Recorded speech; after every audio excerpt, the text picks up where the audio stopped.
quietly trapping all those fighting souls. But yet, across the world I see you standing in my way. Can't remember the time, the place we used to fight, the sun and moon, and I wonder if ever there was a time that we were friends. Night has fallen, shadows looming, and yes, the time has come for me to seek you out. We are set now for our last reunion. Break the chains, find your way, come find me. Do you?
There we go.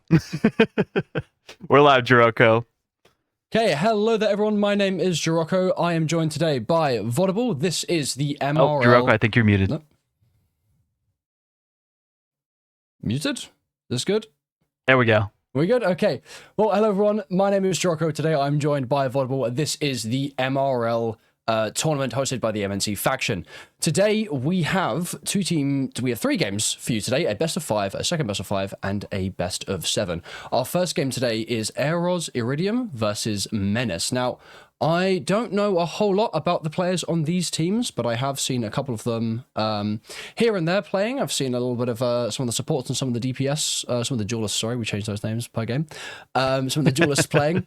So, you know, just to start, I'm excited to see who's going to be coming in to these games today and what these players can bring. Vodable, anything else for you to add on these players or teams today? No, I'm just excited to see how things go down. Again, I believe this is the winners final here for the MRL playoffs. So one of them will move on to those grand finals. One of them will have a second chance in the lower bracket. Looking at Menace, I mean, KQ43, I recognize that name. One above all, one of the top ranks in the game. So definitely keep an eye on them to maybe lead the charge for their squad. But the rest of them, no slouches, all Celestial players across the board. But here's a look at the bracket as you can see how we got here today. Ignore the dates, but we have moved things to all happen throughout the day today. So we'll be going through that first series. Loser plays a Blazing Bloom on stream next, and then afterwards will be that grand final best of 7. You don't want to miss it. Make sure you're following the channel here. Okay then, so I think we're going to head over to our first game in just a second, and as you said, whoever loses this game, you are not out just yet. You'll be going back into another best of 5 happening straight after the first one for a second chance, a chance of redemption, and a chance to see yourself again in the best of 7. It's going to be a good one. I mean, seeing how far the teams have come, again, the way that this works is they play through like a round-robin system, 2 matches every Wednesday, then eventually go towards the playoffs. That'll happen for a couple weeks. So seeing how this kind of comes to a head in the end of a run throughout a whole season, going into season 5.5 coming up. I mean, this is the perfect time to get out of the way at these playoffs and look forward to the next season of MRL. Again, there's 2 divisions for this as well. People can play in Div 1 and Div 2. If you're in Div 2, you can promote up to Div 1. So there's a lot of great competition for people to participate in. Yeah, I mean, there's a lot of teams, a lot of players coming in here today. I think I've seen quite a few names being thrown around here in this tournament. So in terms of really who's playing today, I'm honestly really excited. In all honesty, I wasn't expecting, pardon me, still coming over cold in December. I honestly wasn't expecting to see some of the people that I've seen today. So I'm very excited, really am, for who's playing today. Yeah, a lot of great players. As you can see, the lineup here, typically a 2-2 formation. But Nems that I actually recognized from the Daredevil tournament, played in that charity event, did pretty decent with their team. They were on Team Slushy for it. But, they got a couple wins, beat team captain, who was the one running the event. So, hey, maybe they're going to be a menace to deal with on the Vanguard line, seeing how they can come out strong for their team. But let's talk a little bit about the compositions we can expect going into this, too. I know we also have the Menace roster that are facing off against them that we can mention as well, because that's another great team on the other end. They did pretty decent in the playoffs up to this point and were able to take down the competition to force their way into these winners finals, and recognize a couple of the names here as I was mentioning before. But either way, like composition wise, what are you expecting to see for this matchup based on the current meta? I haven't really been looking too much into the current meta, but in terms of what we can probably expect to see from some of the players, obviously I'm quite familiar with what I've seen Crash or Biomachina play. I think, as if I'm not wrong, Crash is more of a flex duelist, whereas Biomachina is, if we're talking on duelist specifically, because obviously everyone loves the characters that do damage. And I know that Biomachina is quite a hit scan kind of player, so I'm probably expecting I think Daredevil is probably the first one. We can just put that up there. It's definitely been a character that we've seen quite a bit, very strong character. So I know I can expect to see him. Support lineup too much. Again, I haven't really been focusing much on the meta, in all honesty. I can talk a little bit about that. So I got ahead. you, Jiroko. We've seen Daredevil be so effective, right? With how they are able to just rush down the back line. No one can really escape them as well as they would like to. But now talking about Gambit being in the fold, if Gambit is not banned in the first round from either of these two, it's going to be immediate save, right? Because of how effective we have seen them be through the different compositions. Triple support, really good with that if you have a Loki, so you can copy it and have just the consecutive uptimes of the Rage and Royal Flushes is nuts. So there's like a lot of great work that can be done through that. But it looks like we're going to be going to Hellfire Gala Krakoa for our first map on this one. I'm really excited because this is a pretty decent map in terms of where we see people usually ban out some of the other ones and always land on this one, or either ban this one out first because they don't like playing on Krakoa.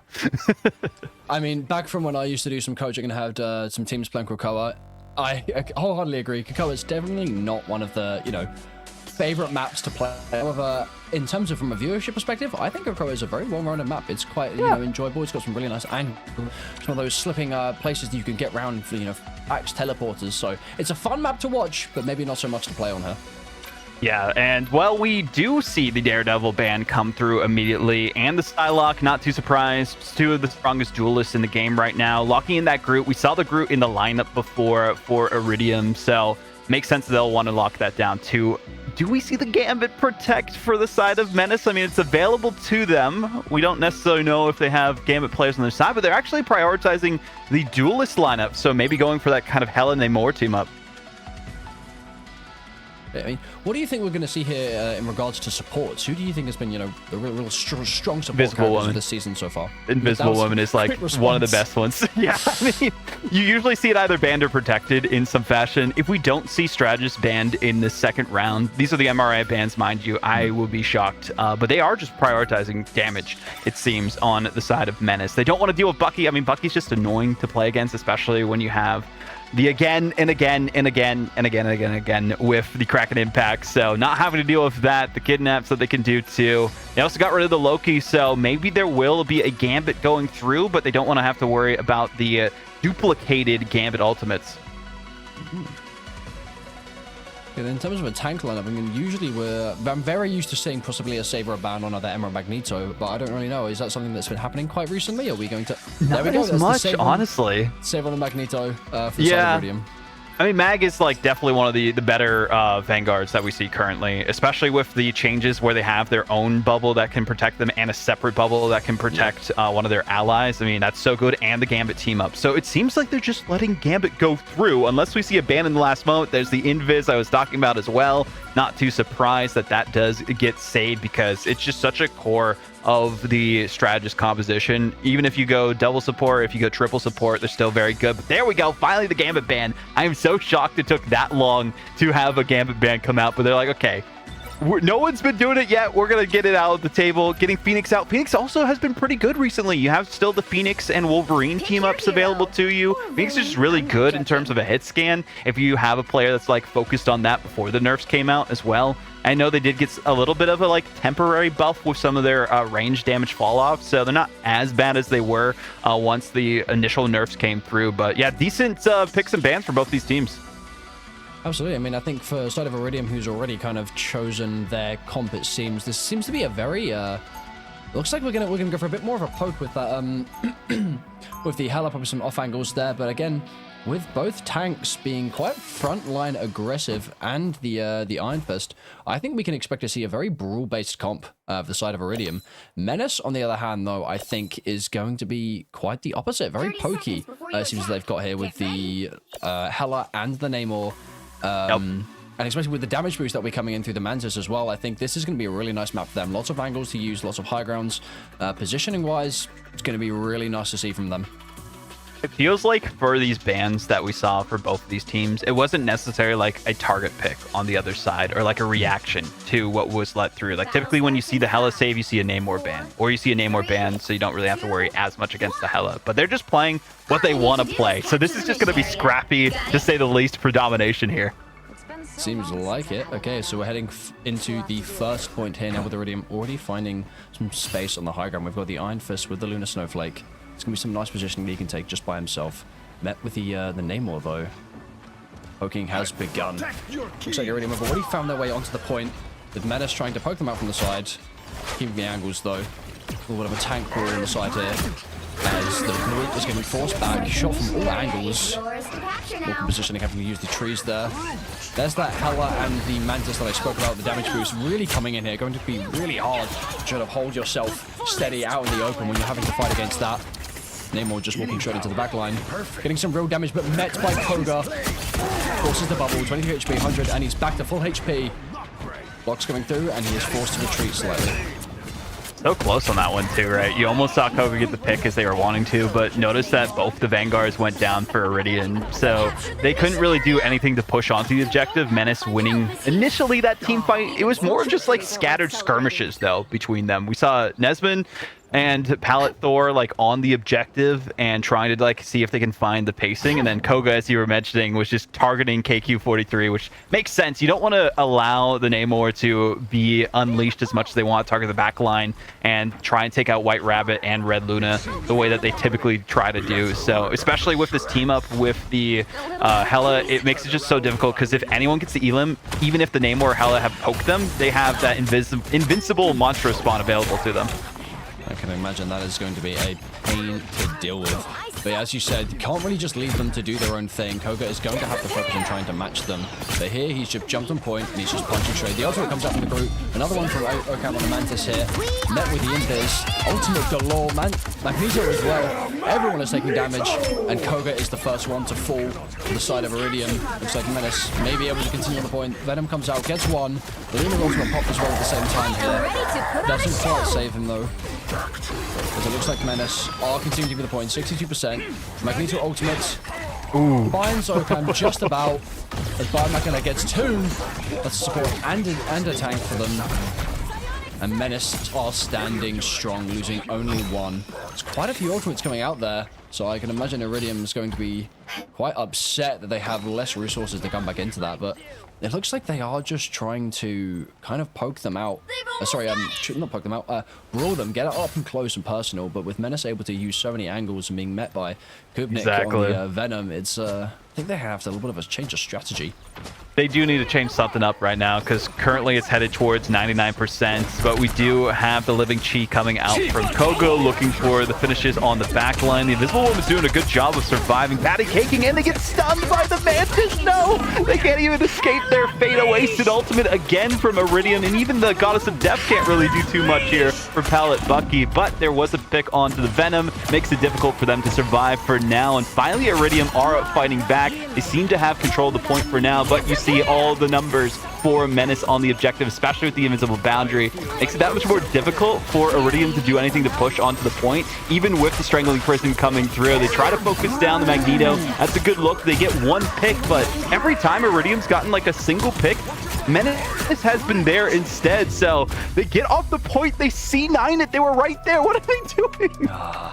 Again, I think Iridium, you know, they've got the idea of how they want to play their comp, but I don't really think it's the best into Menace here. I mean, trying to force these points and, you know, not really working as many angles as Menace has, you know, it's just really struggling for them. I mean, we can talk about Biomachina and KQ being able to work these angles and poke them out all they want, but I think really when you have to look at both Kubnik and the supports in this situation. I mean, the Venom has clearly been a massive issue. Anytime anyone tries to come and duel Biomachina or KQ, or even if you split too far from the team, he's already in there ready to, you know, cause a little bit of a disturbance. And then the same can be said for Occam and Slime on the supports together. You know, we saw it when Koga tried to dive one of them, and then boom, right next to each other, patty cake, until the Iron Fist is forced out again. So we're going to see some changes for Iridium here, but will it be enough of a change to help them get through what is Menace's comp? Somewhat of a mirror, but not fully. And as you mentioned, like, will it be enough? I think having the damage boost from the Mantis is part of the difference maker here for Menace, because they're able to do just enough to win out those individual fights that we saw on the objective. And because of how wide open that first submap was, it was a very difficult journey for Koga. So now we already see the Feast of the Abyss coming through, though. Kovnik getting 1-2 picks, make it 3 for Iridium going down already, and not the best way that they want to first start this point. Now, when we say would it be enough, I think our answers were met immediately with the ultimate from Kubnik. Now, I wouldn't even go as far as to say that it's the composition necessarily. So even matching them, I don't think that's really going to be what saves Iridium here. I really think it comes down to the way they're played. I mean, Menace here are being menaces. They're playing very aggressive, using their ultimates in not necessarily creative, but aggressive ways, forcing Iridium into these awkward angles, which allow them to poke them out. But Iridium here just running it head down. You see Groot just trying to force Magneto back and back here. Over this wall separating him. But unable to do too much. Getting really low. Being shot out. And that's both. No, sorry, that's Nesmon and the Invisible Woman falling. KQ finding a nice angle there. Catches White Rabbit and Paddock falls too. And Menace are holding strong. Oh my gosh. It's a fitting name, really.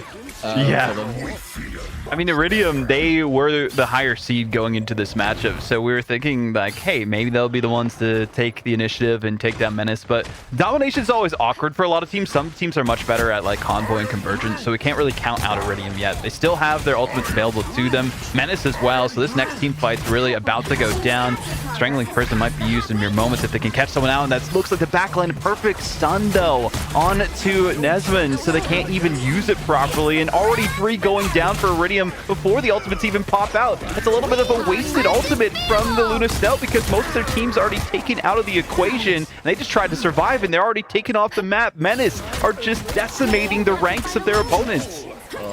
I mean, I wouldn't necessarily say this is anything that comes down to Iridium in terms of skill. I purely think this is just how they're playing here. I mean, again, trying to walk forwards here, but just having that damage, that poke coming out from the duelists and the damage boost in your backline is just hard. But the teleport comes straight through to them, onto the point. Both teams in a 6v6. No one's down yet. Couple ultimates for both sides. There's 4 coming out at once here. KQ finds 2. Make that 3. Menace, I think it's over just as quickly as it started here. Every single ultimate, minus Biomachina's, holding on to it for next round. And there goes the first map, the first game to Menace.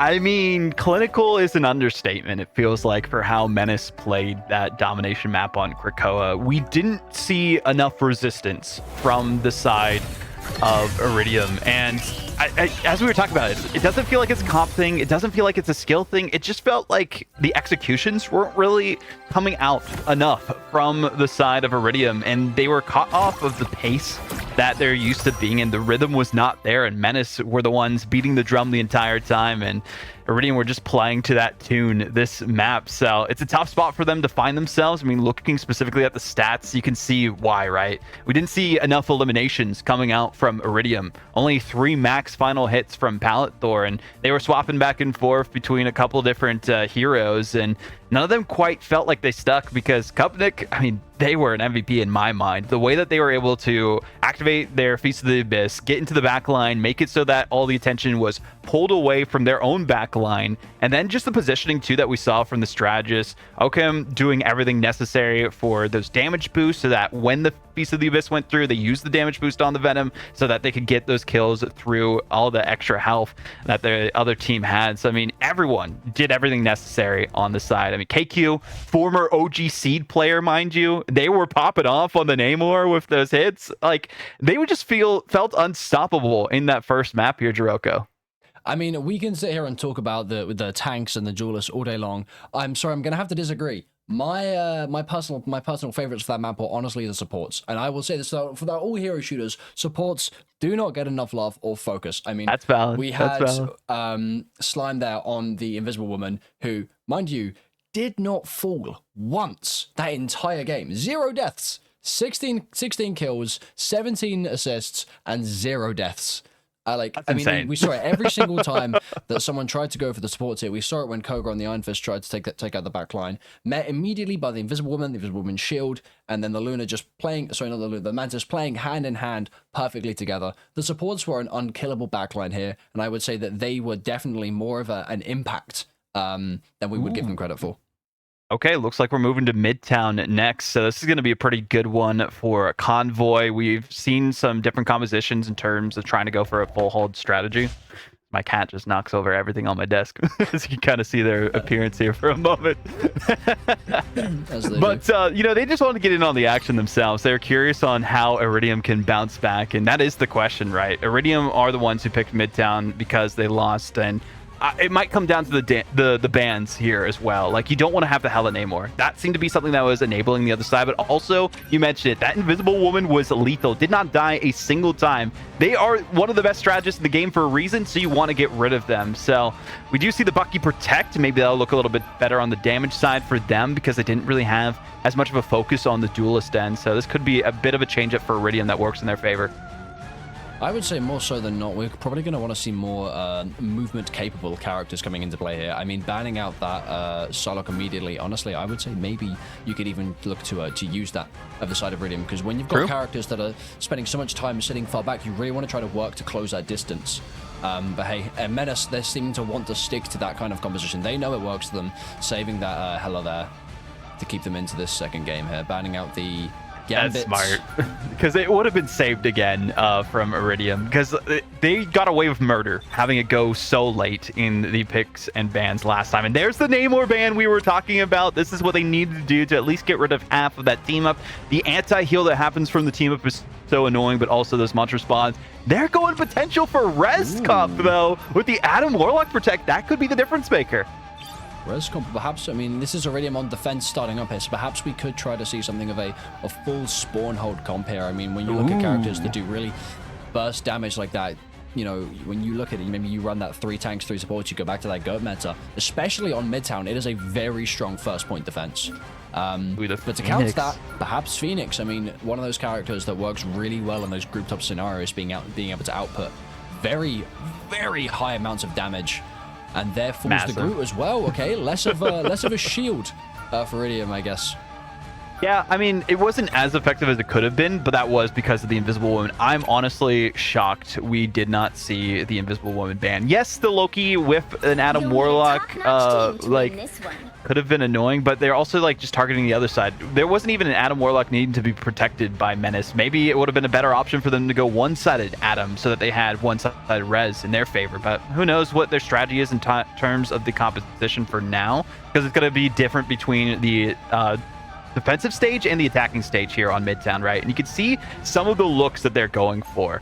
They're going for that triple tank with Captain America. Captain America, mind you, with the Season 5 changes, does have it charge people's ultimates faster as they use their own Freedom Charge. So that's something that they'll have to keep an eye on too, because you could get those reses a lot faster. Those Cosmic Iron amplifiers as well to keep you sustained, but also getting that extra damage from it too. And Red Luna also on the Invis. Invis just seems to be a staple, but maybe not so much on the Menace side, as you can see a bit of a change up there. I mean, Menace, it's a pretty similar comp here, aside from we're looking at Emma and a Hawkeye. I mean, Hawkeye is one of those characters known for being able to hit those nice one-taps. How useful he's going to be against 3 tanks here, though? Perhaps not so much. There we go. There's the Punisher, the Storm. I think they know exactly what they're about to run into. And they're going to give it their best shot. They could just be sticking with the Hawkeye just to see if they can get any headshots. Again, like with the changes, if you use 2 of your fully charged bow shots, then it can like 2-tap a Doctor Strange, but it's a lot harder to do that nowadays, especially when they're getting focused like that. My God. Nesmon takes out KQ there after the pull from Red Luna. So that's a nice little stuff there, defense. And we've already seen Pallet here holding the front line, making it really annoying for some of the characters to push too far forwards. Just running around that payload. Rumbling indeed. Finds... I honestly forgot that guy. Finds the flying one. And Angela, that's who it is, yeah. And Biomachina is the first to take out one of the defense. The ultimate from Red Luna coming out already. That is early, but we know supports do build up fast. But Iridium, despite losing one, are still holding quite strong here. I mean, that is the thing with the changes that we saw for Invisible Woman. Their projectiles move faster, so that does mean that they're able to charge up their ultimate even faster as well. We do get a pause, so I'm assuming it was a disconnect of sorts from one of the sides. It did seem like, I think it was on the end of Menace, that someone was not having the best connections right now. So we'll hopefully get that sorted out and figure out who's going to get back into things as quickly as we can for this pause. But I mean, talking specifically about how things have been going so far, right? Looking at these compositions, it's been a couple of changes between these two. But as we say that, it looks like the pause is back, done. So we're back into the fray so quickly. You can swap back to a 6 production. We got caught off guard ourselves because they were so quick with the pauses. But hey, they didn't need much time. There is going to be the Jeff NATO coming through, though. That's a composition that works well to clean out the triple tank and triple support. Seemed like high damage was all Menace need to just tear through Iridium here, but we do still have that strange portal coming from Koga. We could see to hopefully get a recontest for them. It looks like Menace are trying to take some space and get up nice and close, but Biomachina perhaps overextending into them. Iridium coming here to try to reclaim that point. Met with the KT-43 ultimate. Shreds down one. Hiding behind this pillar won't save you now. Pallet Thor falls as well. Way too much damage to be able to stay. The ultimate comes through as well, and we find another 2. We make that 3. Having to back up low HP. It seems not quite as Koga says, back off. I'm the Strange here. Still got Slime though, outputting a lot of damage on the front line. It looks like it's just Koga by himself, and off he goes. We do still have a couple ultimates for Menace. So perhaps, for Iridium, sorry, so perhaps we could see a good defense here. Kuroko, I hate to interrupt. We only have a single support for Menace. Solo Jeff support on their side. They're just going full damage to just run down the other team. They do not care about survival. They care about decimating the other team. I mean, hey, when you look at trying to go up against these spawn hold compositions, the way to get through is by damage. And so far for Menace, I mean, since they won that first fight, it hasn't, it hasn't failed them. So, why change what's not broken? That's fair. That's very fair. I mean, eventually they might have to change their strategy if it gets them pushed back a little further. But looking at all these ultimates for Iridium, it's going to come down to the timing for it, right? Because we are an amplifier, I feel like that was way too early of a usage of it. Yeah, it gives them some space and extra health and maybe take out Slime there before the Jeff NATO comes through. But Menace aren't too worried. They have so much time on their side, even if they do drop this team fight. You have the clobbering time that came through, getting a couple picks, and Menace... Big thing to note, they didn't use a single one of their ultimates. They're ready for this next team fight. Perhaps the White Rabbit ultimate there just came out to give them that little bit of space, that little bit more time. But hey, it did work. As you mentioned, not a single ultimate was used for Menace here. So we're coming into an ultimate fight here with 4 versus, I'm going to say 4, both on 90% here. So I think it's going to be a fairly even fight. It all really depends on who opens up first. We've got Slime who here using the Storm ultimate, possibly going to be met by Haikyuu. Palethor finds the first one. There comes the Invisible Woman out. Maybe finding someone through this? Yep, we've got Koga with you again.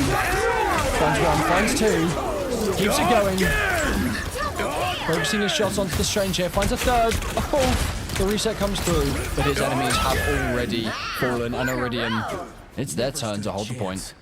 That's what we're waiting for from this Bucky. I mean, such a good counter to Jeff in general, and when you have the Omega Hurricane coming through too, they don't really have the most maneuverability to escape the Kraken impact, especially if they've already had damage dealt against them. That's a good way to get rid of it so the rest of your team can survive. So really just a few ultimates used from Iridium, but a lot more came out from Menace. They still have Biomachina, Kubnik, and KQ with theirs available, so it's going to come down to their usage for this next team fight. Pallet Bucky, I mean, they're going to have their own Goddess of Death, but it might not last as long as they would like. But already one member going down on Menace, and maybe another soon. If Feast of the Abyss happens, hell, Unleash though from Pallet Bucky, they're going to be able to not do much because Biomachina is able to use theirs instead to counter it. I think you can see some more ultimates coming up for the side of Iridium though, and considering how far back the payload was, I think they have more than ample time to have a good recontest here. I hope we see the recontest come through. They can work, and there we go. We've got Kubnik diving onto the spores, but isn't able to get something in there. The ultimate comes from White Rabbit. How could be destroyed though? Pretty much instantly as Bazzi gets two off of the combo with KQ here. That's a little bit too soon as Menace rolling through him. Koga using the ultimate, isn't quite able to find anyone here as they are forced back. Oh no. With the third one during this fight alone, a Magneto of the ages. Really making that space, chopping up the team, puts Talithor into the ground as Magneto uses his ultimate as a last-ditch effort to try to keep Iridium on the point. Is still able to take out IQ. A rock to the dome, Palabucky with one more, and maybe Iridium are actually able to turn the tides here. That was not a fight I was expecting to go to the side of Iridium here. That honestly looked like Menace had completely taken that after Bazzi found not one, not two, but three people in a single fight. That was a clutch by Nesman on that one, Jiroko. I mean, the way that they were able to time their ultimate, because no one was damaging it so that the ultimate didn't get released preemptively. So they had the perfect timing. The bubble was used a little too soon, and the cooldown on it, you know, it's decently long afterwards. So they didn't time things properly. They expect the immediate release of the Meteor M, but patience was a virtue for them to at least hold things down. And they've changed things on a dime in this convoy map here to try and win on defense and make it that much easier for them to at least get towards that second checkpoint. Biomachina hasn't been as effective. Menace, with how good they looked on domination, it's not the same story, especially with this Galactic Legend coming through, ripping through the back line, and they're only doing the best that they can to survive on the point. But a couple members do go down for Iridium, so this might be enough for Menace. We've seen the ultimate, more ultimates going ahead, more supporters, more damage ultimates coming out for both sides here. And it looks like the ultimate for Bazzi gets destroyed. That could have been huge for them as the teleport comes out for Koga here. And it looks like Iridium may have a decent chance to stall this as Palithor is walking closer and closer with the clobbering time. Jumps into action. Catches one of the supports out. Doesn't manage to get through to finish, but Bazzi is able to find one. He's getting really low here. Absolutely shredded from Menace here. And it looks like they are able to take the point at the last possible second. Wow. That was too close for comfort on that one. So tough spot to be in if you are Iridium, because you felt like you could have held that towards the end, but the individual picks are coming out from Menace, so there just wasn't really the answer that Iridium were looking for. And even the timing from Pallet Bucky, we saw like Galactic Legend got one pick, but they couldn't fully get rid of the back line for Menace, and that's what was able to keep them up throughout the fight, keep the damage going, so that was enough to take down the rest of the players of Iridium. So that seemed to be the difference maker yet again, having this Mantis available. If they have to go to a 0-2 record into map 3, I would say prioritize banning this Mantis because it's been a difference maker. Very much so. I mean, working with characters that can output so much damage from long range and not being able to close that distance is a lethal threat. So I say, if you know, if Menace are saving this this Hela every time and you're not banning out the Phoenix, I think Mantis is absolutely probably one of the first bans you should be looking at doing. Yeah, even as you're mentioning before, having the Psylocke available to them might be like a difference maker for Iridium in general, but they might just be annoyed playing against it because it's so good. There's a stun that comes out onto the Invis Woman, and Koga also gets comboed by Bazzi's Meteor M. That was a beautiful dunk coming out from Menace. Now we have the Cosmic Ground Amplifier to also boost Iridium to see if they can push them back from the objective. For now, it is in overtime, and they only have so much more room to go towards the final checkpoint. And it's a good play from the Venom for now. Kubnik just really pushing the issue, has the Feast of the Abyss available, waiting for the damage boost to come in from the Luna 2 so that they might be able to get at least a pick or two from the back line. But look how many ultimates are available for Iridium.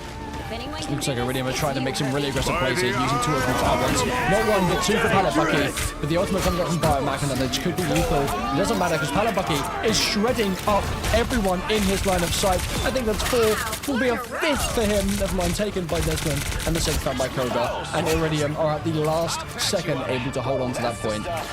Nearly a push for Menace, but Iridium have found their footing, and they are holding their ground. I think great they've stops. finally woken up, I think is a good way to put it. Because honestly, it was looking like a bit of a stump from Menace at the start here. And I didn't want to count Iridium out. I really didn't. But after that first game, it was not looking good for them. But hey, here, they've held the point. They've held strong. They've had some really good fights here. And I think that that Star-Lord is working very well for them.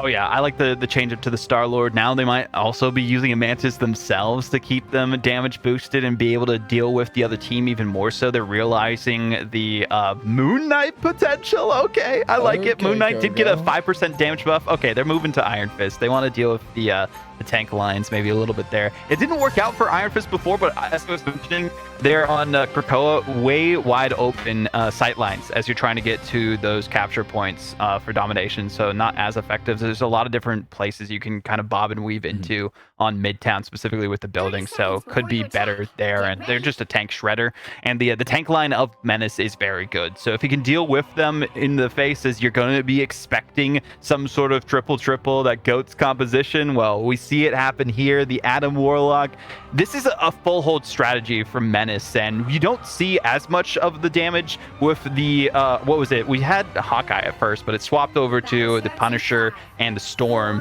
and also the Jeff. So you had the Jeff NATO and you had the damage boosted Punisher for their final judgment. That's what the reason was that Menace were able to push past this first point. So Menace seemed to have the composition advantage, but also if you're having a Wolverine kidnapping your Magneto so quickly, it's going to be tough, especially if they can get that pick, but they didn't just yet. Now speaking of picks, Biomachina is the first one to fall, brings himself back here. Menace opting to give up that little space at the beginning and play more to the right side here. This Wolverine from Pallet Thor is absolutely lethal, finding Kubnik. It looks like Iridium are going to have a bit of a better chance walking forwards here. This is what I meant when I was talking about those characters that have more mobility, a little bit more speed to them, which I felt was definitely going to be more of an advantage for them to play to. And it looks like it's worked out for them very well.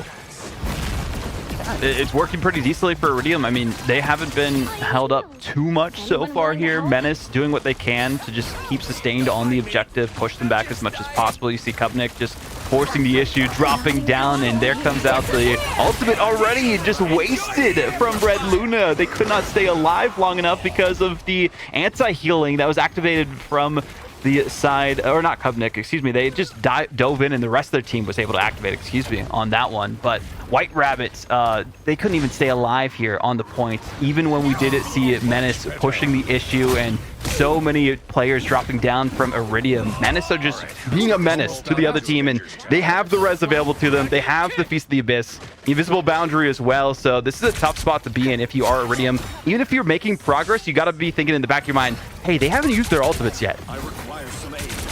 No, they definitely haven't. Coming up here on 5 ultimates, I think we're going to see a big fight here. There's enough time for them to be able to get one dry fight here, possibly pull something out and go again. Speaking of go again, Biomachina races back in immediately after falling. Looks like Iridium is definitely going for a fight here to hold them strong. Half the time down on the clock here. Palafol finds the pass. Slide back again from that ultimate. The ultimate comes up from Koga. Multiple coming out, trying to get some red damage and supporting him. It's hard to keep up with what's going on here. Koga having to take fight to heal himself. And there comes the ultimate from the Star-Lord that we talked about. Manages to find one. It's just about out of range of the Magneto. Finds the second. Can he get the third? Hiding behind him. He does find the third. Pallet Thor. This is what we mean when we say we want to see a Star-Lord. 4 people back over him, and Iridium are having a much better time pushing than I would have expected there after how their defense went. Universe is greatest outlaw. That's what we've seen here from Pallet Bucky. Just taking the other team to task. Portal comes through at the last moment, and they actually kidnap the Doctor Strange immediately. He can't even do anything to stay alive. Cosmic Guard and Amplifier, a moot point, is quickly ripped to shreds. There's Pallet Thor looking for potential the last stand if they need to use it. Missed the kidnap though because of the shield. Still going to target the Adam Warlock and get rid of them. It didn't look like they had their cocoon available to them either, so quickly a moot point again. There's the last stand from the Wolverine, and they are just shredding the team of Menace to pieces. Beast of the Abyss though is going to get the triple for Kupnik, and that might change the pace for them to hold things down right before this first checkpoint time. Not really on the side of Iridium, but they are still keeping things up as long as possible. Koga is there right waiting for them to get their health back up and seeing if they can take out the back lane at least a little bit faster so they can move this point down, but it hasn't even moved a single meter. It's still right so close to that first checkpoint, and Menace, they were able to cycle things enough for them to get back into the fight again. Galactic Legend, mind you, this entire team fight, we had one to start it off, and now there's another here. Finally getting some picks though on the back line. They can't survive long enough on the objective, and Pallet Bucky doing everything necessary to get this first checkpoint. Still not there yet. Invisible Boundary going through again. Biomachina, it looked like they were able to get a couple KOs themselves. Koga with the Living Chi one more time. Does get disconnected, it looked like. Unfortunately for them, not the best connection themselves, so there will be a dunk from Nesman. They get to a piece themselves. Sonic Seduction coming out from the Emma, and there's also another Galactic Legend from KQ on the other end. There's been so many ultimates used here, Jiroko. I'm starting to lose my breath, but finally the point is taken away. Red Luna has to teleport into the objective, but they can't do anything. This is absolute ultimate galore here. Just as we thought Iridium were able to capture the point, Menace have seen and scraped it back by the skin of their teeth. It came down to a 1v1, and now it is an all-out brawl from both teams. Zero ultimates in play here. It is nothing but a dry fight. Jeff sitting in the back line doing as much as he can. KQ manages to find one. Menace seemingly pushing them back with nothing but a Nesman sat on the point to try to hold it. Trying to get a push from Pallet Thor, but not quite. And this Nesman to fall, and the point goes to Menace. That is a second map. Iridium, how many fights do you need to take this close? I'm on the edge of my seat here, people. It came down to a 1v1 between a Venom and an Iron Fist. A 1v1. I mean, Iridium, they're having some really good team fights, some really strong ultimates coming out here. But it seems that Menace are able to just find that one or two picks randomly throughout the fights, which can lead into situations like this. That was a disgusting fight. No structure to it whatsoever. Just ultimate after ultimate. Fall after fall. Teleport after teleport. Res after res. What was going on? Chaos is what that last fight was, and we have to take a deep breaths ourselves because oh my goodness, that was a great map from both teams, but Menace just proved to be a little bit better towards the end there. Much better stats, of course, across the board from Iridium. Pallet Thor did all they could with those kidnaps, the last stand, but again, once you have some pacing and you have a Magneto on your side and you're able to space yourselves out a little bit more, it's going to be tough for those kidnaps to come through. And you can see, okay, maybe the Magneto's not working. We don't have the bubble up as often as we would like, and we're getting focused down too much. Swap to the Emma. You can keep Kupnik on the Venom, keeping them guessing in the Sonic Seduction, pulling them away from the objective so that they can't even get towards it, and making it so that they aren't able to approach that convoy itself. So it's just such a tough spot to be in for Iridium because it felt like they were going so well and could have had a full hold right before that second checkpoint. It was just the first checkpoint that didn't go well enough for them. So Menace, they were able to change things around in such a way that, hey, we got all the way almost to that final checkpoint. We just got to hold. That was their strategy, and it worked out well enough for the Venom to stay alive. That entire fight, somehow no one could take them out. And again, they do get dealt with. I mean, maybe an Angela might have been a good answer so that you can focus the Venom off the objective, use that Assassin's Charge to push them away from it, and actually have enough time to move it just the single 0.000 meter that you needed for that first checkpoint. I think mainly the only thing Iridium really needs to focus on doing here is making sure that they're keeping every member of their team alive. As I said, they were having some amazing ultimates, some amazing team fights, but ultimately what it came down to were Menace being menaces. You had that one person just sitting in a weird off angle or managing to get that good ultimate out, and it's just splitting Iridium apart and them not playing together as well as they could be. I mean, we saw some amazing fights from them, but at the end of the day, they weren't sticking together, they weren't supporting each other, and they were allowing themselves to leave these open positions for Menace to take advantage of. Man, that's all I got to say after that map. That was insane to see for both of these teams. I mean, they're putting on a show. This is what we wanted to see for these playoffs here, Jiroko. And I mean, again, that one could have easily gone the distance to a potential overtime. We almost saw that third checkpoint activated by Team Menace, and Iridium were so close to getting that first one. And if they did get the first one, I feel like the pacing would have been offset just enough for Menace to have trouble finding their footing. But as I say that, I mean, this is a really good team from Menace, especially with the way that they're using their supports. As you were talking about the support line, keeping them alive so long. Yes, we did see the support line of Menace go down a lot more this time, but hey, it didn't really matter as much because everyone else was popping off. KQ, that swap to the, the Bucky the captain, the Star-Lord. There we go. I was having a brain fart there for a second. The Star-Lord at the end using their own galactic legend against the other team because they saw how effective it was against them. That was also a good change because what they were using before then, not the best strategy themselves. I mean, they started off this entire map playing on a Hawkeye of all things. So the way that they were able to adapt to change up their heroes as much as they needed, it was perfect to see how they could be flexible in these moments and stay alive as much as they could, have those off angles as you were talking about, but just do enough damage towards the end to get rid of the team off the objective and then focus them down for that one final Magneto at the end. But I mean, brilliant fights across the board from both teams. I mean, if you want to talk about adaptation, I would go as far to say that Iridium, in terms of adaptation, has been doing better than Menace. I mean, we saw from that first game there, I'm sorry, Iridium. Massive improvement. For lack of a better word, you got steamrolled. You got stomped. They did. You got They sat. definitely did. Second game here, a huge improvement. And I would say from round to round, defense to offense, they've improved every step of the way. And obviously, I would say that Iridium, you know, if they're taking what they're learning from last games into the next ones, I think there's a real good chance that they could end up making for a third map here and then possibly going on even further. Because again, they've been doing better every time. I mean, Pallet Thor and Pallet Bucky both pulled something out here, whether they turned on their hacks or got the Rotor Brothers to get on their PCs. It looked like they really woke up and started doing absolutely amazing during that last game there. I mean, we were seeing some constant great grabs from the Wolverine, some amazing picks, and like 4Ks and consistent 4 and 5Ks from the Star-Lord as well. So I mean, I think if they can really start to utilize that and play more together as a team and play more focused around their strong points, I think Iridium can definitely put us into not just a third, but a fourth map. I can expect it. I mean, it really depends on how they perform here on Convergence, right? We had Convoy. They did pretty decent, but the capture point itself for domination is where they struggled. And that's where I kind of worry, depending on what map is selected at this time for it. But actually, they're not going to Convergence. It sounds like they're going to Convoy instead. So I guess they get to pick, it's like they pick specifically out of the maps available, and I guess they can go into 2 back-to-back convoys, similar to how it was for the MRC coming up this week as well, where you can like pick a specific mode and map back-to-back if you want to.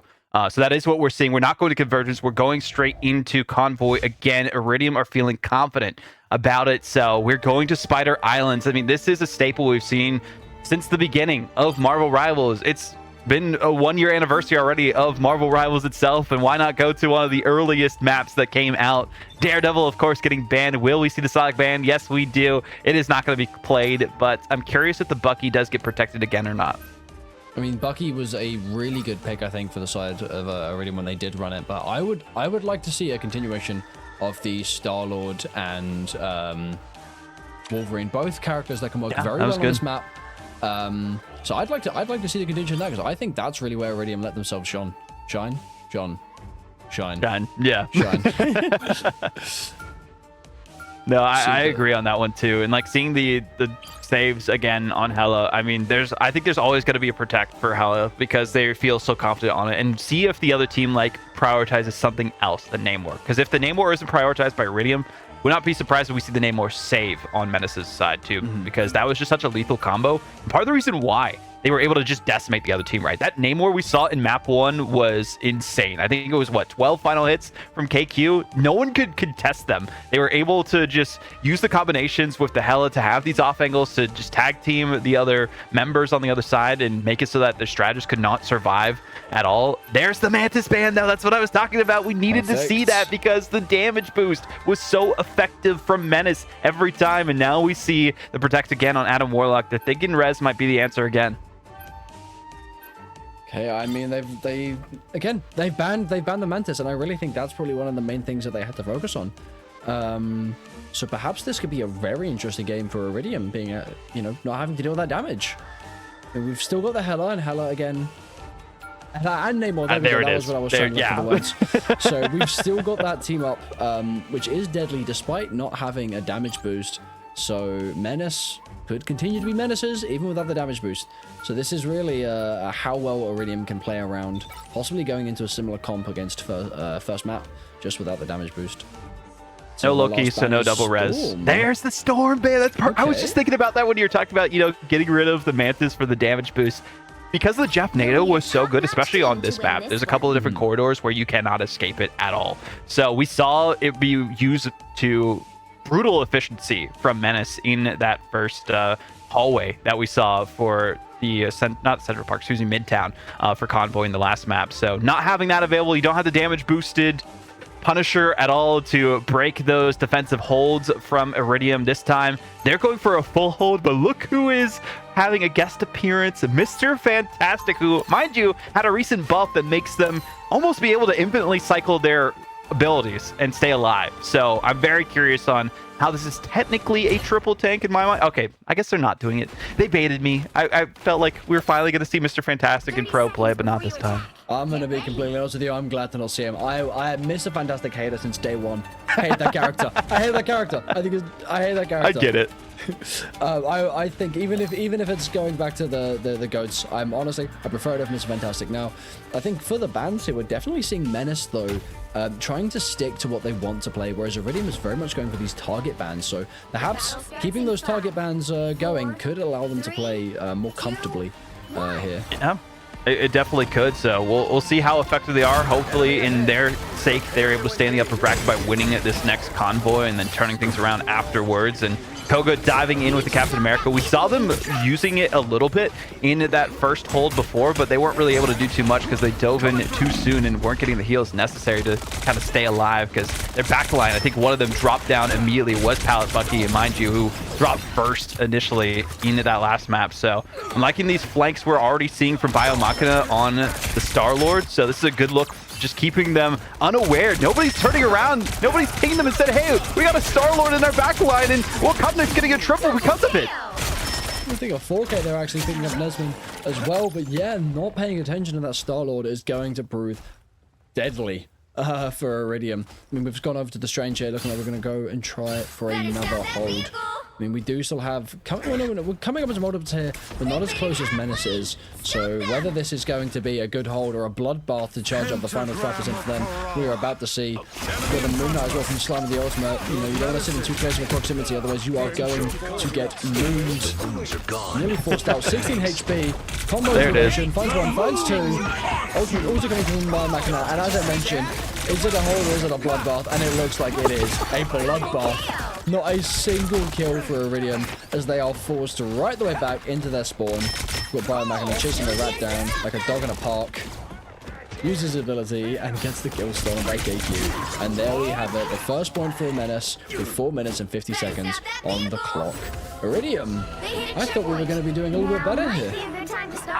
Menace just proved to be that team at this point in time. I mean, they have some veteran players on their roster. Slime from Insomnia, KQ from OGC. They're Ignite players through and through, and they have the experience and skills to pay the bills, and that's what we've seen from this roster. But finally, Nesman dropping over to the promised land of Angela. I've been playing a lot of that personally, and they are very effective with rooting out some of these backline characters, but also just getting rid of those pesky tanks on the front line that are just holding on the objective. Not as effective, I would say, against the Magneto, who can self-bubble like that, but if you time things properly, you can combo them pretty well, especially if you're trying to get rid of a Venom off of an objective. Yeah, I think focusing down this veteran is definitely going to be something you're going to want to look at, because Kubnik has been a pain in the backline. As you're seeing here, Gogo, nice shots there. There's just way too much damage from both teams here. It's going to be really awkward. I mean, speaking of damage, I've just noticed we have 5 ultimates for Iridium. Yep. I think when in doubt, ult dump the enemy team, and that probably may be what they're going to look to do here, as they are seeming to be struggling to hold Menace back. And they have held for 1 minute here. The ultimate comes through from the Angela. Tries to catch a couple there, but the ultimate also comes through from the rocket raccoon, amplifying all the damage. And there we go, Koga and KQ just cleaning up Menace. I think I spoke a little bit too soon about struggling, as they're doing pretty well to hold here. I mean, those changes getting off that ghost comp seem to do them well. Yeah, they just weren't having enough damage, I think, was the issue there, right? And now that they've changed things up, more of kind of like a dive composition with Nesman, but also comboing it with the Heaven's Retribution and having the Hand of Khonshu, so that they get stuck in one place and then they have the Hand of Death right above them. Unfortunately for the Magneto here on Palethor, I feel like they wasted their ultimate on that one. Could have used it in a better instance. Pallet Bucky's just there to think about their thoughts and time out in the corner. Well, they still hold the objective, but they just had to take a bit of a breather for a moment. Menace, they have not been pushed back like this since, I would say, the second checkpoint that we saw in the last map on Midtown. So some good looks from Iridium. I'm wondering if there's going to be any change-ups lineup-wise for Menace. Well, not so much. I mean, they may be struggling to get through here, but I think it may just be because they don't have ultimates. Badly does actually manage to find Pallet Bucky, and Kubnik finds no one with the ultimate. Pallet Bucky comes back, and we see another Bucky ultimate. Kubnik does eventually find Koga, and it looks like Menace are seemingly starting to find their footing, being able to push forward, so just using those ultimates. It's a Bucky v Bucky with an Angela disrupting. Huge! Very nice from Iridium here. I did think it would have been just ultimates, but it looks like Iridium are still managing to hold on here. We've got Luna Invisible Woman versus Invisible Woman, Bucky versus Bucky here as well. The 1v1s are going down. And Iridium are able to continue holding here. 3 minutes held. Really wasting down this time. That was a massive save from the Angela there too. Easily could have seen the Kraken Impact stay alive if they took down Pallet Bucky, but because it was a moot point, they took them out and didn't have to worry about it because the rest of the team was focusing on them. That was massive. Also using the Invisible Boundary to make it so that Galactic Legend doesn't really do too much, and now they can use their own ultimates as well. We have the Kraken Impact reactivated from Pallet Bucky, so they're going to force it towards the back end and get them right towards that first checkpoint as well, so they can't even push onto the objective. So this is a good look for Iridium. This is the best holds we have seen from them the entire day. The change up to Angela seems to be the difference maker because they can actually focus on this Venom, who has been a thorn in the side, or multiple thorns, I guess you could say, in the side of this Iridium roster. There's the combo, the Heaven's Retribution, Hand of Khonshu. They can't escape their demise. Very nice. Yeah, I think this Angela's definitely working for Iridium here. Not only are they able to put some more pressure onto his Venom here, I don't know if you saw it, but Biomachina is actually getting fully chased. Yes, that's how you do it. By Emma, unable to find any kind of positioning as he's met by the tank in the air. Iridium holding really strong. A hook found immediately. On the half HP and forcing to back up. That's really good for Angela too. As you can see, they're just kind of like hiding behind that main tree in the middle so that they can have just a line of sight to know exactly where they're coming from afterwards. There's the Cosmic Guard Amplifier, Meteor M coming through. Again, Palethor, timing-wise, not as good as we could see, but they do get at least an elim for their efforts. They see Biomachina behind them, waiting to see if they can build up their alt charge and go for a Galactic Legend, but they're quite a ways off of it. Maybe diving in with Kubnik after they go through as well, but they're trying to hold on for the last moment. Can't use any of their invulnerability there for a moment because armed and dangerous Pallet Bucky comes through. This is the best look we have had so far from Iridium, but will it be enough? Yes, it is to hold for now. Menace need to repeat their performance from Midtown. Stop them before they get to checkpoint 1 if they want to come out on top of a sweep. I love just seeing Slime hop into the point there at the last possible second.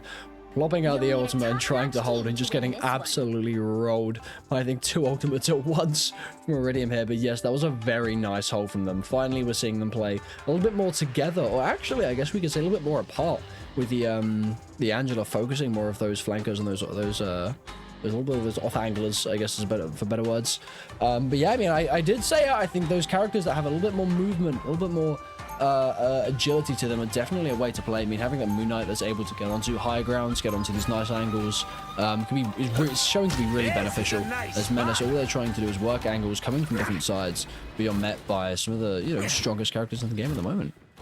Especially using those onks that you can make it so it pulls people like towards the onk itself as you deploy them. So like they try to escape and then they're just focused down by the entire team. And I think the targeting that we're seeing from Iridium is completely different than what we saw in maps 1 and 2, right? We saw a little bit of the greatness, as you were talking about, the adaptation that came from the rundown, the stop show we saw in Domination into that convoy afterwards. And now we can understand why they felt confident going back to convoy. They felt like it was a fluke that they lost, or at least were not able to get that first checkpoint last time. And it felt like that could have been the case. One team fight, one individual 1v1 could have been the difference maker there, and it tended to be because of how long that team fight was. So we have Nesman with the jetpack available to them if they do get kidnapped, because Palathor going for that Wolverine, so kind of trying to keep an eye on things just in case to keep themselves alive if they need to. And finally we're seeing that Wolverine come back out for Iridium, a very strong character that worked for them in the second game. Hopefully it will be enough as Menace. I was trying to stick here to this Goats comp.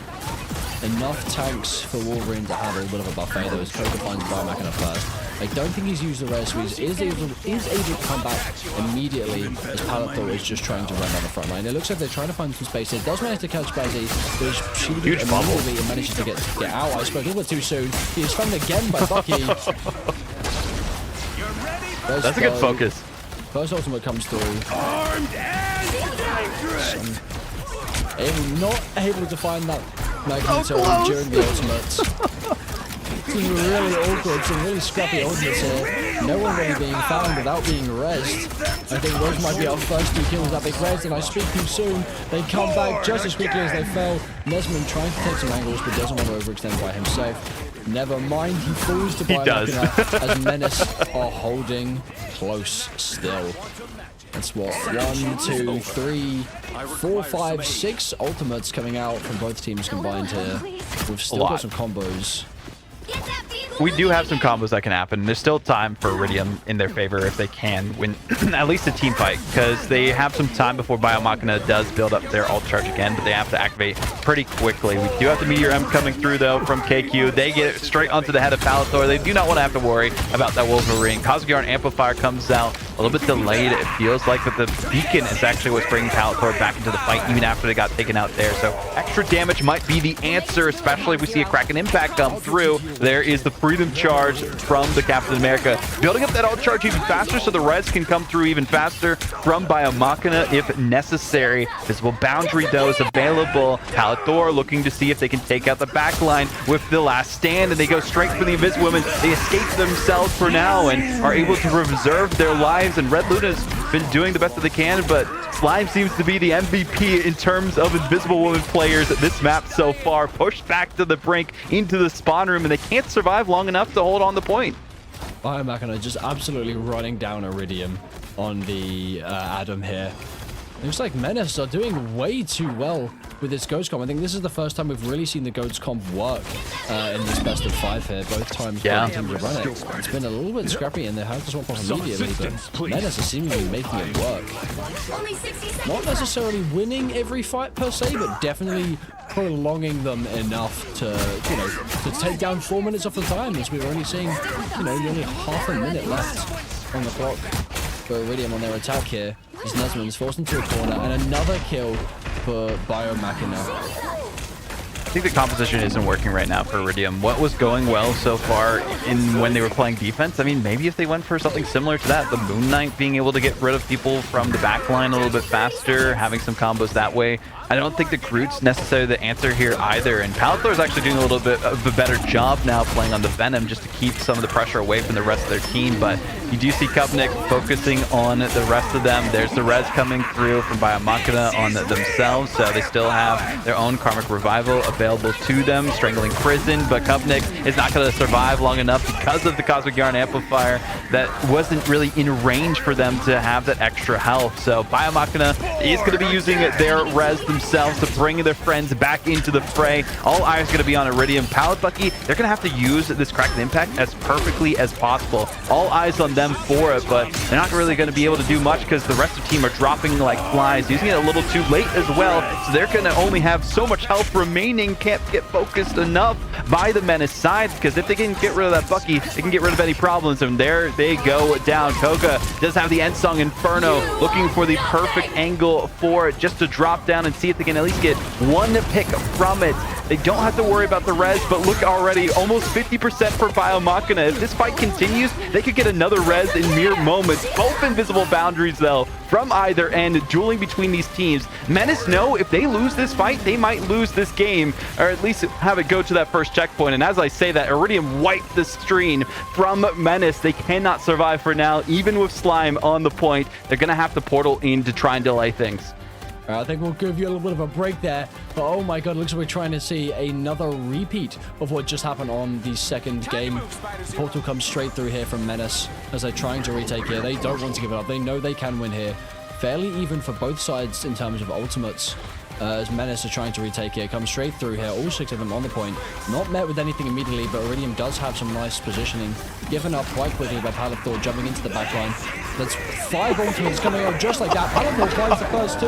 Kubnik with 2 as well. It's fairly even for both sides. Iridium with no supports. Palabucky finding 1 as Luna comes back.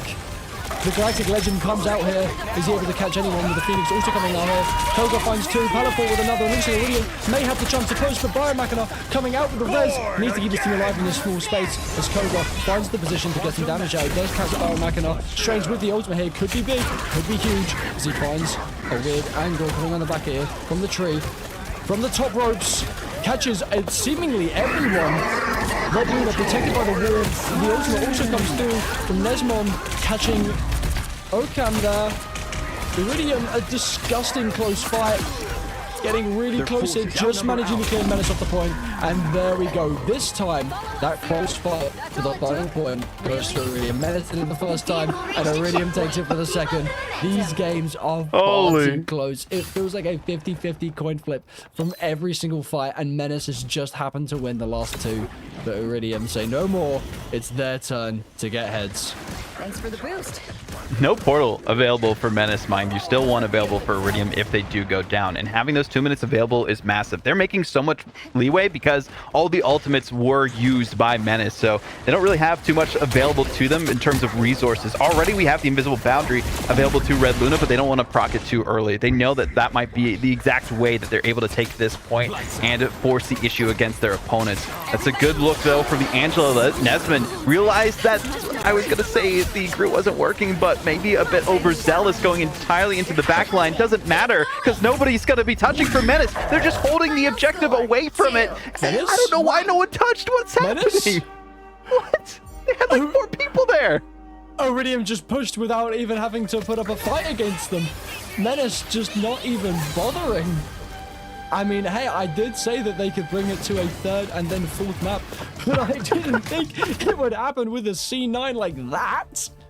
Oh, man, that's so rough. So I was being a little too harsh on Nesmond, I guess, on the Angela. They were so focused on the Angela, they forgot that they were playing an objective-based game mode. I mean, I guess if it's happened before, it can always happen again. But that is just not the way I thought Iridium would win that game.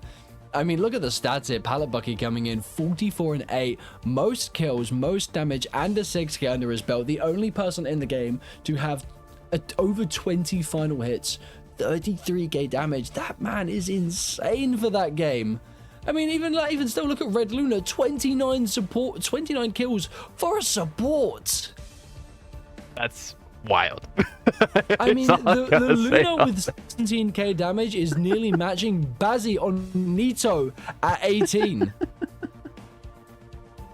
I mean, we're seeing everyone some on crazy Iridium stuff. really popped off is all I gotta say. I mean, the Absolutely. Cosmic Iron amplifiers were perfectly placed too. When we saw it placed above the team fight that was going on, the problem with Menace in that last team fight before the first checkpoint is that they had theirs directly behind or right next to, excuse me, the portal that was initially placed. So it's very easy to target. It gets targeted with just the fray of all the damage that's coming out from the teams that are going against each other and all the ultimates that were being popped. So having the one-sided Cosmic Iron amplifier multiplier for the extra damage and the bonus health seemed to be a difference maker there. The Groot wall separating things just enough so that the heals weren't there. And yes, it felt like the Groot wasn't working out so well towards the start, but it only needed to matter in those final moments. You saw the Eye of Agamotto that came through for Menace 2, really only getting one of them, and because they put a Groot wall in between the Doctor Strange and the Invisible Woman, they were able to stay alive and then focus them down so that they couldn't even do anything about it. So ult timings and ult placement towards the end there seemed to be a bit more of a difference maker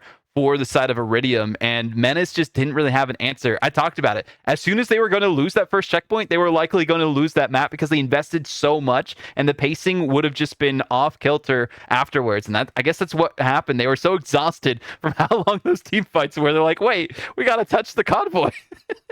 just slipped their mind comes there as Angela is just making them run around like headless chickens. But hey, to be honest, I'm not going to complain about getting to see Iridium and Menace go up again. I mean, these are some extremely entertaining fights to see. Some crazy plays, some crazy it comes down to some of the most minimal things, like you said, like that Invisible Woman being stuck behind the wall. It's interesting, it's entertaining, it's fun to watch. I think we're finally going to see a convergence. Yes, we are. Central Park, potentially. I think it's getting locked in here, so it's going to be great to see which side the other team is going to be picking here as well. If they're going to be sticking on defense first, if they're going to be sticking on offense first as well. Defense, you could see some full holes happen here. Maybe we'll see goats again. I would say, if you are Menace, ban out the Angela, because that seemed to be the difference maker in terms of dealing with the Venom. If you don't want to worry about that and you want your Venom to be unlocked, get rid of Angela in total, because they were able to just target the Venom so they could not do anything. So I'm curious if that's going to come out from them at all, or if we're just going to see a similar story from before. But we do see the Daredevil and the Psylocke bands. They do not want those OTPs to be played by either side, and I get it. Absolutely. I mean, both of those characters are incredibly strong.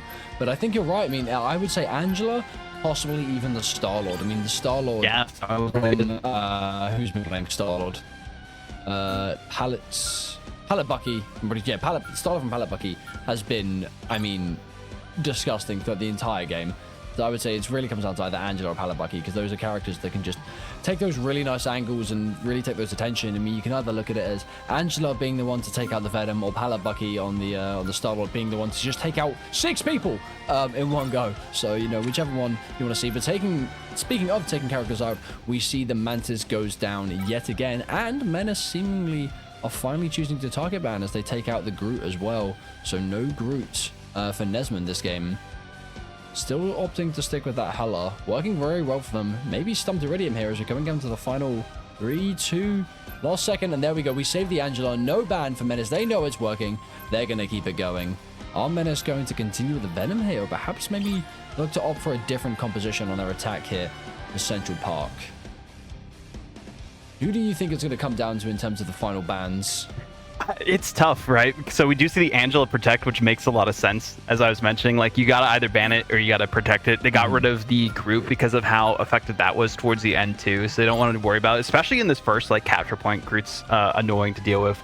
We haven't seen Gambit banned, so we're gonna see a Gambit ban unless they just want to let it through for some reason. But because of how good Gambit is, I'm expecting like a Gambit or an Adam Warlock because of how good the reses were that we saw. Instead, it's going to be the Emma. So they're going to focus on the tank line, make it a bit more difficult for them to go for like that triple hold, as we saw happen from both of these teams attempting it in the last 2 maps for Convoy specifically. On this side, though, do we see the Gambit just get through? Okay, Gambit's going to be played, but they're not going to have double Gambit is the big thing. Yeah, very interesting. Gambit, this is the first time we're going to see him for Iridium. Exciting. I haven't really seen or played much Gambit myself here, so do you want to give me a quick rundown of how you feel Gambit is useful in the esports at the currently moment? For the strategists right now, so they can have a cleanse that is just able to be used on a dime whenever they want. So any CC ability, if you're dealing with an Angela, you can use a Gambit to cleanse it with just a simple ability. You don't even need your ultimate. Their ultimate cleanses, mind you, so you don't have to worry about CC from that. Their ultimate also gives a speed boost, I think a damage boost too. It lets you jump higher. It also gives you a faster ult charge. So like the ultimate is broken. It seems like we're gonna have a really interesting last game here. Oh, possibly not last. Sorry, maybe not a last game here. Iridium again could scrape it back, take us to that fifth map. But yeah, I think in terms of compositions, we're seeing, you know, very similar comps for both sides here. I think the only difference Menace is really swapping up would be high Q being put onto that Gambit. Okay. They let the, oh man, having Gambit also with just the fast ultimate charge and making it so that you can get the Goddess of Death and the Horn of Proteus. So often too for KQ and Biomachina is going to be a menace to deal with. Typically you would see kind of a Daredevil or a Psylocke used as well, because Psylocke's able to just like get their ultimate going so quickly too. Even a Star-Lord works out well with Gambit, so I'm kind of surprised that we haven't seen that yet, but maybe just want to stick to their bread and butter for now. Okay, I mean, Gambit here seemingly glaze like a donut. Gotta be a good support. Gotta be a good support if we can go for this little mountain. But it looks like Menace maybe struggling to get their first picks in here. Kubenik isn't really able to get those angles that we spoke about before. Kind of forced out every now and then. There comes the Emma, pushing Bazzi into the enemy team as he's thrown around like a tennis ball. Uses all of his utos, gets anti, 200 HP, somehow manages to make it out. Maybe I spoke too soon. Not quite, never mind. The ultimate comes through. Is that the ultimate? Yeah, it is. Yeah, the Rage and Royal Flush. KQ though still managing to find two. As Bazzi finds the third, and the rest of the team are seemingly just cleaning up. And Menace take the point with 3 minutes to spell nearly. Koga though, something to the strange. Can we get the portal out in time? We do have plenty of ultimates for Iridium if they can get this touch here. Nearly got stuck on the top, jumped on just in time. Ultimates galore being thrown right out there. And Pallet Bucky seemingly sitting on the side a little bit, just waiting to see if he can find a good opportunity to use his ultimate. There we go, finds one from Slime. It's KQ. A little bit of Julia going on the side, has the bubble forced out. Pallet 4 finds one as well. Kubenik running around the point, get put onto low health, and Iridium seemingly managing to hold on. Skin of their teeth yet again. They really love bringing things close. This team plays like a cup on the edge of the table. And just either win the fight or lose the fight. Stop doing this to me. I mean, this is the Gambit meta. You win if you use your ultimate, essentially, and if the other team does not have the Royal Flush available to them. And that's what we saw happen both times, right? We saw the teleport in, use a Royal Flush, get all the damage, all the ult charge too for the rest of your team if you need it. And it just makes it so it's very hard to lock someone down because they can move so fast and jump around as necessary so that you can't get those crits depending on if you are hit scan or not. So we do see the Goddess of Death though coming through on the other end. They're going to be trying to focus them down with the Angela, just blocking out some of the damage from it, but not really having the angle that they wanted on it either. So Biomachina still able to put some good shots onto Iridium on the defensive end. We do have, there it is, Retribution coming through. Evan's Retribution dropping down, but not able to do as much as they would like on that fight because they're just going to get forced off it because the Royal Flush comes through. And as I say, every time the Royal Flush is used, it's a fight win for the team. I don't think they necessarily needed it towards the end there, but it was just making sure that they could get that point captured for sure. Anything for the point. Even if it's 2 ultimates used, take it for the point. They've got it now. 3.5 minutes left to push here. 0 ultimates for both sides. Actually, never mind. We've got the Royal Flush for the side of Iridium, so perhaps they can get an early one fight here. Claim some more space. Iridium trying to find some other angles, working on the side here. Pushing this Namor into a really awkward position. Can they catch him? Not quite. He just about manages to rejoin his team. And Nesman is actually the one put onto nearly 0 HP and forced to walk out.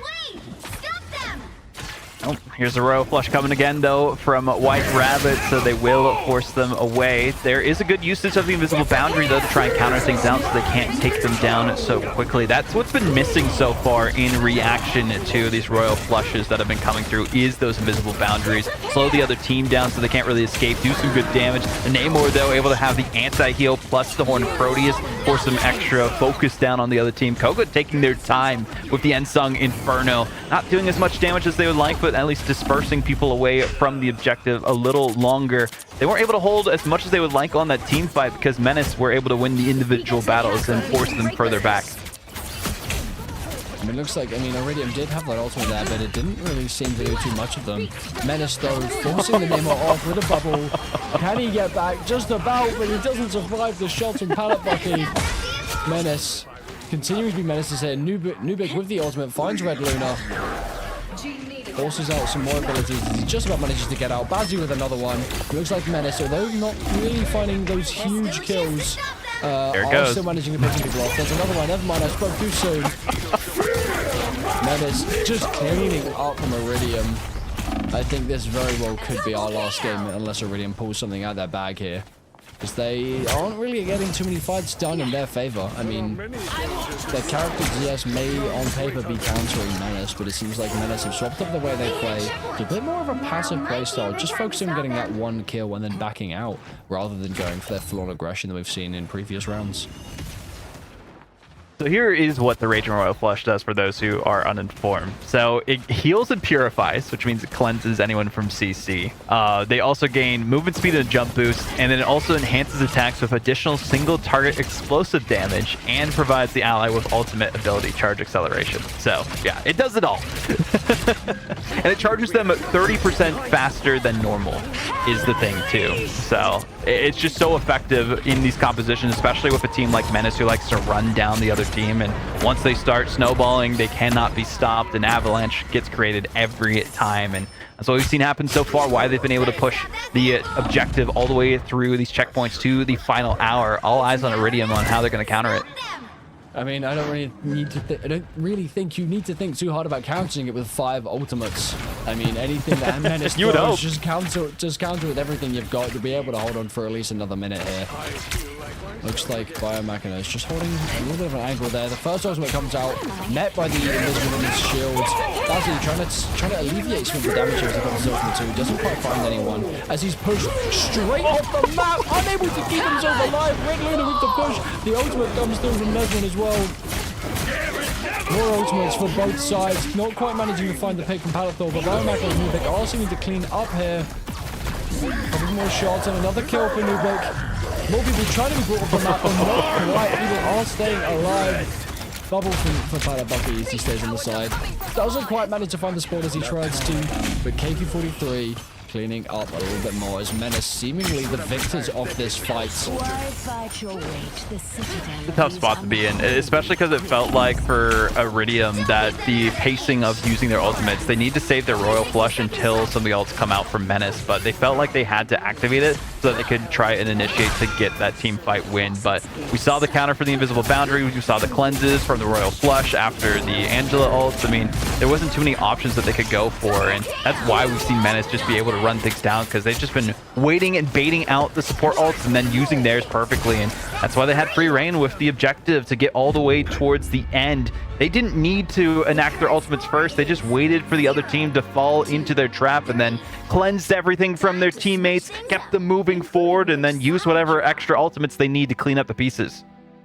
I mean, falling into the trap, I think, is a perfect analogy for how Menace have played that.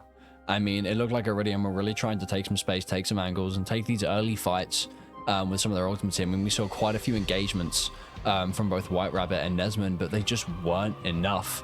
Nesman perhaps opting to swap back to Magneto here. I mean, I don't know. Did you feel like the Angela was continuing to work here? I thought it was a little bit tricky. It's tough. Angela does get countered heavily by the Gambit, specifically because they can cleanse their ultimate, right? You try to dive into the backline with it, and you can't really do too much about it. And Gambit itself is very hard to dive as a character because they have their like double dash they can do that also heals them. So if you're trying to like focus them and do like the quote-unquote one-shot combos that everyone says there are, but it's not one shot. You just have to like, it's a combo to death, a death combo basically.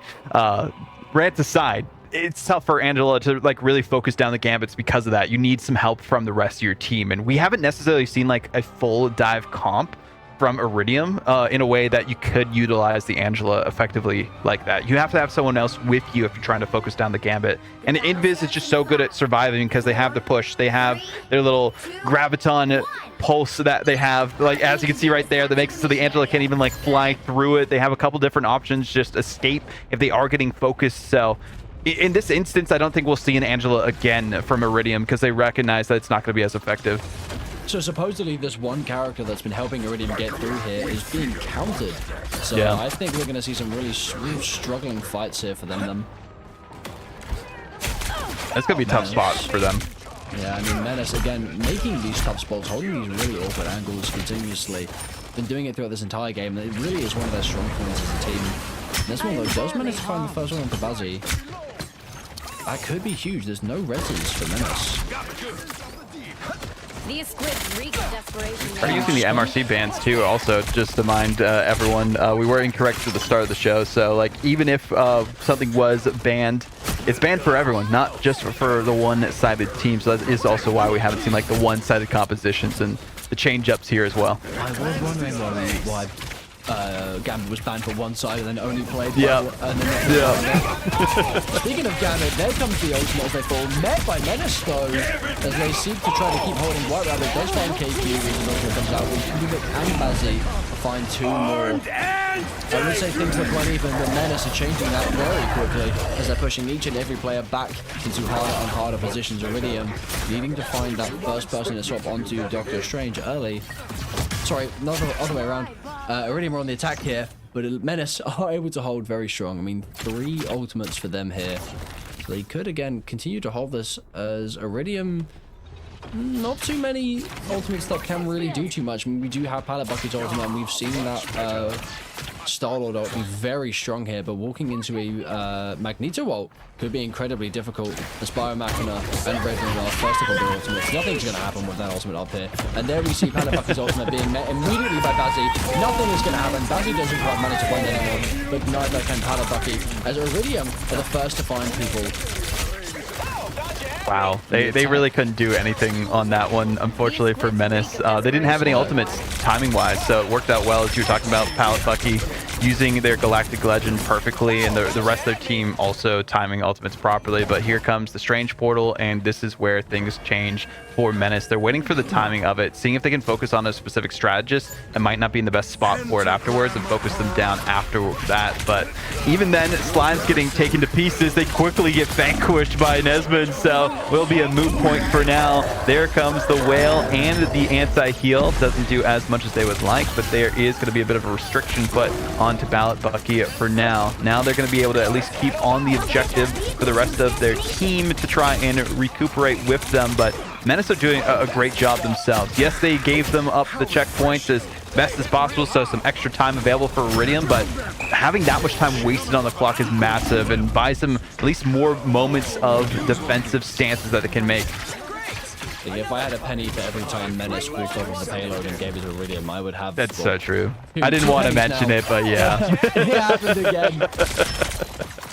Iridium, again, though, they only really had a minute behind what Menace had, so I don't think things are going to be too different here. It really just depends on how they're able to use these ultimates to get around Menace, because that seemingly was what worked for them there.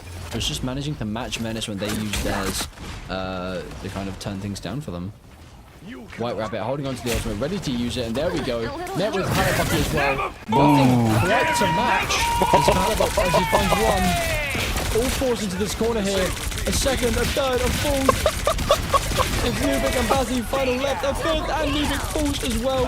A complete and total flawless team wipe for Iridium, and they only used 2 ultimates. I mean, Menace here perhaps playing that at a loss. They did try to use Royal Flush as well, yeah. As well, but I think immediately after Relive didn't work, probably made the call to not do anything, just to take that at a loss and take the next fight fairly even, as both teams are coming up here with 3, no 4 ults. As Koga opens up, finds one. Pallet Thor going down very early on here, trying to take the fight. Zero ultimate being here. Iridium are stomping through Menace. As Koga nearly able to keep his ultimate going up here, but Machina wasn't caught in the ult. Nubik falling down as well, and Iridium seemingly take the point with little to no holdback from Menace. Yeah, I think the big thing is here too that they've made it so Menace's ultimates aren't really synced up as well as they could have been. So we see some commitments, excuse me, from their side in terms of ults, as we were talking about before, with the Gambit using theirs and it just not being as effective, because you see the not Pallet Bucky specifically, but Starlord. That's what was messing me up before, is the naming there. Pallet Bucky able to use the kind of damage boosted Galactic Legend and just quickly move through the backline and shred them to pieces. And that's why they're one of the best heroes when you are teaming them up with Gambit, because of that massive amount of damage you're able to get out of it with their ultimate. So having that available to them in a couple moments might be the difference maker here, and has proved to be it so far. But it's really going to come down to the counters from Menace. The other ultimate usages from Iridium, they're being a lot more patient with the rest of them. You've seen Red Luna hold on to that invisible boundary for such a long time. Now they're also waiting for the other Gambit ultimates to go out before using theirs. Hell Unleashed doesn't matter, but when you have a Galactic Legend available, and you're just going to try and target the backline as best as possible, getting one down, looking for the second, can't quite get it yet because they're cornered up, but the rest of your team is still able to move forward. Meteor M finally hits the target. They are able to connect to whip it on this one. Nesman is the one that swapped over on this map for the Magneto, and they're pushing them back as well.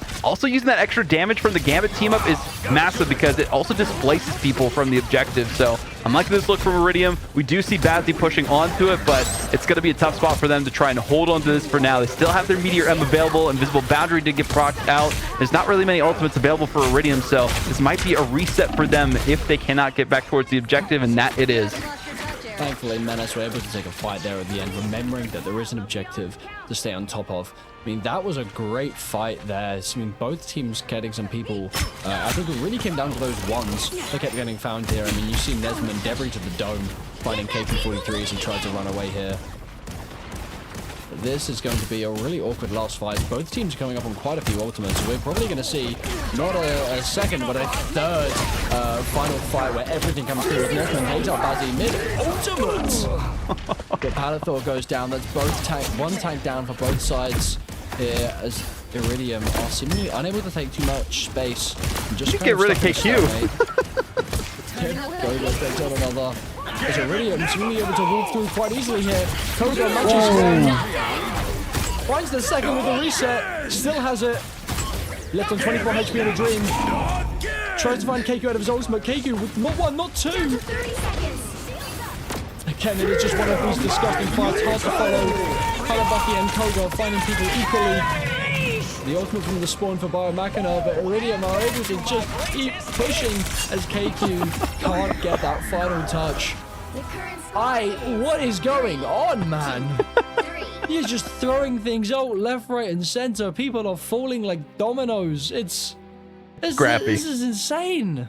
Yeah, this was definitely scrappy between these two teams, but Iridium giving it their all as best they can, and the changeup was the difference maker here, right? We see Koga on the Bucky doing enough to take out the backline with their Kraken impacts. The ultimates were also massive, timing those properly with the Rage and Royal Flush so that they have the extra damage, the extra movement, so no one can escape them as well. Once you get hit with the Kraken impact, you're also slowed a little bit too, so it's even tougher for them to survive. And that survivability was the key point for Menace on why they were able to keep things going so well in their favor in the last two maps, right? Because they didn't have their backline dying as much. They were able to sustain and keep things going and cycle out their players as they get sent back to the respawn room in the individual battles. Now the team fights are being won by Iridium with this composition, and since they have less time, they're going to just stick it through, but change things up a little bit. We might see some Jeff action here with the it's Jeff trying to get that as quickly as possible because they have the team up available with the Venom that gets them like the extra dispersal heal like you see for Adam Warlock, and also helps to charge your ult faster. But as I said, that they were just having fun on Jeff. They baited me again. Red Luna is going to stick on the Invisible Woman, and it makes sense. Invis is like basically the second or first healer, the best healer in the game, as a lot of people have been saying. I think it's a fairly standard backline for both teams here. Very matched composition. Iridium did struggle a little bit to take the point initially from Menace, so hopefully Menace maybe can keep that up this time. Oh, I'm having a bit of a lead interference here. I got you in the meantime. While we do see this Menace team holding things down, Iridium, Pallet Thor pushed a little bit too far forward and did get taken out for a moment. Some good counters back and forth though. KQ is traded, and another member of Iridium does fall for now. So KQ was such a menace to the other side, and I can see why they're called Menace, as we keep mentioning, because They are just annoying to play against based on the positioning and the composition. And well, Pallet Bucky's just getting focused so much, and that's who you want to make sure you take out of the equation time and time again, so they can't really do much. Biomachina just trying to stay alive for now in these 1v1s, but IQ is here building up their ult charge so that they can use that Rage and Royal Flush to win the team fight. That'll win them the series to force things to the grand finals. If Iridium can get this going with the Kraken Impact, though, might be enough, but they aren't able to get the connection. There's a blocked Meteor M from Bazzi. Unfortunate timing and not the best angle that they could have gone for, but doesn't matter because the rest of the team is picking up the slack. Ayabagamoto, though, from Nesman could be the answer with the Galactic Legend tying it up. They don't have enough damage, though, because no Rage and Royal Flush. 2 picks, though, doesn't matter if you can't get the rest of them. They're holding on to the objective for now, but no tick has been taken so far. Overtime ticks down, and nobody remaining to even get a single percentage. Menace just need to get a single tick, and they will win this matchup. Menace there, not a, like, yeah, as you said, a couple of them are falling, but unless you take that point and clear them out of there, they're not doing anything. Able to just retreat back into that hole in the wall and keep themselves sustained here. That Invisible Woman just pulling that one or two people back into the team, ready to just get them rolled into a little circle of death here. Very strong looking for Menace here. I mean, what do you think Iridium needs to do here to change up to stop Menace from capturing this point? It's tough because, like, I think they were just staggered too much on that attacking side, you know? So having some way to stay alive is the big thing, right? They were getting focused and kept losing the individual 1v1s, and that was the problem for them on domination, right? We saw them scattered too much, and they couldn't do enough to focus down the rest of their opponents. And we saw people, like, headed back towards their spawn to focus on, like, I think it was on trying to take out KQ in the spawn or something like that for no reason, because you want to make sure you're with your team, focusing on the objective, keeping everyone there. Yes, you can go for those individual picks, but sometimes it's better just to ignore the person who's peeling you from the point, because that's what they're doing, so you don't have time to focus on it. So having the coordination we saw from them when they were on attack is what they need to do. Making sure that they focus on, hey, let's take this person down first, then this person, target prioritization. We have not seen that from them since then, and we need a little bit more of that on defense if they want to come out on top. You have to stop them from securing Okay, the mission good to area. hear, good to hear. Well, Menace, and I'm straight back into a little bit of interference here. Sorry, you're gonna have to pick up for me. It's all good, man. I got you. But yeah, Menace, I mean, they just got to keep doing what they're doing, honestly. They look so strong on capturing the objective last time. They got it fairly quickly against their opponents. So if they can build up that all charge fast enough, they had a little bit more time on their side too. So Menace will have at least some more chances to build up those ults in this like minute and change that was given to them. And Kovnik seemed to be a difference maker for them before even needing ultimates. But the problem is you could farm ults very quickly off of a Venom because they're able to recharge their health so fast, and they have so much available to them that you just target them and they'll just feed your ults as much as possible. So it's just going to come down to who gets these ults first and when they're going to be popped off from either Menace or Iridium. That'll determine if we go to a draw scenario or if we do have Menace coming out on top, getting that first checkpoint gathered. I mean, Menace here, able to hold on strong. Which means we're falling. Never mind, I spoke too soon. KQ goes down there in the final 15 seconds as Iridium are holding strong. 2 ultimates come through from Menace. Can they find anyone that? As Iridium are forced back into a corner here. The corner that was once for Menace is now death pit for Iridium. But 3 ultimates come out for Iridium. Finds not. Why does the bubble comes through? The bit of a reset comes through. The Pallet Bucky as he catches out 2 people. Perhaps are they able to capture at this point here? KQ with another Iridium, it's fairly even. It's another scrappy fight with KQ with 3. Palatol finding Bazzi at the last second, but fools himself. It looks like 1 or 2 players on the side of Iridium coming in at the last second to try to hold on.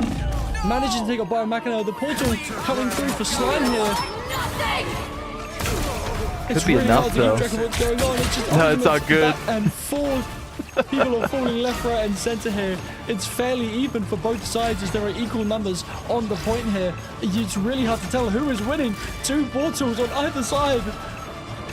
Only 1 remaining, though, for Iridium, so they have some chances to get back on the objective, and that's the big thing here. If Menace cannot get rid of them off the point, then that's going to be a tough spot for them because the revives from the room can come fast enough. But you do see Biomachina just trying to focus on the rest of them. Nobody's even touching the objective.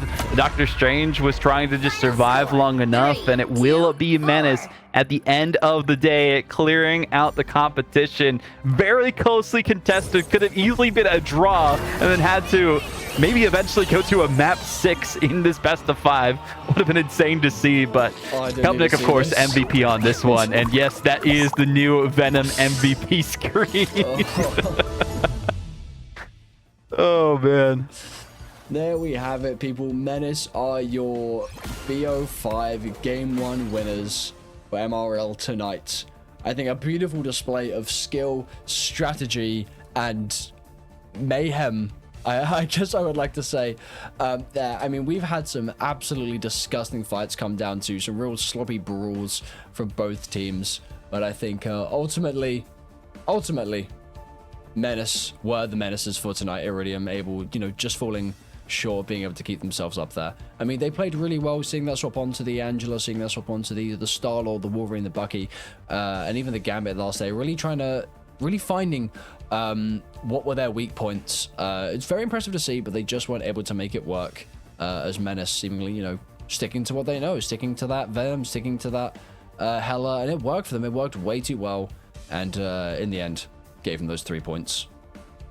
Great work is all I have to say on this one for both teams. Iridium did what they could, it just did not prove to be enough towards the end. Menace were able to build up their ultimates a little bit faster, and they were able to use their portal efficiently in time to get onto the objective and then just surround the other team. Even when they were haphazardly jumping through from Iridium to try and defend, it just wasn't enough to have a foothold at that last moment. So congrats to Menace. They gave it their all. They seemed the most confident team throughout all of it. Even after the punches came through from Iridium, they still had one more in them every single time, as Captain America would say. So they'll be your grand finalists, waiting to see who will be joining them later on. And kind of like looking towards that bracket, it's either going to be this Iridium team or Blazing Bloom. And I think Blazing Bloom have their work cut out for them, especially after seeing how adaptable this Iridium roster were here, Jiroko. I mean, Iridium, they very well could be beaten and tired here, being forced to go back into another best of 5 before then going again into a best of 7. I mean, at least Menace get to have a little bit of a break before going into their final maps. Perhaps it could work as fuel for Iridium, but I mean, only the games will tell us how it's going to continue. Yeah, I mean, grand finalists for Menace. Potential to see who will join them there. But that's all the time that Jiroko and I have here on the broadcast today. We'll have some lovely casters joining us. That is Nightmare and Mau Mau to close things out. Jiroko, any final thoughts from you before we send things out? I mean, again, I'm going to be sat here. I'm going to continue watching this stream. I'm excited to see. I would honestly love to see a little bit of an underdog here from Iridium. I think they played very well. I think they've got some, good foundations. Get the run back. Yeah, they know what to. They knew what happened. They knew what went wrong. They made their swaps. It just came down to a little bit of a sloppy fighting in the end. But yes, I think we're swapping over to a break now before we continue. Not yet. Not yet. Not I think we're actually going to be looking at the playoff bracket here in just a moment to see a bit of an update first. So we'll be taking a look at the playoffs specifically for that bracket, just so we can see an update on that, and then we'll be going to a break for that. So we'll keep talking a little bit here, Jiroko, before we do that. But yeah, I mean, the playoffs, seeing Menace move forward is huge for them. They want to be the team that is the top dogs, and now they're able to get the win. Iridium now in that lower bracket. I mean, this Blazing Bloom roster, they have their work cut out for them, Jiroko. In Blazing Bloom, I think I can probably pull up their roster as well here quickly to see who is on that team. Blazing Bloom, here we go. So we've got Alpha Phoenix, Such Anakin, Aratox, Imanol, Roxmane, and Slazer. I mean, I think I recognize a couple of those names. Definitely some strong players, but as you said, if they will have their work cut out for them, both sides. I mean, I would like to say, again, I would like to see the underdog route from AIROZ Iridium. I mean, I would love to see them go up again against Menace. I mean, they very much seem like a team that is able to focus on what was wrong and then play it, but it just really comes down to if they're able to make it work. Because that Angela that they pulled out there, an amazing pick. We saw some really good fights. Oh, yeah. Focusing on that Venom, focusing on that style. I love seeing the Charlie Chaplin running around between the Angela and the Star-Lord here. So they definitely know what they need to pick. It just really comes down to if they're able to make it work. And that's what we'll have to see. I think they will. I mean, they've gone up against possibly one of the best teams that we have right now, our finalists. So I think, they can bring into this next game here. They can say, we've already been up against Menace, we're going to be up against you, and we're going to reclaim our spot in the finals. And I'd love to see it. I'd love to see it happen. They got the time to do it, and they're going to be facing off against Blazing Bloom again. So yeah, that is Alpha Phoenix, Maxi, Prepus, Roxmane, AIROZ, Rockstocks, and Iman on the other side there as well. So some great players on their side. There's a console player, mind you, from Xbox that is LVY AIROZ on their side. So shout out to the console generation out there as well. Actually, they might just be the coach. We'll see. It looked like someone else swapped in, so that makes a little bit more sense on their end. But yeah, I mean, some great players that are going to be coming up too. Some great casters that'll be coming through as well. But that is all of our time to recognize for now. Thank you for tuning in. Make sure you're still following the channel. The action continues. The lower bracket finals will come up after this. See you later. We are about to see with the Moon Knight as well from Slime of the Ultimate. You know, you don't want to sit in too close of a proximity, otherwise you are going to get mooned. Nearly forced out. 16 HP. Combo duration. Finds one, finds two. Ultimate also coming from Machina. And as I mentioned, is it a hole or is it a bloodbath? And it looks like it is. Experience and skills to pay the bills, and that's what we've seen from this roster. But finally, Nesmond swapping over to the promised land of Angela. I've been playing a lot of that personally, and they are very effective with rooting out some of these backline characters, but also just getting rid of those pesky tanks on the front line that are just holding on the objective. Not as effective as it was a moot point. They took them out and didn't have to worry about it because the rest of the team was focusing on them. That was massive. Also using the invisible boundary to make it so that Galactic Legend doesn't really do too much, and now they can use their own ultimates as well. We have the Kraken Impact reactivated from Pallet Bucky, so they're going to force it towards the back end and get them the entire day. The change up to Angela seems to be the difference maker because they can actually focus on this Venom, who has been a thorn in the side, or multiple thorns, I guess you could say, in the side of this Iridium roster. There's the combo, the Heaven's Retribution, Hand of Conjure. They can't escape their demise. Very nice. Yeah, I think this Angela. That's really good for Angela too. As you can see, they're just kind of like hiding behind that main tree in the middle so that they can have just a line of sight to know exactly where they're coming from afterwards. There's the Cosmic Guard Amplifier, Meteor M coming through. Again, Palator, timing-wise, not as good as we could see, but they do get at least an elim for their F that can happen. There's still time for Iridium in their favor if they can win at least a team fight, because they have some time before Biomachina does build up their ult charge again, but they have to activate pretty quickly. We do have the Meteor M coming through though from KQ. They get it straight onto the head of Palator. They do not want to have to worry about that Wolverine. Cosmic Guard Amplifier comes out. Can't get focused enough by the Menace side, because if they can get rid of that Bucky, they can get rid of any problems, and there they go down. Koga does have the end song Inferno, looking for the perfect angle for it, just to drop down and see if they can at least get one pick from it. They don't have to worry about the res, but look already, almost 50 game. Portal comes straight through here from Menace as they're trying to retake here. They don't want to give it up. They know they can win here. Fairly even for both sides in terms of ultimates. As Menace are trying to retake here, come straight through here, all 6 of them on the point. Not met with anything immediately, but Iridium does have some nice positioning. Given up quite quickly by Palathor, jumping into the backline. That's the first two. Kubnik with 2 as well. It's fairly even for both sides. Iridium with no supports. Palabucky finding 1 as Luna comes back. The Galactic Legend comes out here. Is he able to catch anyone with the Phoenix also coming out here? Koga finds 2. Palafor with another. And also Iridium may have the chance to close for Biomachina. Coming out with the res. Needs to keep his team alive in this small space as Koga. Because Menace were able to win the individual battles and force them further back. It looks like, Iridium did have that ultimate there, but it didn't really seem to do too much of them. Menace, though, forcing the Nemo off with a bubble. Can he get back? Just about, but he doesn't survive the shots from Palabucky. Menace continuing to be forces out some more abilities. He just about manages to get out. Bazzi with another one. Looks like Menace, although not really finding those huge kills, are still managing to pick people off. There's another one. Never mind, I spoke too soon. Menace just cleaning up from Iridium. I think this very well could be our last game unless too soon. Menace just cleaning up from Iridium. I think this very well could be our last game unless Iridium pulls something out of their bag here. Because they aren't really getting too many fights done in their favor. Their characters, yes, may on paper be countering Menace, but it seems like Menace straight off the map, unable to keep himself alive. Red Luna with the push. The ultimate comes through from Nesmond as well. More ultimates for both sides. Not quite managing to find the pick from Palathor, but Biomachina and Nubik are seeming to clean up here. A couple more shots and another kill for Nubik. More people trying to be brought up the map, but not quite. fight win. But we saw the counter for the invisible boundary. We saw the cleanses from the royal flush after the Angela ults. I mean, there wasn't too many options that they could go for, and that's why we've seen Menace just be able to run things down, because they've just been waiting and baiting out the support ults and then using theirs perfectly, and that's why they had free reign with the objective to get all the way. Could be incredibly difficult as Biomachina and Raven are first of all their ultimates. Nothing's going to happen with that ultimate up here. And there we see Panabucky's ultimate being met immediately by Bazzi. Nothing is going to happen. Bazzi doesn't quite manage to find anyone, but neither can Panabucky, as Iridium are the first to find people. Wow, they really been buy some at least more moments of defensive stances that they can make. If I had a penny for every time Menace walked off of the payload and gave it to Iridium, I would have... That's so true. I didn't want to mention it, but yeah. It happened again. Iridium, again, though, they only really had a minute behind what Menace had to kind of turn things down for them. White Rabbit holding on to the ultimate, ready to use it, and there we go.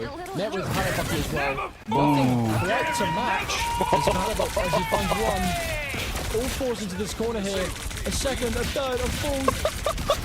It's Nubik and Bazzi, final left, a fifth. At a loss and take the next fight fairly even as both teams are coming up here with 3. No full ults as Koga opens up, finds one. Althor going down very early on here, trying to take the fight. Zero ultimate being here. Iridium are stomping through Menace. As Koga nearly able to keep his hold on to that invisible boundary for such a long time. Now they're also waiting for the other Gambit ultimates to go out before using theirs. Hell Unleashed doesn't matter, but when you have a Galactic Legend available, and you're just going to try and target the backline as best as possible, getting one down, looking for the second, can't quite get it yet because they're cornered up, but the rest of your team is still able to move. Of the final 5% for them.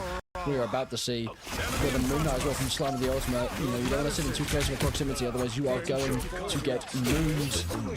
Nearly forced out. 16 HP. Combo duration. Finds one, finds two. Ultimate also coming from Machina. And as I mentioned, is it a hold or is it a bloodbath? And it looks like it is. Experience and skills to pay the bills, and that's what we've seen from this roster. But finally, Nesmond dropping over to the promised land of Angela. I've been playing a lot of that personally, and they are very effective with rooting out some of these backline characters, but also just getting rid of those pesky tanks on the front line that are just holding on the objective. Not as effective as it was a moot point. They took them out and didn't have to worry about it because the rest of the team was focusing on the nose massive. Also using the invisible boundary to make it so that Galactic Legend doesn't really do too much, and now they can use their own ultimates as well. We have the Kraken Impact reactivated from Panabucky, so they're going to force it towards the back end and get them the entire day. The change up to Angela seems to be the difference maker because they can actually focus on this Venom, who has been a thorn in the side, or multiple thorns, I guess you could say, in the side of this Iridium roster. There's the combo, the Heaven's Retribution, Hand of Conjure. They can't escape their demise. Very nice. Yeah, I think this Angela. That's really good for Angela too. As you can see, they're just kind of like hiding behind that main tree in the middle so that they can have just a line of sight to know exactly where they're coming from afterwards. There's the Cosmic Guardian Amplifier, Meteor M coming through. Again, Palator, timing-wise, not as good as we could see, but they do get at least an elim for their effort.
Welcome everybody to the the Menace Rivals League semifinals. We're looking at the lower bracket right now.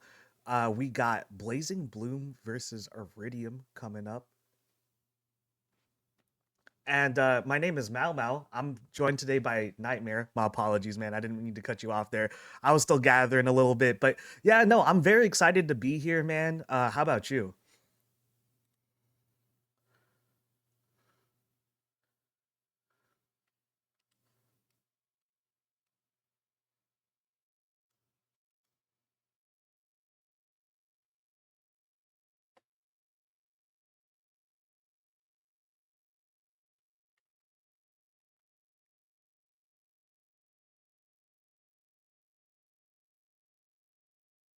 Yeah, no. I mean, if you guys have been watching here for a couple of the days of the weeks, I'm here sometimes, and I was here for the latter half of season 0 to watch Blazing Bloom win that. Pretty interestingly enough, I did say I wanted to see season 0 champs versus season 1 champs in these playoffs. I just didn't expect it to happen in the lower bracket. You have these titles, and you kind of have also expectations that come with these titles, and I don't think those expectations really set them there in the lower bracket. So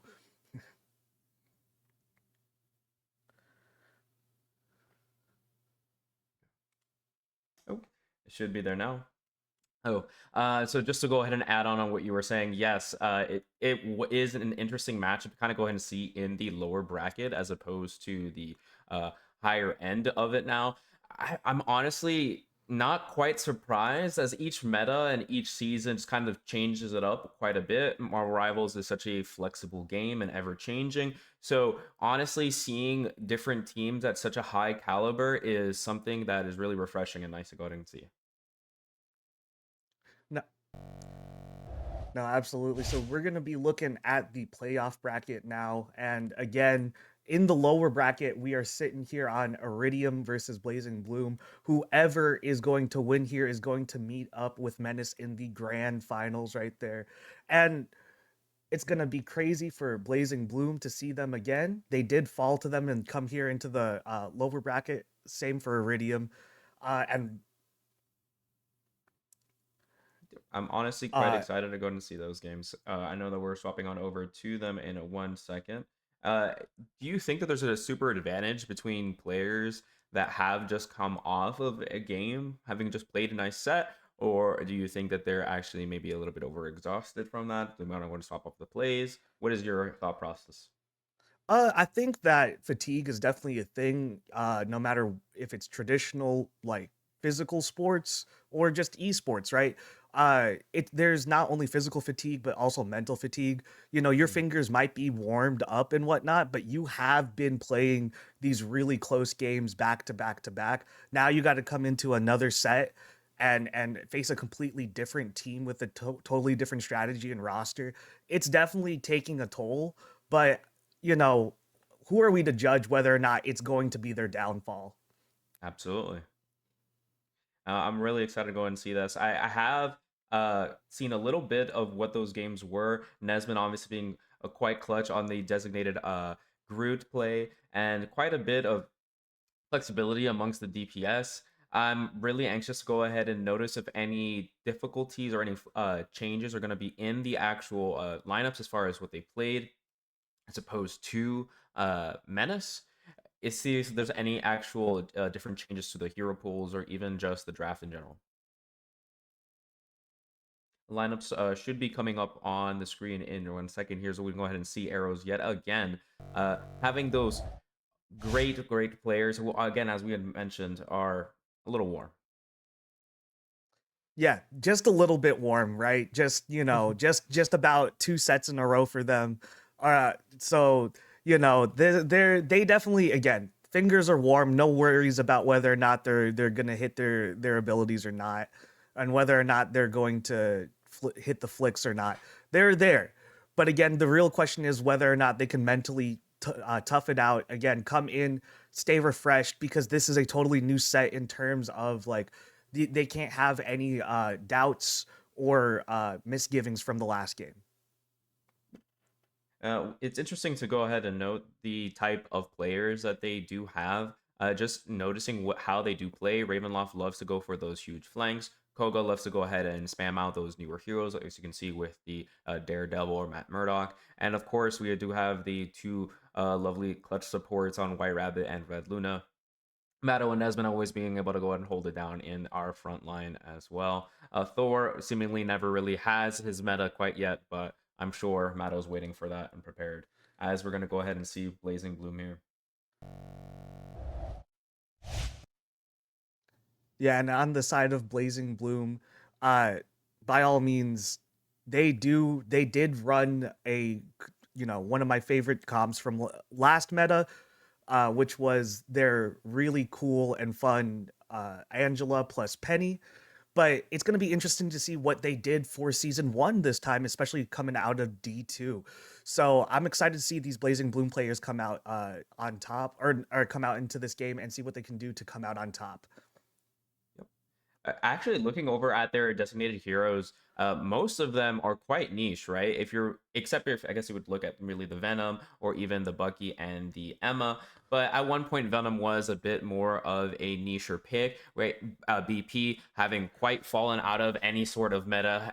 Loki just coming back really with the Gambit, and Jeff now finding a real home in the game ever since those changes to their ultimate. So it's actually a bit of spice and a bit off meta from Blazing Bloom. Yeah, and if by all means they do stick to these designated heroes, it will be just as interesting as I said it was before with the other picks with the Angela and Penny. But we're in a totally new season. It is kind of the season or kind of the meta to see Penny get banned out, especially again with the way we've seen Blazing Bloom do it before. And if Iridium has done a little bit of the homework on them, they will maybe see that out there. I am pretty interested to see if that is something that we will see coming in here, looking at the picks and bans. Looking over at the first game, we're actually going to have game 1 over on Hell's Heaven. Domination, of course, a very classic and true game. Right back over to our first one. Everyone knows about it, and as you were mentioning, the Angela is quite a nice pick over on this map, at least for its particular area. They actually banned the Daredevil right away, so Koga is not going to go ahead and get that off rip. Wondering what's going to be on the other side. Ooh, Spider-Man too. Angela, as we just mentioned. Anything that does get that pushback really is annoying. And there it is. You love to see Nesmond's Groot get to stay in the game. Nesmond on Groot is, as we've talked about before and others have talked about before, he's a great Groot. He's an amazing Groot, He's kind of one of the best. So to get his comfort pick to start the game out, I think really definitely helps out, at least on the mental side. Again, bringing it back to they're coming in from another set, so getting a comfort pick might definitely ease some of that wear and tear off of them. Actually, Groot is a terror to be dealing with on this map in general. All those close-knit spaces that you do have to go ahead and butt off, making everyone actually have to walk into your damage. We're actually banning the Hela for the Namor and Hela actual team up, right? Obviously a great ban in and of itself. And then the Star-Lord that actually has that great maneuverability and flexibility that we did see them go ahead and play in the last set. So a lot of these standard DPS bans. It's interesting to know that the Bucky save exists, especially on this map when there's so many things in the game I feel that still answer Bucky, including Gambit, which just got saved. Yeah, and there's the Gambit save. If you've played a little bit of this game, watched a little bit of this game ever since he's been released, you just know how good he is for this game. And in terms of what your team could just use to win fights, there's like a lot of ways to slot him in. He is good to be like a really good diver in a triple support, just if you're wanting to go more damage wise, but also as just a healer, he does so much by himself. And I'm not even talking about the abilities, we're talking about just single shot healing, one of the highest in the game, right? And honestly, at the moment, as we're kind of looking at either team's lineup, we're noticing, what is that, Animal crossing backline once again, along with our Maxi, Groot, and Angela. I'm sorry, not Angela, Emma team up along with Psylocke. They have quite a bit of early damage. 30 I seconds think the before you attack. Penny is just Get giving ready. them the early shields. I'm not sure that this is actually going to be the Penny on the walkout, but it would be really interesting to see from Blazing Blue. Yeah, no, Blazing Bloom bringing out my favorite Penny, so I do hope they keep it. We have seen them use it to effectiveness, but they, again, metas change. This was last meta that I did see them last succeed with it. We haven't been able to watch a whole lot of their D2 games, but if this is what they were using down there, by all means, you know, we'd love to see how they work it out. But of course, there is the swap, and I have been baited, unfortunately. I will be a little bit sad throughout here, but we still move on. Yep, we do have a very similar lineup going at each other, actually. We just have two different tanks on the Venom and Emma. We're all walking on in with Nesmith, trying to go ahead and get that clear pick, cutting off those heals. As he gets poked out from the Emma on the right side, we're trying to walk in forward, either walls on either side. We're really trying to go ahead and try to play Fortnite. Game on, looking for those picks on Psylocke. And instantly they do have one fall on Alpha. Emma's dropped two instantly on Iridium as well. Ooh. And they aren't able to go ahead and lock it in, as neither team has been able to go ahead and get the point. Yeah, neither team really giving it up just yet. There was a couple falls on, there it is actually, the fall for the entirety of Iridium, as the pallet Bucky and I believe Koga were the first to go down there, and that just led to not a whole lot of extra damage for Iridium to really finish anything out, only holding on and falling very slowly. Now they're coming back right here, but Blazing Bloom is pushing the action, trying to keep them out of this hallway, or just in this hallway really, and out of the point. White Rabbit coming in from behind, trying to keep the support up on Nesmith. Eating up all those heals, putting up the walls, playing some Fortnite. As you said, Maxi Prepis is going to get trapped in there. That's unfortunate. Blazing Bloom down 2 right now, and Cracking Impact goes out. That's 2 from Pallet Bucky. There's going to be 1 more from Pallet Bucky, and this is going to be 4th. Is it again? That's not going to be Pallet Bucky's, but that is going to be a 4th for Blazing Bloom to go down with, and now they are coming back licking their wounds. They did take 39% though, so good on them for that much. Yeah, Iridium was actually able to go ahead and walk plenty on in, even get a pick before using any of their ults, before eventually go ahead and using Pallet's Bucky to go ahead and get those resets, as we did say. Blazing Bloom now have their ult in retaliation, looking to go ahead and go those moves, as we do have the Strangling Prison used, and on top have the Cracking Impact right on the corner, where they go ahead and grip that grip on the Venom. They go ahead and knock up as well, so he cannot go ahead and escape as he gets walled off. Here we have Psylocke looking to go ahead and ult retaliation, but got 2 in reserve. Roxanne able to go ahead and get their invisible boundary off, so unfortunately goes and trades it back. Yeah, Blazing Bloom and Iridium going back and forth right now on the point. Iridium now the ones having to answer this last take, and White Rabbit finds a quick one to finish right there on AIROZ, as Blazing Bloom is now down that Bucky. But Iridium, actually Blazing Bloom gonna use that Psionics Convergence as well, or Psionic Seduction, as well as the Raging Royal Flush, and 2 just huge sources of damage go out, as well as the Dance of the Butterflies. That's gonna be huge for Blazing Bloom. Amazing combo from them, or not even really a combo. Alpha Phoenix providing so much pressure, right, with that Psionic Seduction, not really amounting to too much besides just stopping the ults on the side of Iridium, and then they're all trapped in that corner. My God! And then Amon finds the way just to just get so much damage out of that Dance of the Butterflies despite no finishes. Amazing stuff. They really were able to go ahead and combo the damage off of Alpha to get that kick, and as you said, the Silence ult was able to go ahead and lock it down with the rest of their kills. Nesmith really trying to go ahead and walk on in with his Strangling Prison, looking for go ahead and walk on the back line, giving himself an opportunity for his team. Venom over on in. He looks for a great opportunity here. I believe has so in a moment. Actually gets a pick. They've actually got 3 over on Blazing Blue without having to use much.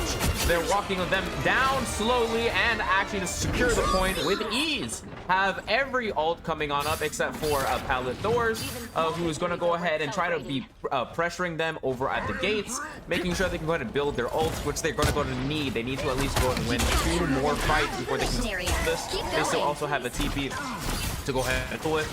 Nesmith building up walls, trying to make sure that his team has plenty of points and percentage built up. Has an awesome opportunity here to get an ult in, and does get a 5-man. Bucky able to get it in, very securely lands it on forward, but unfortunately isn't able to go and get a reset.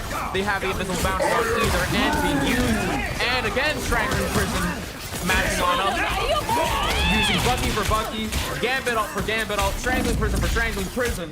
As either team goes back and forth, we're having finally Nesmond TPing. They're going to bring his team victory. Psionic Seduction being go ahead and used.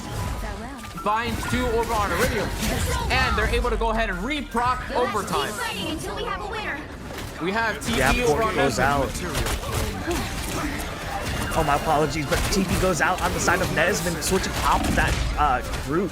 Gonna be huge for them, as that was the start of the last fight. But there goes an invisible boundary on the side of Blazing Bloom, and it's gonna be Koga sitting on the outside trying to find some picks, because there's not gonna be any way he outdamages that, and he doesn't outdamage that. He does, and he is the first one to fall down. But that's not going to be the end of Iridium just yet. Red Luna throwing out their invisible boundary right there, but then it's gonna be Maxi Preface with a Strangling Prism for a huge amount of Iridium players, and that's going to be the catalyst that they needed to finish this fight off. That's gonna be Blazing Bloom's first point. We do see that they had used, honestly, a great amount of conservation on their ults. Were able to go ahead and fight it back and forth. Unfortunately, Iridium did have a quite amount of time that they needed to go ahead and actually secure it for a bit longer. Koga having swapped over to the Iron Fist to try to live a little bit longer on that point, but has to go back here to the Psylocke, as we did mention. It's gonna be really about which team can go ahead and touch, at least on this point. 30 seconds before Personally, you attack. the actual separation that you get from Brute is walls, especially feel on these something corridors. familiar about And you. then if you have So, either opportunity we have walked with the either same Emma path. or Venom, Assassins it's really like gonna us give the belong to a first pretty team to touch exclusive club. the What advantage. monsters have you slain? Oni?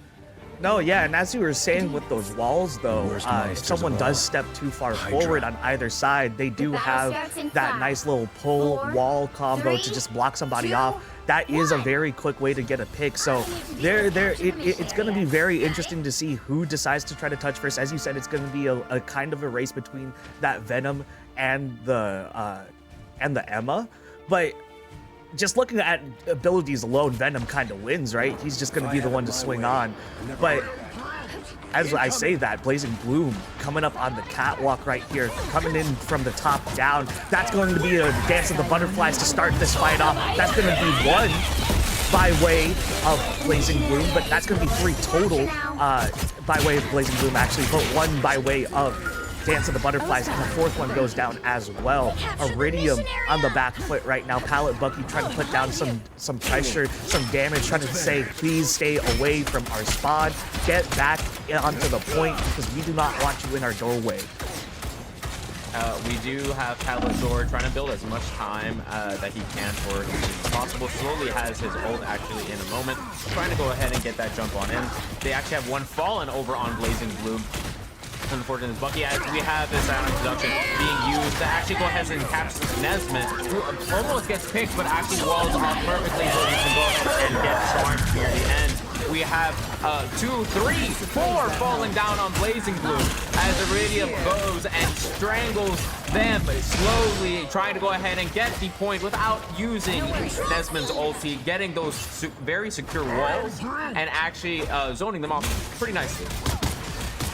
Yeah, and Iridium gets to keep invisible boundary, which can just basically time out the damage done by the Raging Royal Flush coming up on Blazing Bloom side. And again, on top of that invisible boundary, Iridium also has their own Raging Royal Flush coming up. So if that comes out second and Iridium is just staying up here, well, I take that back. Everything goes out on the side of Iridium. There's the crafting impact and the invisible boundary. The invisible boundary is going to do what they can, and that's actually going to be a Pallet Bucky just ledge kill. But then Pallet Bucky could not get that up themselves. Cracking impact on the other side. It's AIROZ this time, but AIROZ not finding anything before they fall, and there is so many low on the side of Blazing Bloom as they fall, and it's just going to be, that's going to be Stasier.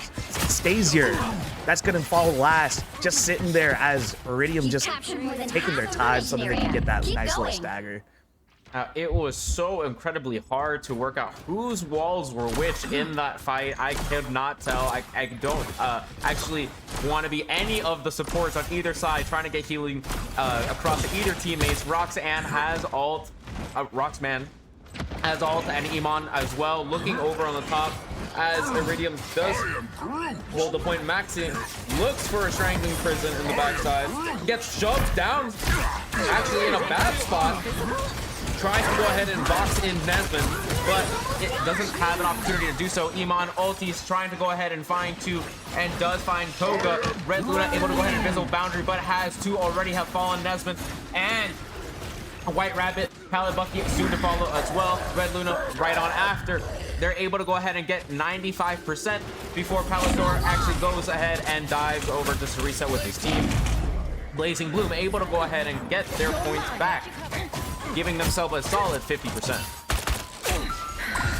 Yeah, 95% for Iridium, which is not a bad place to stop. You would like to have seen that overtime come up. There's actually going to be a very quick pick right there on Pallet Bucky, who pulls Iridium in, or pulls Blazing Bloom in, but dies themselves, actually. Pallet Thor now trying to press the issue. They're actually going to have to back up, but no, says AIROZ, you come right back here, they say, but then they're going to dive right back out. Psionic Seduction goes out, as well as the Raging Royal Flush. No, that was just a thought by Slazer. And then there it is, a Raging Royal Flush. Both Raging Royal Flushes go out, and the house does not know who to decide on just yet, as Dance of the Butterflies goes out. There's also the so many ults, my god. Kraken Impact, Invisible Boundary, another Kraken Impact. Is this Kraken Impact reset? It is reset, and it is going to be just used, because that is actually a win right there for Blazing Bloom on the team fight, and there's nobody there to touch. That is going to be a pretty clean way to just take that point back. And the game too. The port went through there actually for Iridium, so they don't actually have it here at the start, which is crazy. They actually just get the straight point anyway, but man, that was really unlucky.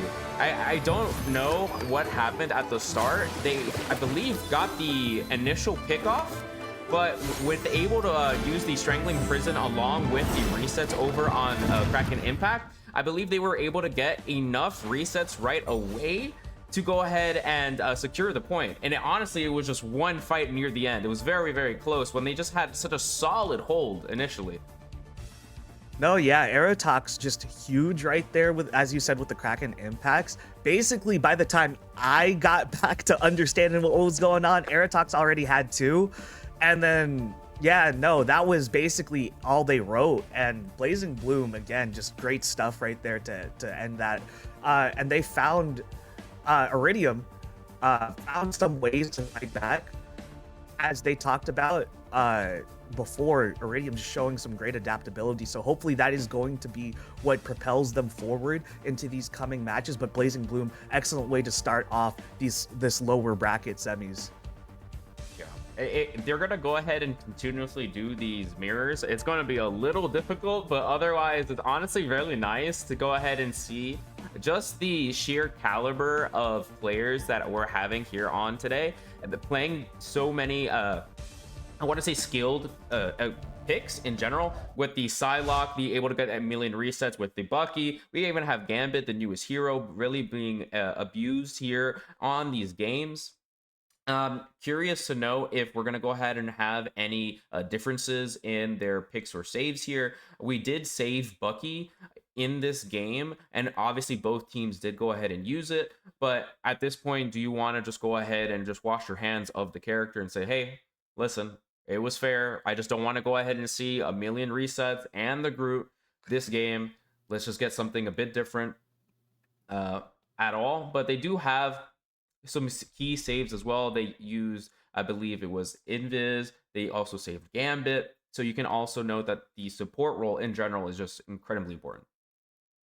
I mean, at the end of the day, it's a team game, right? So I feel like we could just easily make an argument for each role as to, yeah, these guys are really important for this util or this reason or this part of a team fight, et cetera, right? And yeah, no, it's a team game at the end of the day. But as we go on to this next game actually coming up, it's going to be Convoy on Midtown. I believe this was Iridium's pick. So they love that convoy. They also love Midtown, and I have been for the past few weeks. Just there's so many there's so many C word game modes: conquest, convoy, capture the flag, etc., etc. So I kept calling it convergence. No, my fault. Iridium's a really good convoy team as well as a convergence team, but they mainly showed off on convoy a whole lot. So hopefully this is going to be where they shell up here, especially starting on defense first. And then we get to see maybe this is the start of them to really get the ball rolling in this set. We actually have the Atom save, which threatens triple support right away. The opposing defense on Gambit's save as well. So as we noted, these incredibly important strategists, they actually go ahead and ban Groot, an incredibly strong pick on this map. Being able to just put your wall over in the corner and be CC immune for so long is just such a threat to so many tanks who are trying to build space for their team. The Invis save yet again, and even the Emma ban, which are honestly on paper really safe. The very stereotypical bans and saves. And there's gonna be the Bucky save. They said, well, it's interesting enough as Blazing Bloom did use their own Groot, right? But then this time they say we don't want Groot either. However, we did like that Bucky. So that's going to be pretty interesting for them. AIROZ looking out for them because that was their pick, right? And that was also what won them their last team fight in that last match, right? And they actually go ahead and ban Moon Knight. Moon Knight, a very strong pick. When you look at so many other DPS You'll already need a having been top-notch banned, team to win very this one. easy for you to go ahead and get huge damage boost, but also build your ult very effectively. It's such a clear big ult that it can go to clear out the area for your convergence point, or I'm sorry, your convoy point, to start getting you that first point.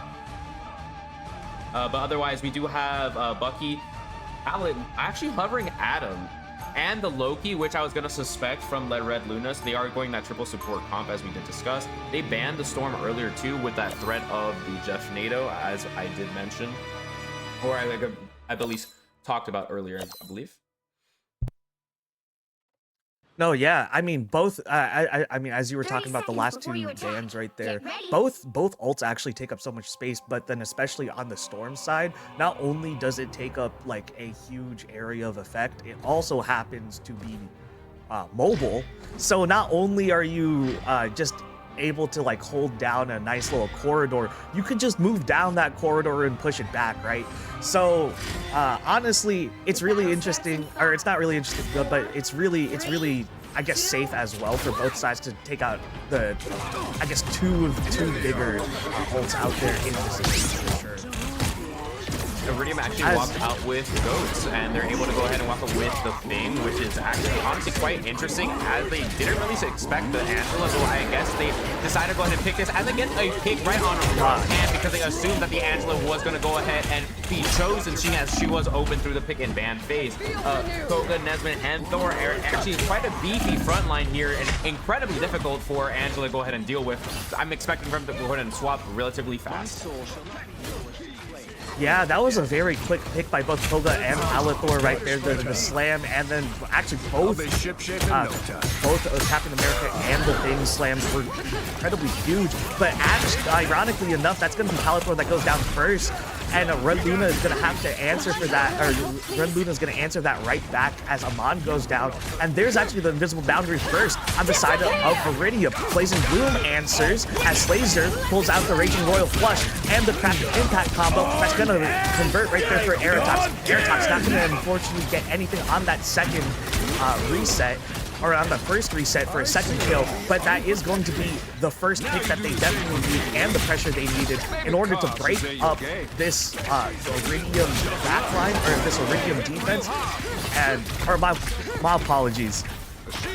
it's not going to be what they needed. I was just reading the entire fight wrong. It was very deceivingly to me. What it looked like it was Blazing Bloom for a second, but Iridium shoring up really well. Pallet Thor is going to go down first now, and that's actually going to be it. But they're all going to get rezzed immediately as Pallet Bucky says, no, everything you just did is for naught. Roxmane taking out 2 immediately again. Pallet Bucky still with the rezzes though, as the ult is still up on the Karmic Revival. Invisible Boundary comes out again.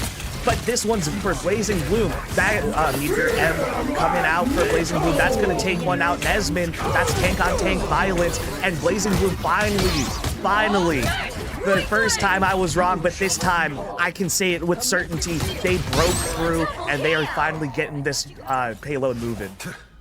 Oh, I thought that fight was never going to end. Koga and Palador actually had both their ult for quite some time, but weren't able to go ahead and find an opportunity to go ahead and use it as they go ahead and start off with White Rapid walking on through the portal, using that Royal Flush, and able to go ahead and anti-heal the entire team. Actually go ahead and get a stun on Maxi, but he is able to go ahead and navigate his way on out. They found a pick onto Invisible Woman and another onto Gambit as well. Iridium able to go ahead and still secure the point until they actually wipe out all of Blazing Bloom. It was really quick to go ahead and reveal all of them after the invisibility just immediately dropped.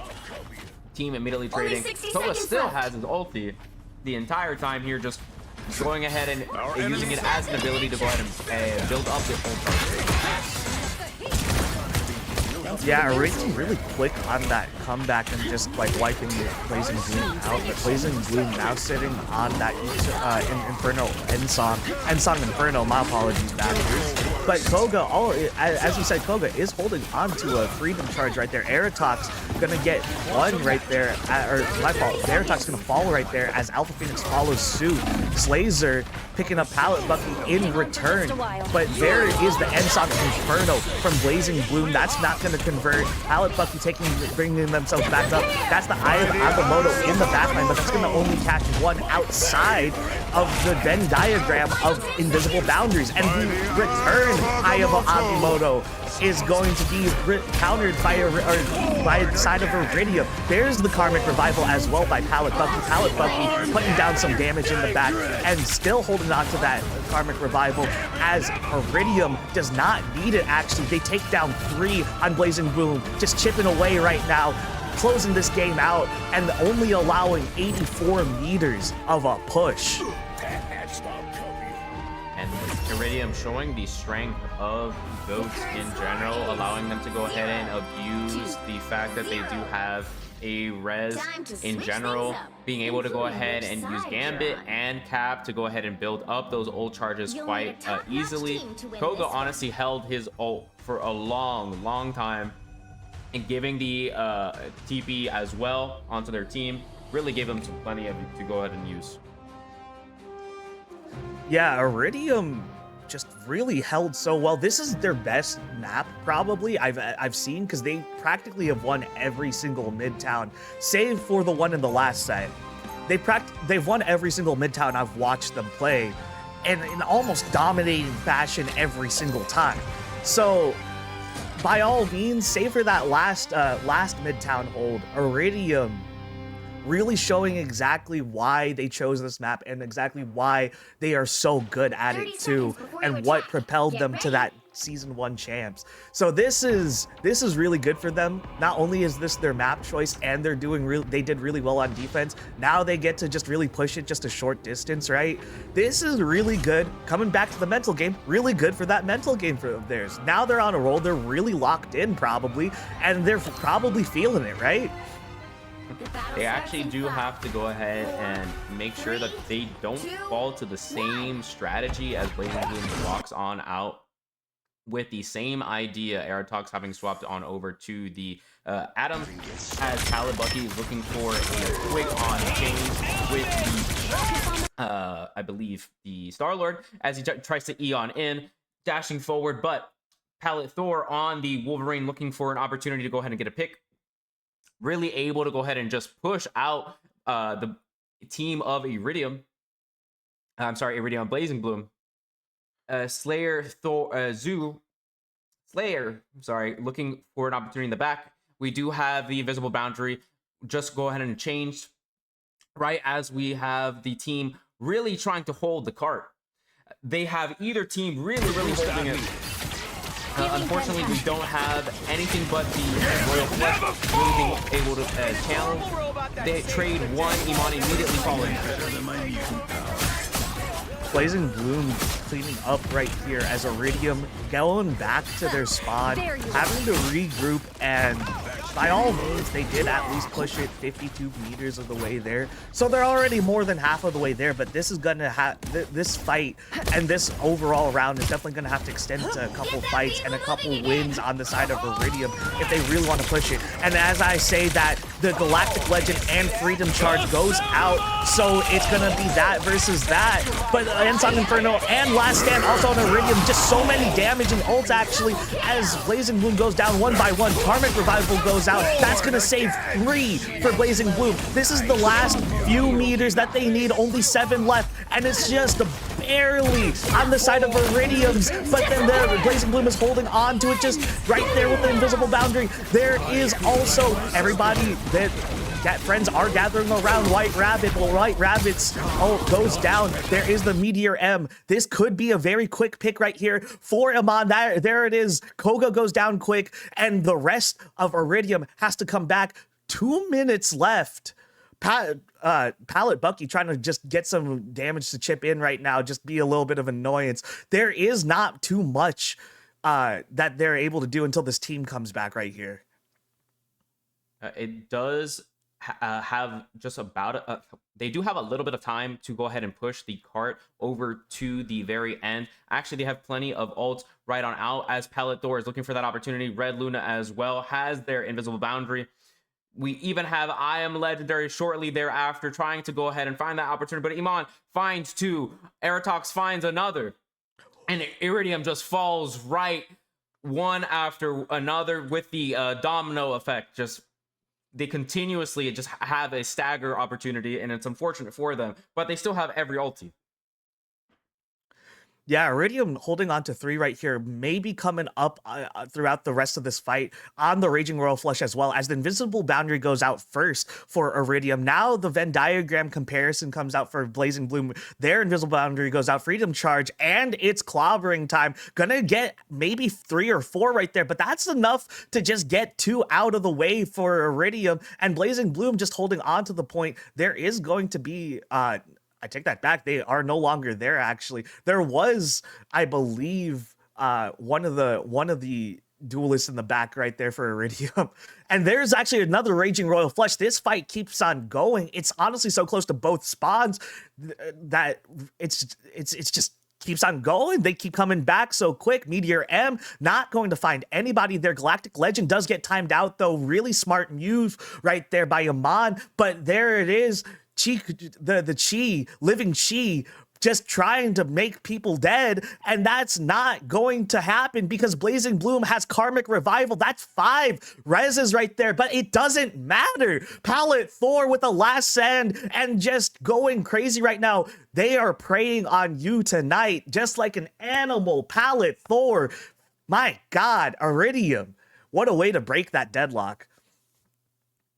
They were able to go ahead and just actually run the timer and eventually do get that push, and Iridium able to secure it.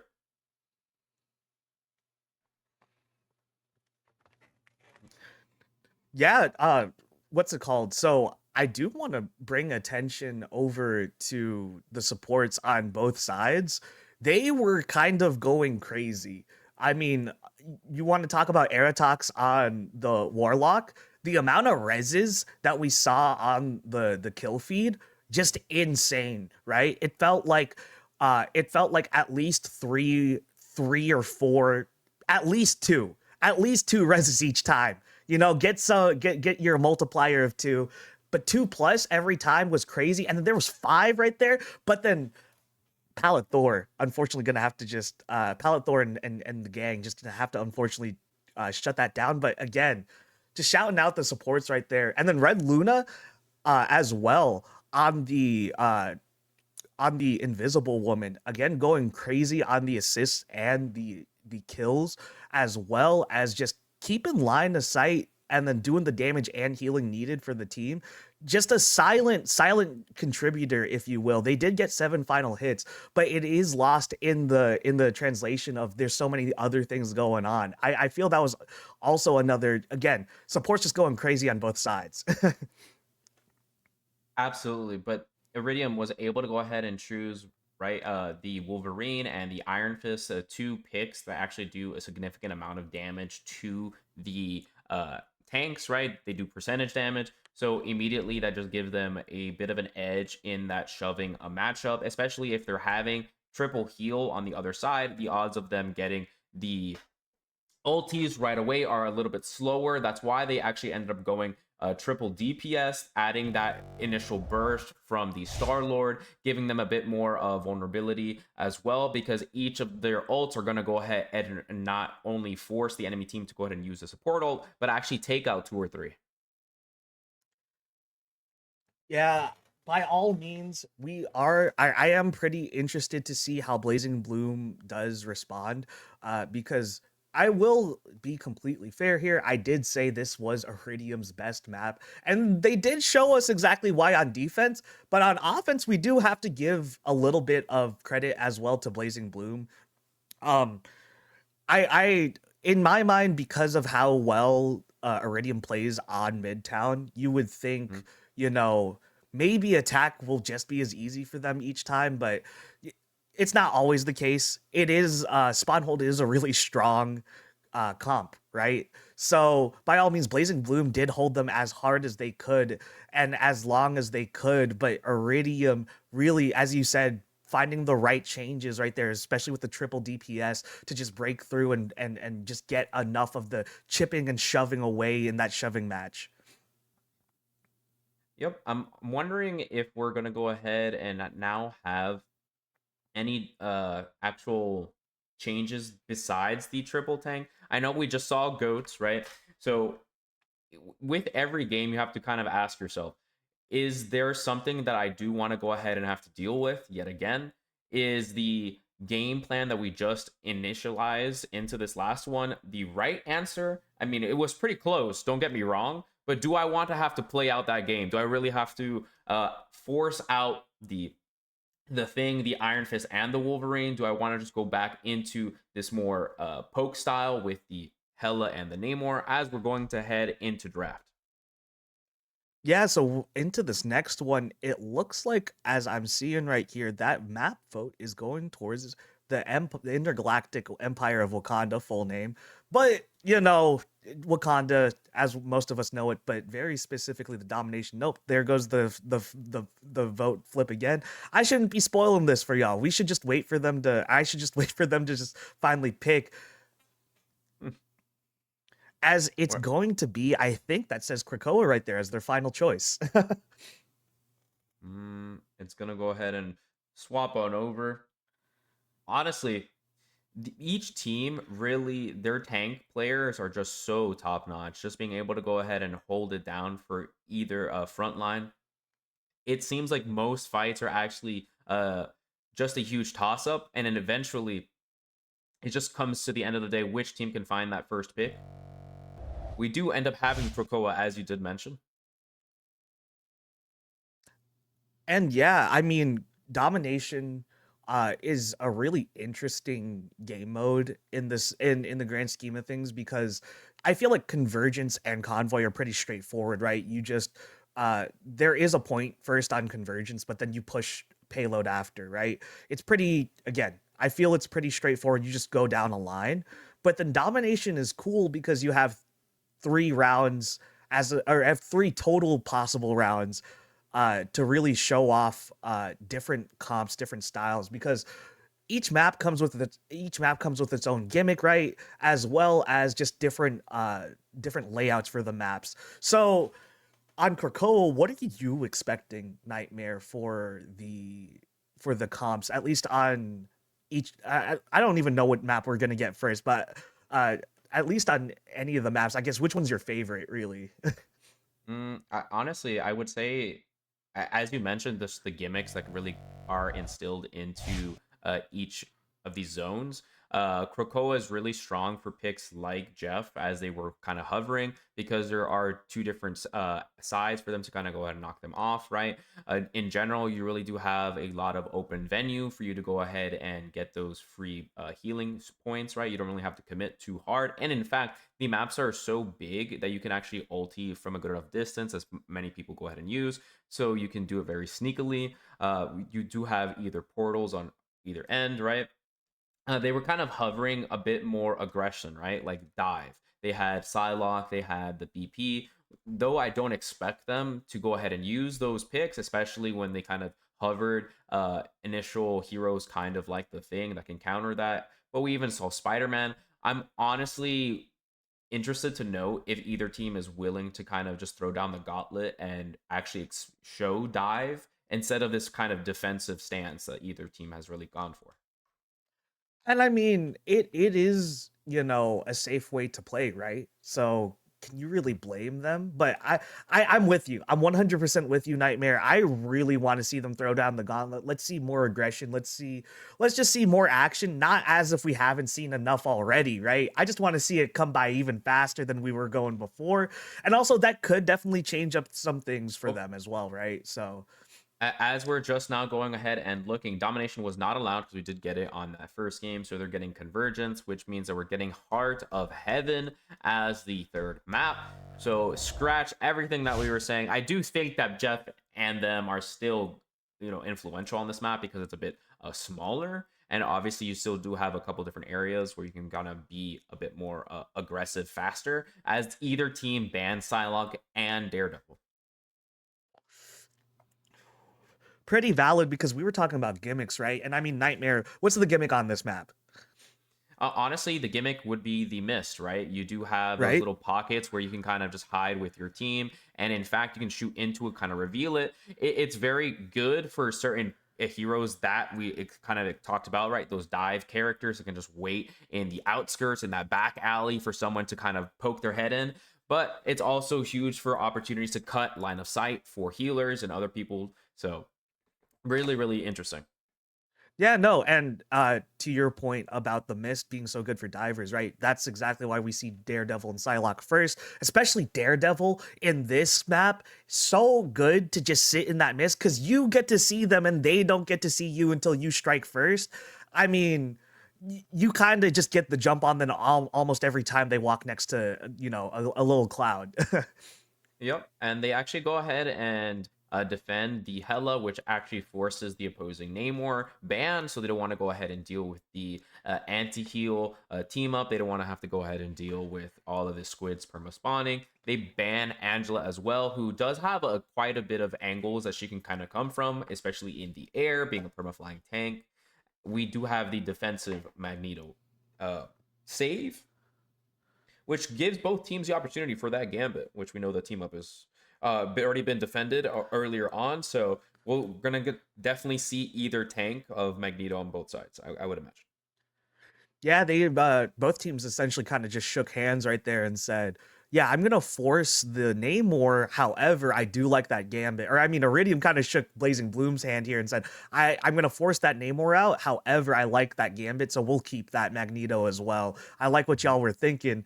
So they were really building on that, and by all means, just because you keep, you don't have to play, right? But I mean, it is very huge for both sides in terms of that damage and that team up.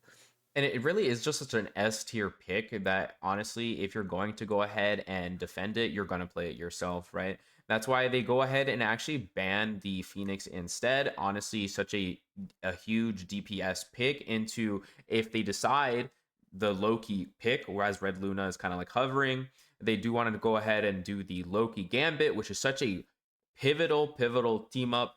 When I say team up, it's not really the ability that they get with each other, but more so the flexibility that they get to be aggressive, right? Loki being able to periodically get their ult a little bit faster than Gambit, really give that initial jump in to be aggressive, and then immediately have another Royal Flush right on afterwards, right? But we have Blazing Bloom with the Animal Crossing backline. With Animal Crossing background. Yeah, but Blazing Bloom, they do have Animal Crossing going on for them. Yep. They actually have quite a bit of picks. As you said, the Animal Crossing, right? But the Black Panther being hovered at all? Interesting. Yeah, pretty interesting. I haven't seen a Black Panther in competitive play in a long time. I'm not talking about my games. I'm talking about just in games I've been watching in general. This is going to be pretty interesting. But if it, oh, there it is. Yeah, there it is yet again. Blazing Bloom loves baiting us a little bit, making me a little sad to see picks that we don't see normally. Yep. Iridium is able to go ahead and hold the perma top side as Bucky is looking to go ahead and get those off angles from their team. Bucky actually falling a little bit lower as Koga is also trying to go ahead and hold us with steam, but either one soon falling. Actually, Hella does fall to Maxi's Venom, who's giving the high ground for his team and the off angles that they needed. Slayer giving quite a bit of ult charge as well, has 50% already. They get a pick right onto Red Luna and are just walking on in with 3 minutes already left on the clock. Yeah, Blazing Bloom, very quick picks right here, just cleaning up the last of Iridium right there, and that's going to be a very quick convoy open right there. There is a TP that goes out, but I don't think that's going to be in time. Actually, Red Luna does touch for a second, and they're going to actually just cancel that TP and switch over to the new spawn. That's Iridium. That by all means, Red Luna really good. I like the gutsy play. You know, they try to touch, and by all means, if they did stay up and get Lantern out, that might have been the TP. But alas, big risks come big with big rewards and also big losses. So that's going to be a little bit of a walk for them coming back. They do waste quite a bit of time because actually with the gimmicks on this map, you actually have to wait for it to auto walk a little bit. It doesn't actually get any boost in speed from the amount of people that are actually touching it for until that wall falls down and they actually walk out on the quarter. As we go ahead and get ult all on the back line, we have Nesman dropping on in with a huge Eye of Agamotto and a Royal Flush being channeled along with him. We have AIROZ trying to go ahead and have a Bucky 1v1, but unfortunately doesn't have ulti to match Koga's. As we get again right onto Venom, but Eddie Brock does make to live to see it on the day. Yeah, Iridium holding really well after the first part of the point, but that is directly in front of their spawn. So Blazing Bloom is coming right out, charging right out of the gates, quite literally right here. And there is a Meteor M on the side of Alpha Phoenix to try to combat that Raging Royal Flush, which was kind of just negated right there completely by Blazing Bloom just rushing them down entirely. And yeah, just finding the picks that they needed. Unfortunately, nothing coming for Iridium with that Raging Royal Flush. Usually a tide turner, just not turning the tides there. AIROZ putting down some major damage right now, right here. Lots of pressure, but no finishes, of course. Not really too much going on. There is a good amount of healing now. Iridium pushing up onto the point. They do want to stop them right before the midpoint of this bridge right here. They are coming up on the steps. Nesman finds one right there. There are 2, 3 ults, 5 ults ready, 6 ults ready coming into this fight right here. Who is gonna pop first? There's just so much going on. AIROZ finding one in the back on Koga. That's the Bucky 1v1 that we were talking about earlier. Maxi Prepis and Slazer are also gonna find their own finishes on Iridium right here as they are currently forcing out the Eye of Agamotto. And there was also a Raging Royal Flush that got canceled though. That's not going to amount to too much. The Eye of Agamotto not going to have anybody to follow it, and he's already down. My goodness. Iridium coming back all the way back to their spawn, much further this time as Blazing Bloom takes that last point. They were just able to go ahead and use complete momentum from the first point. They had 5 minutes an hour to start 4. Able to really not meet any roadblocks from Iridium's side as we're kind of watching over. As Blazing Bloom, it has both of their tank ults, and actually they're after their some defensive ult. A little bit more aggressive as Red Luna is looking to go ahead and Royal Flush, comboing with the Magneto to try to go ahead and find anything on the back end, but all we do is Spark is an ult in defense. As AIROZ goes and gets a kill, to have fallen. Gets another with the reset, but unfortunately just falls right there after. Either side losing 3. Nesman is trying to go ahead and build those walls for his team to make sure they can get on over to this point. 3 minutes soon on the clock. Maxi trying to build space, has ulti, but does get kicked. AIROZ wanting to bring that Nesman group back into that corridor, but Nesman's just going to walk right back out. Excellent stuff right there on both sides. Now, with 4 ults actually on Iridium's side, there's actually going to be the Blazing Blue. Everybody looks undefeatable, but actually there goes somebody has to go down from Pallet Bucky's Goddess of Death. White Rabbit finishing that off right there. Goddess of Death gonna get at least and start 2 kills right there for Blazing Blue, and they're gonna have to lick their wounds and try to regroup here. They do have it halfway through to this next point, but this is such a tricky spot to try to come back to, right? You have a whole lane to get to. There is that little side that you can come off of, but it's just very easy to hold both lanes, no? It is when you're playing a pick like Blue who has that ulti right now, trying to make it very difficult for them to go ahead and walk into a forward door. Even right here, Iman couldn't find an opportunity to go ahead and walk onto Nesman and just find that pick. They actually have this lane to go ahead and threaten it as well, but almost get immediately one-shotted, but does find some healing from his gambit.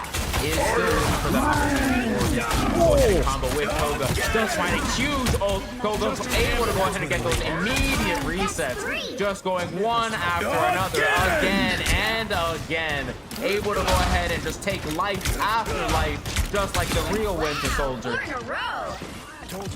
My goodness, yeah, no, Koga unfortunately not going to get that last one right there, but are not going to get the reset there, but they do get the last one for a 4K of their own. AIROZ also going down pretty quickly as Blazing Blue were coming out of that spot right there. They are going to wait that 6 more seconds for him as he's back up again.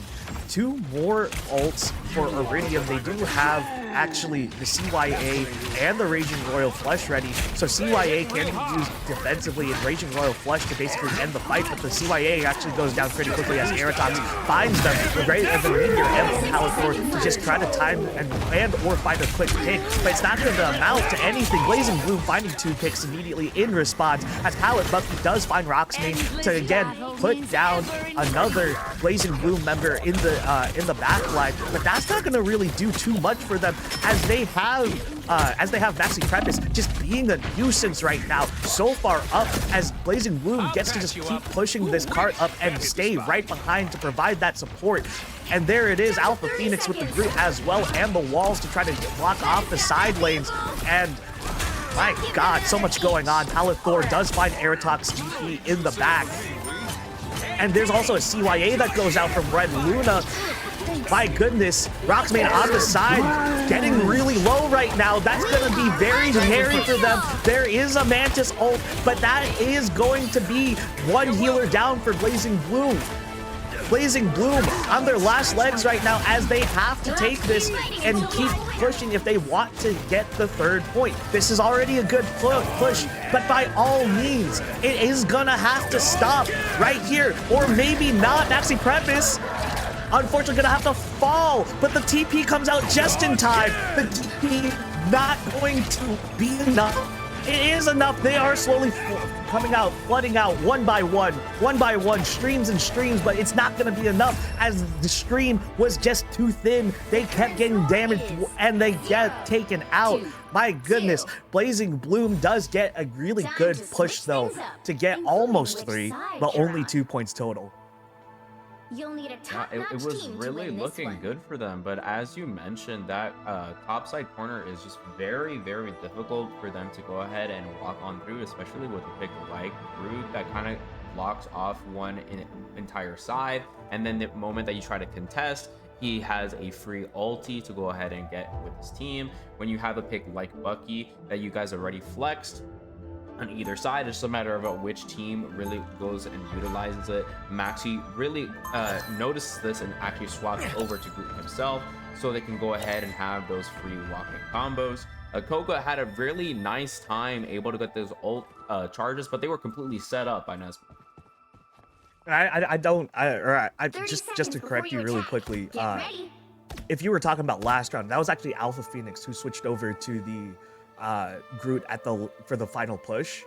Maxi right, Preface right is now, Maxi, yeah, Maxi right Preface now is playing Maxi Venom Preface right is now. switching over. Yeah. Yep. I'm just Right making sure. I'm just making sure the what's it called? We were talking about the same thing there, but yeah. No, Alpha Phoenix now switching over the Magneto though, which is going to bring up that Gambit team up. We did see a lot of Meteor M's last round, but it kind of felt like, especially with the Groot walls kind of being everywhere, your angles get limited. It really felt like the Meteor M's were kind of restricted, almost. We didn't see really too many big dunks, did we? I won't say that we did too much, but just overall, the heroes are making a huge ability for the team. As we do see that, Amon immediately has to back away from his team as Thor really looks for that kick with his really aggressive Venom, trying to dive down into the back line, but does find more opportunities into the front with his team. Red Luna has to go ahead and use the red beacon to actually spawn Iman, who almost gets immediately picked again, is actually using so much of the healing from their team. Red Luna almost has ulti. Both teams really trying to go ahead and secure this point very solidly as we try to walk on the right end. Oh, what a huge strangling prison from Maxi Preface right there. That's going to get a triple to just force Iridium back. He was able to go ahead and secure both of those teams' positions. They actually have 3 minutes left on the clock, which is not too much to worry about. We do have Nesmith having his ult as well on the walk-in. If he gets that free trade, we noticed earlier that it's really easy to get this point once you have it numbered. But they're looking on forward, and they have White Rabbit's Royal Flush as he tries to go ahead and meet both Slayers and Rods and support ultimates. AIROZ looking up in the air, trying to get any marks, but only finds one. I don't believe he actually ends up getting his reset, unfortunately, but they are looking to go ahead and get Slayer as they do, and Pallet Thor finds one. Pallet Bucky falls, Nesmond finds Iman. They're trading one after another. 2 minutes left on the clock, and still there has been no securing for Iridium. Yeah, no, Iridium has not yet secured, but it's just a matter of time. Blazing Bloom had only 3 left on that point, but it's just, again, as I said, just a matter of time. But the TP at the top of the building is going to show that Blazing Bloom has the full numbers back, right back onto the point. Strangling Prison goes out for Maxi Preface. Red Luna does great BRB on Nesmond, and Nesmond actually answers right back with their own Strangling Prism, and so many walls, so much damage. Oh my goodness, Iridium, the goddess of death from Pallet Bucky, going here to try to finish off the job. Just 2 tanks left, and that is their point. And they were able to use such a huge goddess of death. I mean, wow. Just pushing everyone off the point and very securely get that timer off. But as I mentioned earlier, they can't go ahead and stand around the clock, the cart here. It actually has to walk auto. That's why they're trying to build some time and percentage on their ults. Really using this escort. They do have the rocket team up with the Groot, actually giving them plenty of mobility, and they have plenty of ults to kind of work it out. As they're trying to push the top side, Alpha Phoenix trying to stop the walls, giving them that opportunity to do so. Nesmond now stuck on the very top, but actually helps getting a kill really quickly with Pallet Thor. 2 fall from Blazing Bloom 3, and they're actually having a huge, terrible time trying to touch the cart at the moment. Yeah, as Iridium just putting out that, and Nesmond by all means, putting out so much pressure and creating so much space alone, just sitting up there in the backline, but Pallet Thor now up there as well. So far up, Pallet Thor was elsewhere earlier, making space as well, but Pallet Thor getting really scarily close down to low, as well as Nesmond. Not a whole lot of healing on the side of Iridium right now. Pallet Bucky does go down, and there is the Kraken impact in response to CYA. Strangling Prism goes out, and the Raging Royal Flush, as well as the Goddess of Death, and another Strangling Prism, the Feast of the Abyss.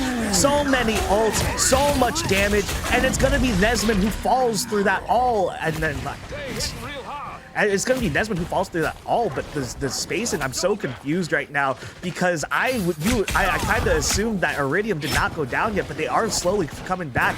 and it's just going to be one by one for both teams actually coming back onto this bridge. As Used up so much time. yeah, they used up so much time, both so many ults from that last fight, and nobody has moved in terms of the cart so far. They're actually having a really, really difficult time as they're trying to go ahead and build up their ults. Koga looking to definitely use the Bucky, Pallet Bucky looking to go ahead and match with him as well. As they try to go ahead and get that pick, both teams just desperately trying to build those ults, and it seems like Iridium's going to go ahead and find them first. It's going to be a matter of do they let it rip right here. Pallet Bucky looking for that flank. They actually almost find one. They do a free pick, and they trade back and forth. Iman finds Pallet Thor, Koga finds another. They actually res Pallet Thor using Meteor M to go ahead and try to find on the back line. Ooh, and unfortunately meets his end. Track Impact wasn't able to go in much, I don't believe. Pallet Bucky finds two in the back. They are able to go ahead and get that second point with 2:30 on the clock. Maxi Preface slowly going down here. That's going to be a good stagger for them. They really were playing that time, and by all means, they are coming up on that Forsaken corner we were talking about from last time, but Nesman trying to push the action. By all means, they do not want to get stuck there. So again, Nesman sitting a little bit further up right now, as well as Pallet Thor just sitting in that backline, forcing them to keep darting their eyes back and forth. You cannot focus on one thing just right now. Walls going up, and there it is. Maxi Preface, or my fault, there it is, Pallet Thor now showing up in the back, forcing a whole lot of eyes back there. Raging Royal Flush goes out for Iridium, and the Strangling Prison as well, but that's not going to catch anybody. Track Impact goes out. There is a mark on the field, but that's not going to get finished. Maxi Preface finishes off Koga. Koga going to have to go right back into the spawn, not going to build up their ult. Iridium currently holding on to 2 ults right now, but then Strangling Prism does go out. That's going to take out 2 from Blazing, or 2 from Iridium, and that's going to be very huge for them as they need to just keep pushing them back, and they do have a couple of them split off right now. They can force a little bit of a stagger going on right now. Yep, they've already got it past the little point where that little cubby, right, where Nesman was having such a nice time earlier. Now they actually have to go ahead and play, just as we said, the timer. They have a little bit less than a minute on the clock. They have both these PS ultis trying to go ahead and need that hero moment, but they have Roxanne and Alpha Phoenix who are front for this. We have Nesman trying to go ahead and walk on forward. They have to quickly try to get the picks on Iman. Almost finds it, actually. Maxi does almost immediately fall and does so. Koga looking still for that track impact over into the back line and has to actually use it just to walk out. Yeah, Blazing Bloom holding on really well right now. They do only have 4 up on the front line right now, as there is, I believe, that was Slazer coming in from back, but there's a Raging Royal Flush and a Meteor M to match, but the Meteor M not amounting to much as Slazer does take out Nesman, and Nesman does take out their own. White Rabbit finishing another op. Goddess of Death goes out. Pallet Bucky trying to get the picks, and there it is. That's going to be Rock's main. Slazer as well. No healers on the side of Blazing Bloom. It's only a matter of time. Pallet Bucky finds a third, I believe. A third of their own. Pallet Thor just holding them back, not allowing Alpha Phoenix to just charge in and get the touch. That's going to be 3-2, and that was Blazing Bloom's map pick. That is unfortunate. And, I mean, that was a tight game, but honestly, Iridium was really using their ults to their fullest. What they were honestly doing was pushing out and making sure that each fight that they were taking, that they were using their ults just for a little bit more than, unfortunately, Blazing Bloom was. So at the end of the day, they just barely clutched it out.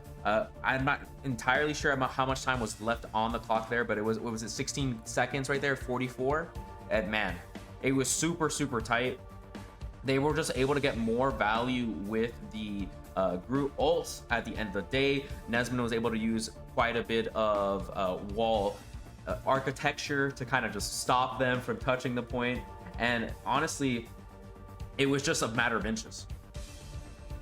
Yeah, no, it was just a matter of inches, as you said. The time was getting really low, and I mean, if that last fight obviously went in Blazing Bloom's direction, you know, we could have a totally different outlook on this game, and this could have been Blazing Bloom's win. It just so happens, it always comes down to 1 or 2 fights in these really tight matches, honestly, right? And my God, as you said, huge shout out to Nesman in that match, just going crazy on both sides. When we got to that corner, we kept talking about from the second point to third, right? That is just so much just area that he can control on that Groot, and again, just showed us exactly why it's so strong there.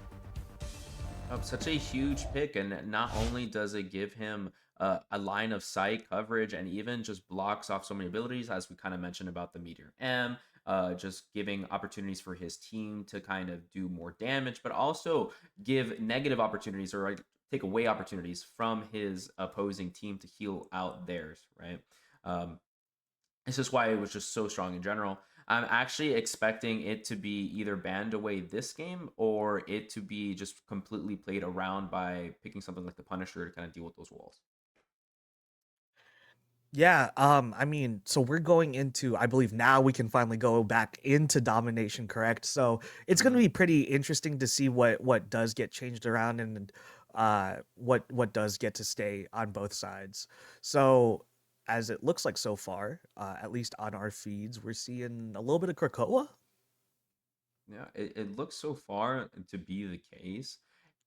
If that does happen, I want to say that this is one of the maps where you can maybe forego that pick that I was kind of mentioning with like the Groot and stuff, but that only because it's so much more open. But at the end of the day, it's just such a solid pick, man. I mean, and I feel like it's almost redundant to come back to talking about how good Jeff is, and also on Krakoa specifically, since I mean, we were baited before, so we talked a little bit about this, right? I mean, do you want to expand on anything really, Nightmare, since we do have this chance to talk about it again? I mean, just looking back at what both teams play, both tank comps really play around using utility for the team that's setting them up, but Jeff in general gives that mobility for the team to do it themselves, right? Giving them movement with those little bubbles so they can take those better 1v1s, those super ranged moments with the spray that he has, and then also the ult that kind of it can be used to either dodge abilities himself or even mess up the enemy team, right? As we do see the Groot save, as I mentioned how strong it was, Iridium knows it themselves, what a difficult time it is in general for Blazing Bloom to kind of go like that. So we said, no shot. Are you going to get rid of it? We're going to defend it. I will say it is very funny, and it is always fun to see it. But Daredevil, Psylocke yet again. I feel at this point, going into match 4, we can just say they're safest first picks from both sides. Yeah, no, and Angela gets taken out yet again. I mean, on the topic of movement, right? Like, you give Angela a bubble, she's gonna ask for a kidnap.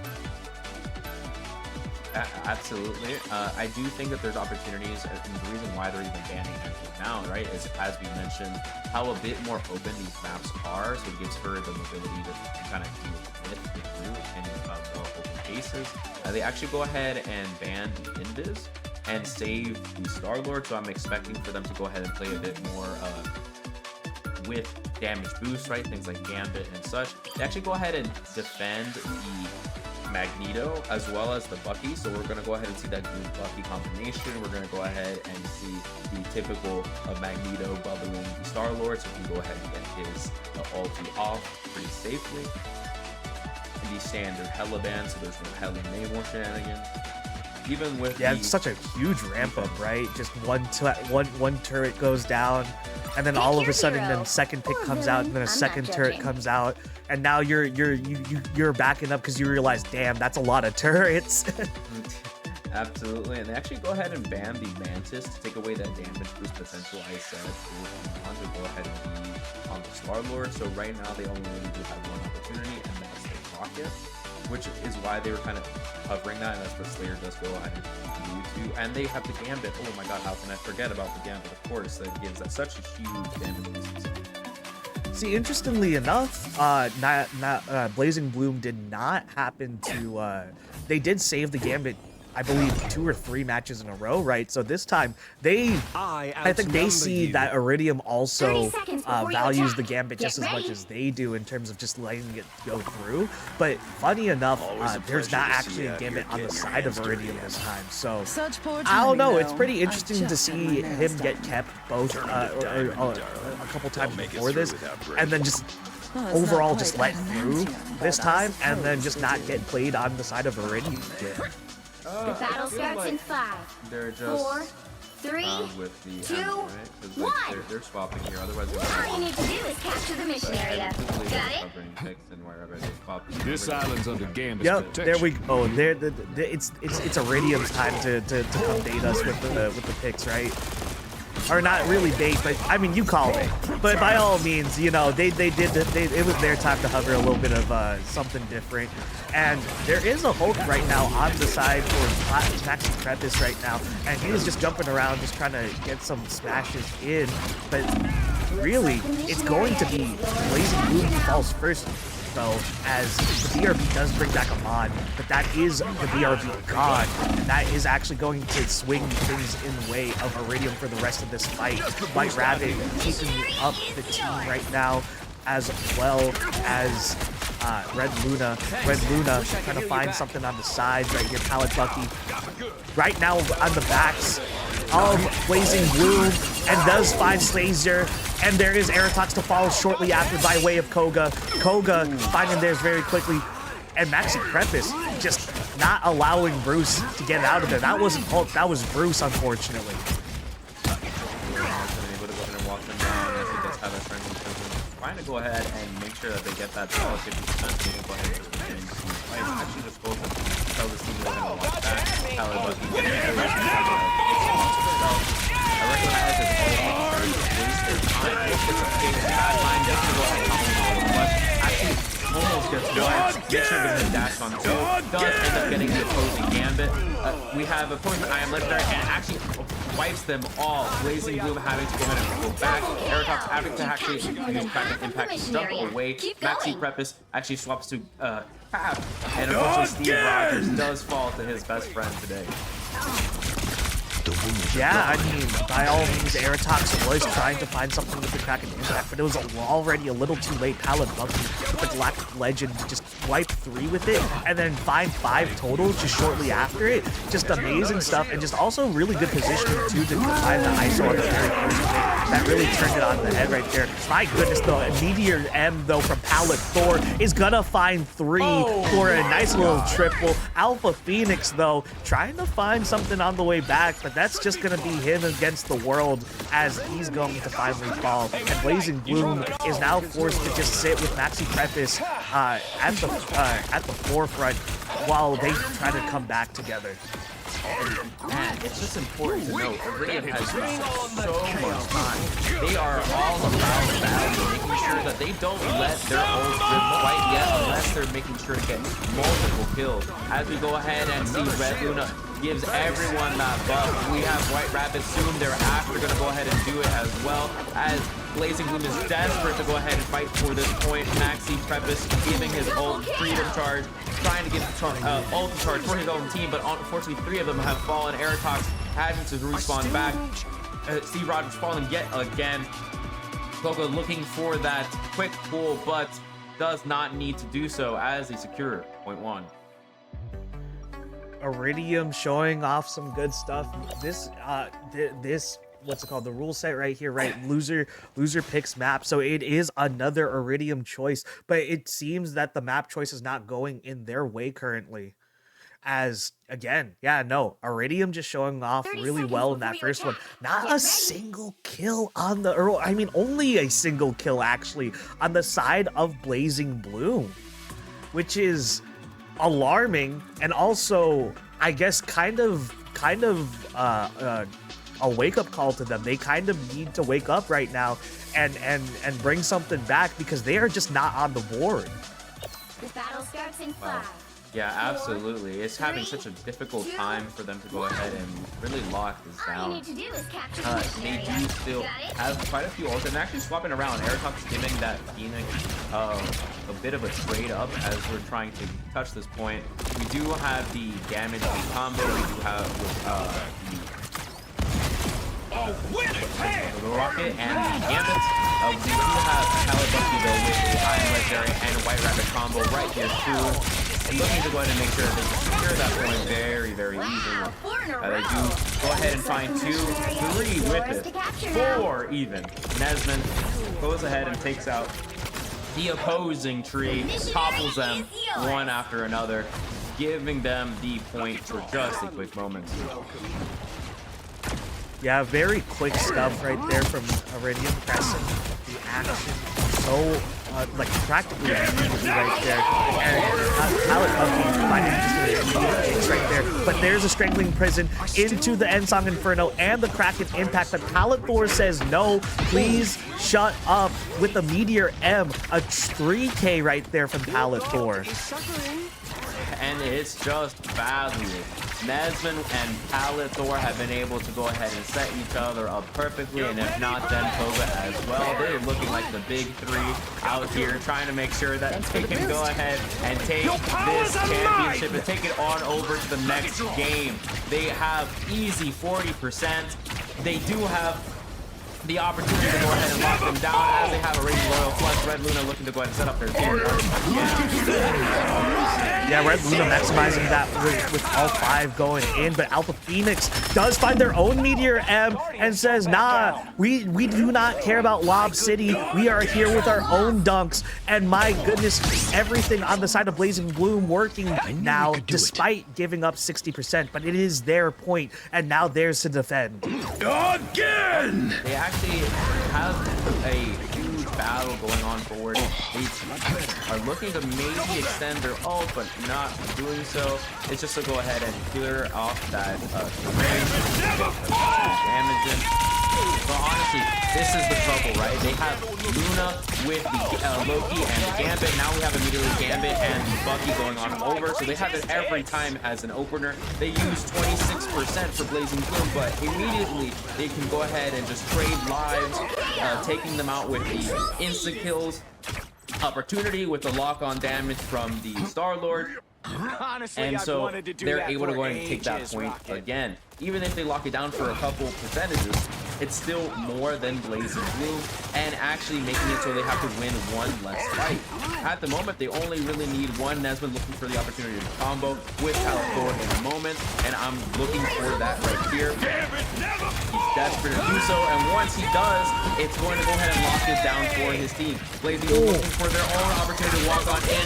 They use their own Star-Lord and Gambit combo to take on 1, 2.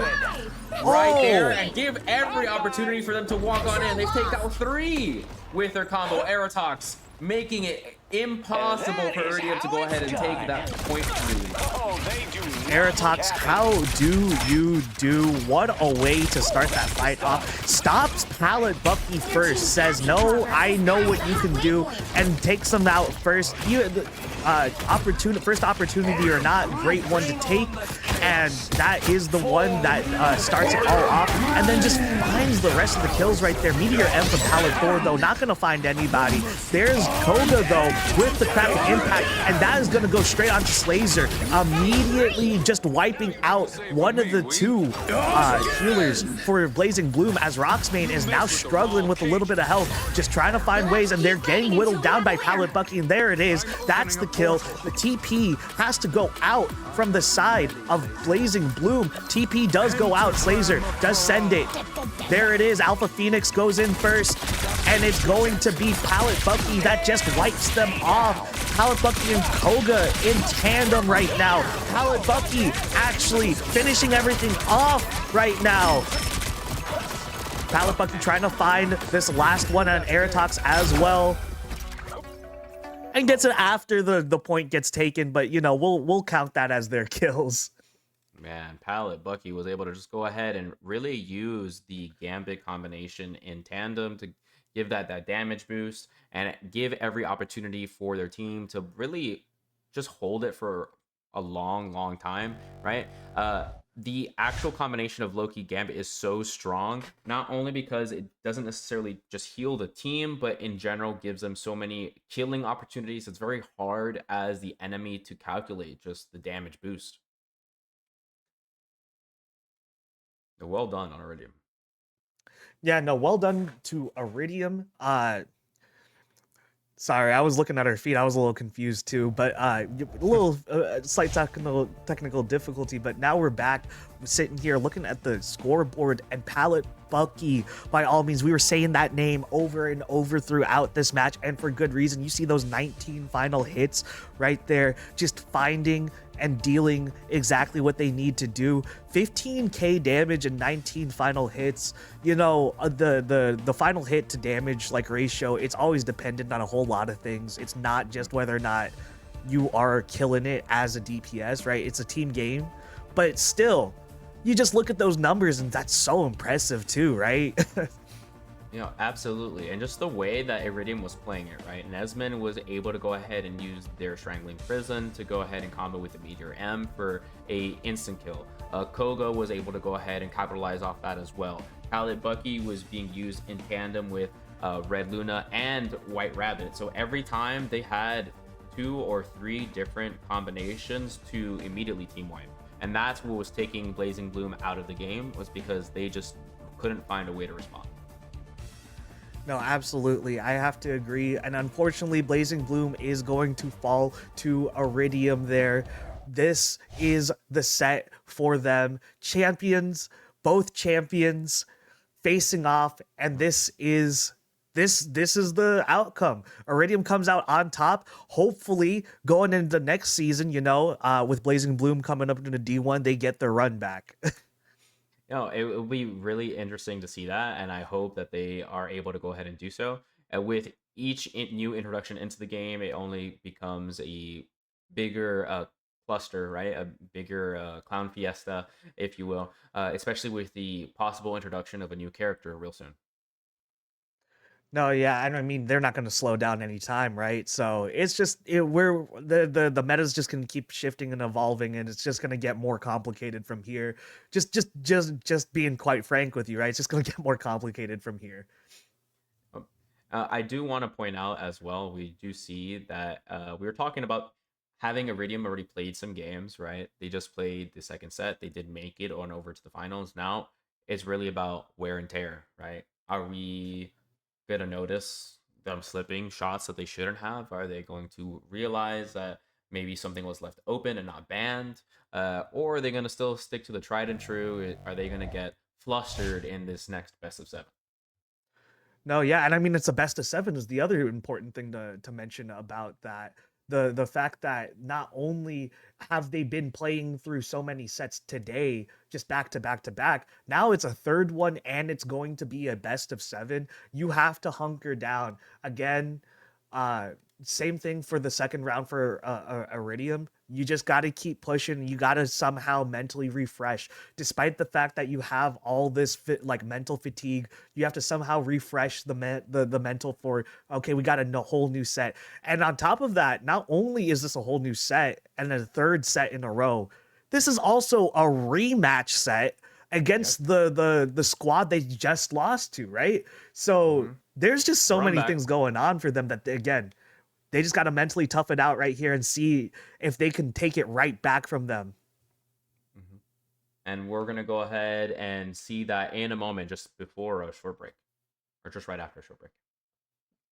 Yeah, go grab your popcorn, go grab your water. We'll see y'all in a bit.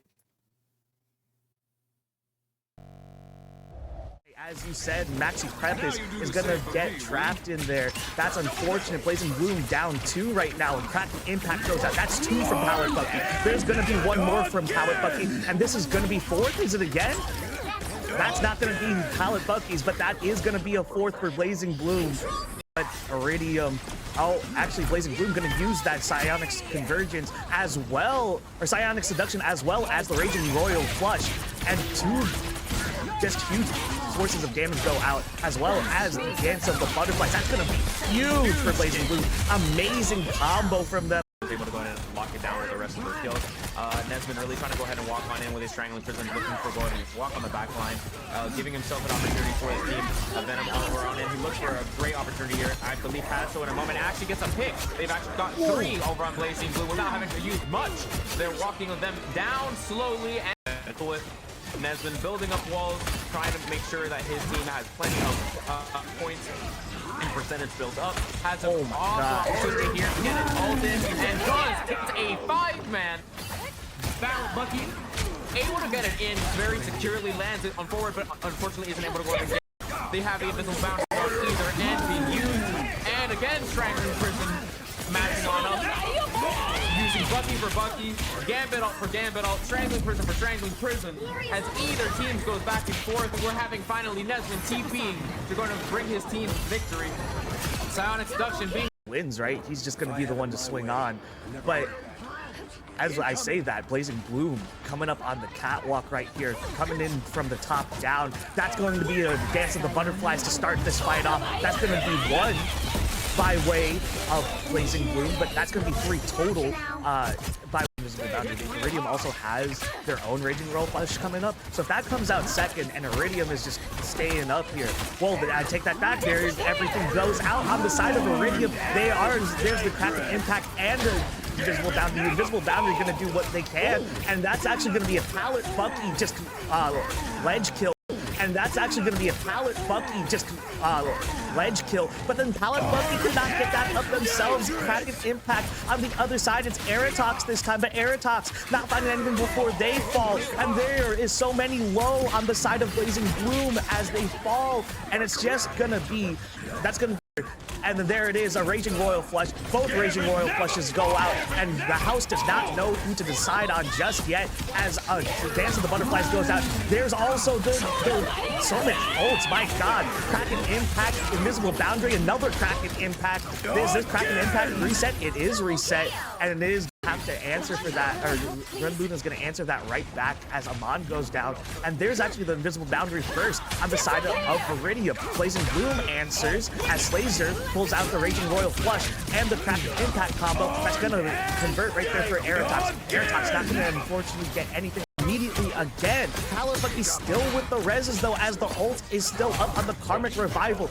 Invisible Boundary comes out again. But this one's for Blazing Bloom. That Meteor M coming out for Blazing Bloom. That's going to take one out. Nesman, that's tank-on-tank violence. And Blazing Bloom finally right there by Amon. But there it is. The Chi, living Chi, just trying to make people dead, and that's not going to happen because Blazing Bloom has Karmic Revival. That's 5 reses right there, but it doesn't matter. Pallet Thor with the last send, and that Raging Royal Flush, which was kind of just negated right there completely by Blazing Bloom just rushing them down entirely. And yeah, just finding the picks that they needed. Unfortunately, nothing coming for Iridium with that Raging Royal Flush. Usually a tide turner, just not turning the tides there. AIROZ is looking to go ahead and Royal Flush. We're comboing with the Magneto to try to go ahead and find anything on the back end, but all we do is Spark is an ult in defense. As AIROZ goes and gets a kill, 2 have fallen, gets another with the reset, but unfortunately just falls right there after. Is still looking for the opportunity for combo with Koga. Does find a huge ult. Koga's able to go ahead and get those immediate resets. Just going one after another, again and again. Able to go ahead and just take life after life, just like the real Winter Soldier. Go ahead and make sure that they get that solid 50%. Go ahead and just begin to fight. Actually, just go ahead and tell the team they're going to watch back. How it was. I recognize it's all waste their time. It's a big bad line just to go ahead and compliment the flush. Actually, almost gets one. Make sure I recognize it's all waste their time. It's a big bad line just to go ahead and compliment the flush. Actually, almost gets one. Make sure there's a dash on 2. Does end up getting the opposing gambit. We have a point I am legendary and actually wipes them all. Blazing Bloom having to go ahead and go back. AIROZ having to actually use. Don't let their ults rip quite yet unless they're together, making sure to get multiple kills. As we go ahead and see Red Luna gives everyone that buff. We have White Rabbit soon. They're after going to go ahead and do it as well, as Blazing Bloom is desperate to go ahead and fight for this point. Maxi Preface giving his ult, Freedom Charge, trying to damage him.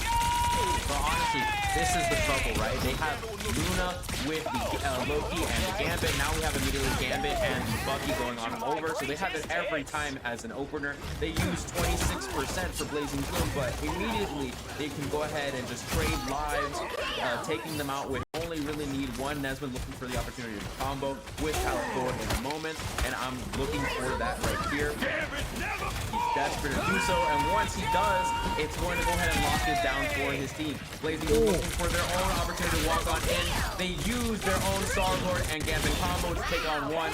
Fortnite, as you said, Maxi Preface is gonna get trapped in there. That's unfortunate. Blazing Bloom down 2 right now, and Kraken Impact goes out. That's 2 from Pallet Bucky. There's gonna be 1 more from Pallet Bucky, and this is gonna be 4th. Is it again? That's not gonna be Pallet Bucky's, but that is gonna be a 4th for Blazing Bloom.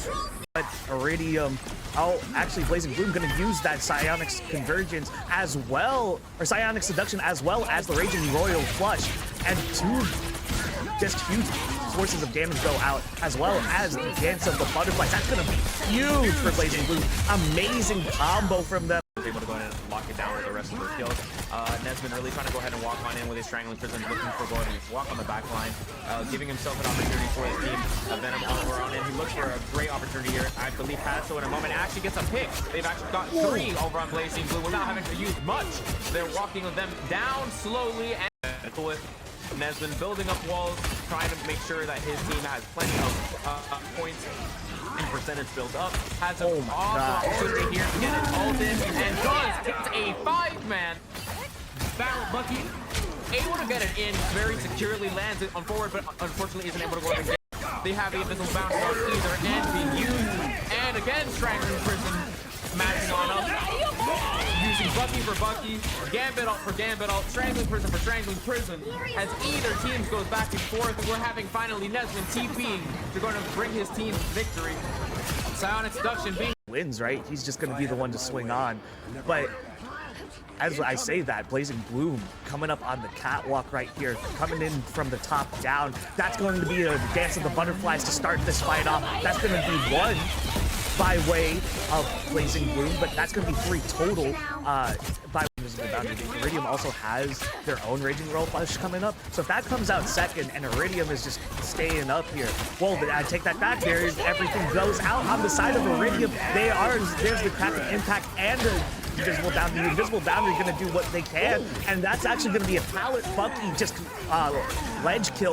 And that's actually going to be a Pallet Bucky just ledge kill. But then Pallet Bucky could not get that up themselves. Kraken Impact on the other side. It's AIROZ this time, but AIROZ not finding anything before they fall. And there is so many low on the side of Blazing Bloom as they fall. And it's just going to be, that's going to be, and then there it is, a Raging Royal Flush. Both Raging Royal Flushes go out, and the house does not know who to decide on just yet as Dance of the Butterflies goes out. There's also so many ults, my god. Kraken Impact, Invisible Boundary, another Kraken Impact. Is this Kraken Impact reset? It is reset, and it is have to answer for that, or Red Luna's going to answer that right back as Amon goes down. And there's actually the Invisible Boundary first on the side of Iridium. Blazing Bloom answers as Slazer pulls out the Raging Royal Flush and the Kraken Impact combo. That's going to convert right there for AIROZ. AIROZ not going to unfortunately get anything immediately again. Pallet Bucky still with the reses though, as the ult is still up on the Karmic Revival. Invisible Boundary comes out again. But this one's for Blazing Bloom. That Meteor M coming out for Blazing Bloom. That's going to take one out. Nesmond, that's tank on tank violence. And Blazing Bloom finally right there by Amon. But there it is. The Chi, living Chi, just trying to make people dead, and that's not going to happen because Blazing Bloom has Karmic Revival. That's 5 reses right there, but it doesn't matter. Pallet Thor with the last send, and that Raging Royal Flush, which was kind of just negated right there completely by Blazing Bloom just rushing them down entirely. And yeah, just finding the picks that they needed. unfortunately, nothing coming for Iridium with that Raging Royal Flush. Usually a tide turner, just not turning the tides there. AIROZ. Luna is looking to go ahead and roll flush. We're comboing with the Magneto to try to go ahead and find anything on the back end, but all we do is Spark is an ult in defense. As AIROZ goes and gets a kill, two have fallen, gets another with the reset, but unfortunately just falls right there after. Is still looking for the opportunity for his team to go ahead and combo with Koga. Does find a huge ult. Koga's able to go ahead and get those immediate resets. Just going one after another, again and again. Able to go ahead and just take life after life, just like the real Winter Soldier. Go ahead and make sure that they get that solid 50%. They can go ahead and just begin to fight. Actually, just go ahead and tell the team to go ahead and watch that. However, you get I recognize this all waste their time. It's a big bad line just to go ahead and combo but actually almost gets one. Make sure I recognize this all waste their time. It's a big bad line just to go ahead and combo but actually almost gets one. Make sure to dash on two. Does end up getting the opposing gambit. We have opposing I am legendary and actually wipes them all. Blazing Gloom having to go ahead and go back. AIROZ having to actually use back. Don't let their ult rip quite yet unless they're making sure to get multiple kills. As we go ahead and see Red Luna gives everyone that buff. We have White Rabbit soon thereafter going to go ahead and do it as well. As Blazing Gloom is desperate to go ahead and fight for this point. Maxi Preface giving his ult freedom charge, trying to damage him. But honestly, this is the trouble, right? They have Luna with the Loki and the Gambit.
To the Menace Marvel Rivals League Grand Finals. I am one of your casters today, Mau Mau, and I am again joined by Nightmare.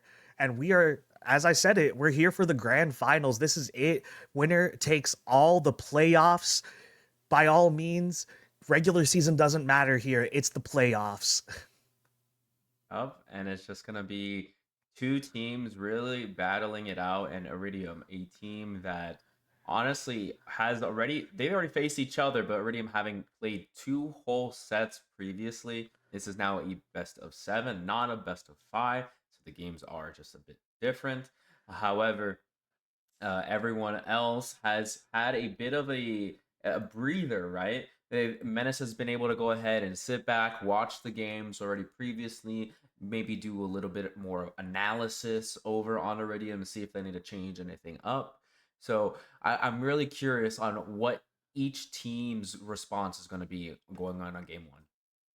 Yeah, no, I mean, by all means, Menace does not have the pressure to really change too much up, right? If it ain't broke, don't fix it. So it's going to be interesting to see if they do, take that type of approach. If not, any type of changes is always welcome to see, because we're here to win it all. It's not the time to play it safe. If they have anything up their sleeve that they want to catch Iridium off guard with, this now is the time. Yep. And we did see some clean plays, especially from very select heroes, I want to say, right? Obviously, Gambit pretty much went through, I want to say, almost every game. We saw a Groot in every lobby, the signature Magneto, and of course the Bucky play. But I want to go ahead and really point out that the level of players that we're going to go ahead and see on Menace's side, they're not shying away from being able to go ahead and change things up. They're actually quite proficient in a very huge amount of heroes. So I'm curious if we're going to pick out anything a little bit more spicy this time. We didn't really see too much Angela play, for example, and we do, of course, see Crash over here hovering on the Magic, though I do believe there are not here. Ooh, I think that might be one on other. It's not here today, but we do see Biomachinima's a Psylocke, of course, a little bit more stretched out. Bazzi's possibly leaning into the Thing, which I want to say has been underrated over in these games. Yeah, no, the Thing has been, I mean, doing the thing, you know? They've been doing the thing that they need to do, and every time we've seen it, there's like a definite presence being felt from the things that we've seen so far in today's playoffs. Now, but moving on to the side of Iridium, we've seen this lineup quite a bit so far into this broadcast. We've seen them about 3 matches in a row now. It's AIROZ Iridium right here with Nesmon, Matto, Ravenloft, Koga, White Rabbit, and Red Luna. By all means, you know, you have name changes. So Palette Thorn, Palette Bucky. I apologize if that is y'all Ravenloft and Matto, you know, like we don't know for sure. Name changes exist, but I'm pretty sure that's them running that right now, and they are such an explosive team. They have adapted time and time again. They find their answers. Taking that last set 3-1, maybe that's we have been talking about what a toll it is to just run so many sets in a row, but you have to also think maybe just the win does reset the momentum at least and bring them rolling into this one. Now, just a bit of psychology perspective, right? Procoa was the last game that they had to go ahead and play on, right? They actually went back to that, and now we're bringing it right on over. This is the first matchup we're starting on in. So actually, Iridium's feeling really warmed up. They're going to go right on into the Loki Gambit with the Star-Lord, which is super easy for them to go ahead and get this free picks because it's such an open venue. Are we going to see any like bans and or defense? They probably Now, if I have to just take a very quick guess as to what Iridium might ban here first, it's going to be the very timely and very safe. There it is, the Psylocke to start. Yeah, DD Psylocke. Yeah, we hate seeing those out here apparently. So valid, valid. We respect bans on either side, taking away Daredevil from Goga, taking away Psylocke from Bio. And then we do have the Bucky, which has been defended on us all night. At the Hella defense, which is going to go ahead and block the name or ban, I'm assuming here. Honestly, it's super free. It's domination map as well. You can only expect it to really be set up your respect. And I mean, back onto the topic of gimmicks, how does Krakoa's gimmick necessarily shape how versatile these lineups can be? Well, there's honestly a few picks that I would say are a bit more focused, so they do go ahead and defend the actual Groot, right? Who kind of stops off any foothold being pushed on forward. I want to say it notes picks like Penny, right, are really opened up on Dominion maps because you can go ahead, or domination maps, because you can just go ahead and stack all the bombs, right, get those free instant kills. Anything that can really bunker down, we do see that invis that gives you that said opportunity, right? I'm wondering if either team is going to go ahead and decide, I guess I said the name or ban, because this really does open up for both teams. Just because they say Bucky doesn't move to pick it. Yeah, just because the save it doesn't go, they have to pick it, right? But there is no Namor ban that's gonna. They're just gonna let Namor through on this one. Angela, right? Of course, as we've been talking about all night, really good mobility in general, and with the way Krakoa is set up, just allowed to roam free. So good ban, but again, no Namor on the side of Iridium. They'd rather take out Mantis here. Honestly, Mantis is the #1 most banned hero when it came to Ignite previously, right? They wanted to take away that damage boost opportunity, but they've also taken out Gambit. So the only real left option for them at the moment would be the Rocket, which Menace does go ahead and run off to. They actually trade off either little animal backline, trying to go ahead and get Rocket. 30 seconds before Team your up attack. with Penny, which I'm curious if it's just going to go ahead and be for a health packs, or if they're actually going to go ahead and run it right now. It probably is not going to be the Penny triple tank here, but the Hawkeye hover. Ooh. Now this guy has been a menace, okay? If you see a good Hawkeye player, you run. I can't wait to go ahead and see that. I mean, if you see a good Hawkeye player, you run, and then also you make sure if somebody dies once or twice, you get out of the way and out of line of sight, because that ult is coming very soon as well. We say that, but actually they're looking for a TP, possibly a TP kidnap. Bio looking good in that TP back end. They almost go ahead and get the Phoenix, but the wall off does save them. Oh, I say that as Koga does eventually fall off, giving a 12 advantage over to Menace as they're trying to go ahead and lock down the point, giving them the opportunity to go ahead and do so. Having to go ahead and deal with all of these walls from Menace, making sure that they're having an absolute terrible time tearing him down. Hasn't given himself an opportunity to go ahead and link up with his team, where he almost falls right there. Just really hovering around the 300 or 400 HP mark, trying to make sure that he just builds that ulti at 30%. No team having locked that down quite yet. Menace really trying to go ahead and do so. And Nesmond still just periodically walking on and off the point to make sure that they don't go ahead and cap it, but has to go ahead and give it after that shove, and eventually does fall. 3-2 trade on over for Iridium to Menace. Iridium losing Koga relatively early on in both times that Koga came up to the fight. That's really huge for them. I mean, no ult charge for Koga on top of that, like, does put them at a disadvantage moving forward. I mean, you also look at Pallet Thor now sitting at 43%. They are just on the back edge here in terms of ult economy, and if ults do have to come out, it is going to be on the side of Menace, but they do not need them right now as both healers fall for Iridium. Pallet Thor just sitting in the back line right now, and there is Bio Machina and Menace and friends. My God, cleaning up the rest of Iridium right there. Just another wipe for them. They're gonna hold on to this point. Iridium needs to find a way to break through now. They seem to like not be able to have approached the point either way they've done so Capture far. progress has passed the Nesmond halfway actually point. forced to go ahead and swap over to the values the shield and way more effectively here, as they have to deal with every ulti on Menace's side, trying to go ahead and get a percentage, but it's already been 60%. At this point, they just need to go ahead and win one fight, maybe TP, and Menace is looking very, very good, as we noticed that Nesmond actually has to deal with his solo, already having one tank fallen on Pallet Thor. They actually go up on the I am legendary Andy Phoenix, all trying to go ahead and find an opportunity to go in, but they do have the invisible boundary to contest with, their own being thrown up, but then they go ahead and trade right onto Red Luna.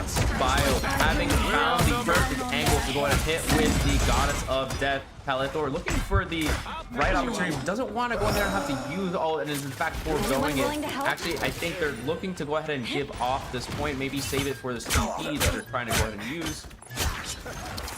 But they don't go ahead and do so. I'm not sure if they channeled it, and I think they did. If you got to look off in the distance, he was doing the whole animation, so they are down portal for this next point. Yeah, that's going to be a huge cooldown for them to wait on. I believe, where is it sitting right now? It's definitely, it was over 100 seconds last time I checked, right? So you're looking at a couple minutes there at the least, where you just don't get a quick comeback. As well as like you can't really just initiate this round with it, right? So it's just unfortunate, but they will have that comeback up for the end of this round, thankfully. So if they do want to try it again, maybe it'll be executed much faster this time.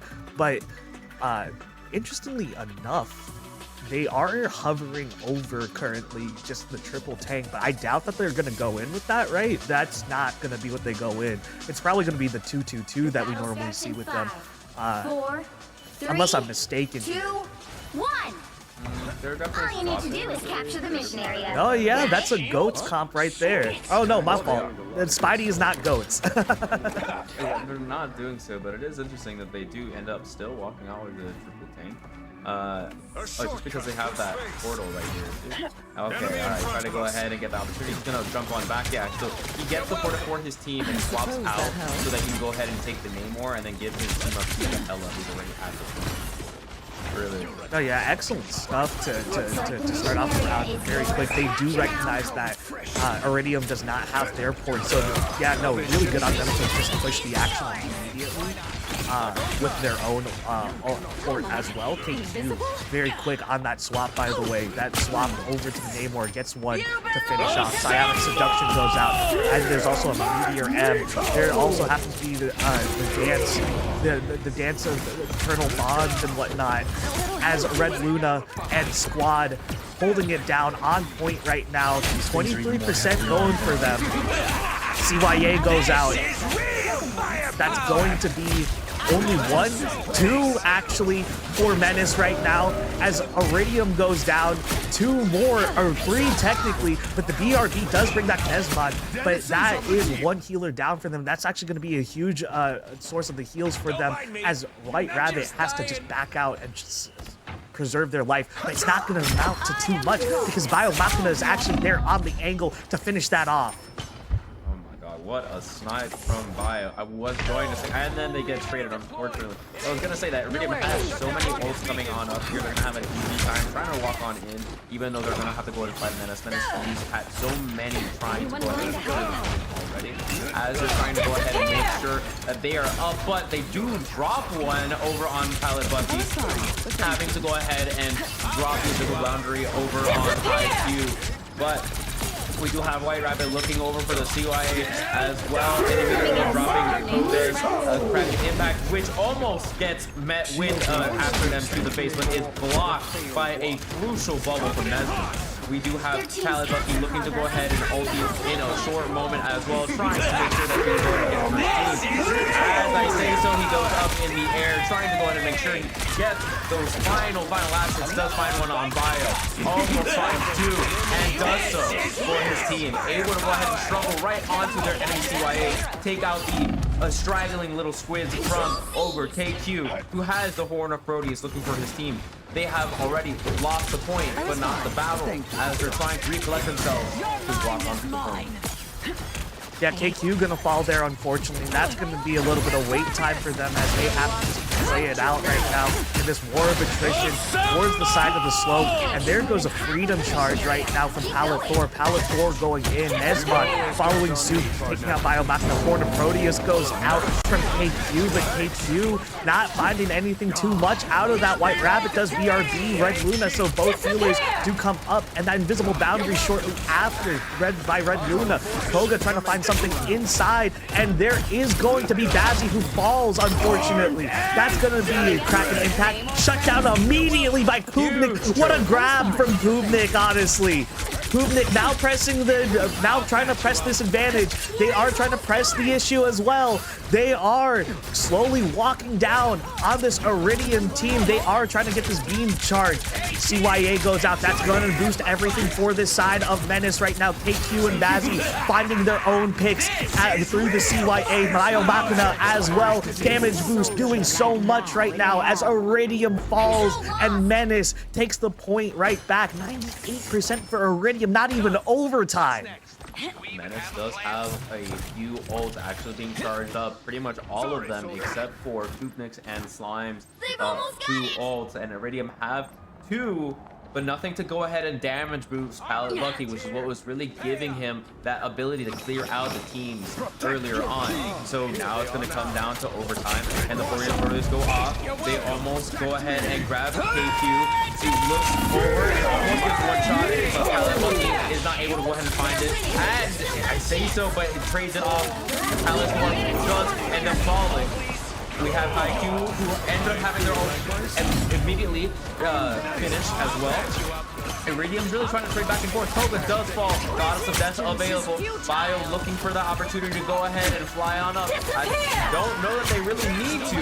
Right now, they go ahead and choose as they hear the portal on through, looking to go ahead and hit the Invis, who does jump away and almost does so, but is getting blocked off by Palathor, who flies up on Strange. Has to go ahead and eventually fall into the backline with their Crow. Does find the Invis. Kupnik has that Psionic Seduction, really holds it, and Menace is able to get the point very, very tight. I want to make a huge, just big shout out to the tanks so far in that last match, just throughout both rounds. So many saves and just so many just plays that they're trying to make. By all means, doesn't necessarily convert into a victory for Iridium, but also, right, like Nesmin with the bubbles, the timely bubbles, and then you also have Palette Thor, who flew up there to try and save, I believe that was White Rabbit on the rocket, or it was Red Luna sitting in the back with the Invis woman, right? And then it was just those two. They held on for a respectable amount of time despite all the odds being against them. Again, tanks going crazy.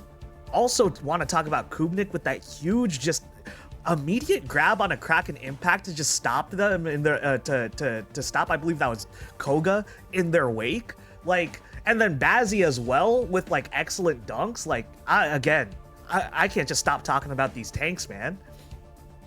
Yeah, I want to say that this is domination. This is game one. They were able to go ahead and secure the point quite well. Nesman actually forced off his Trident True Brute, right?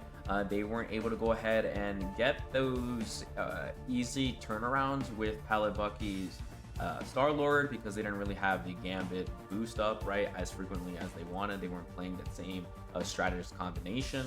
And in fact, they had to go ahead and really use the CYA to go ahead and boost the team, which has a different range, right? You don't really get those same benefits for your team.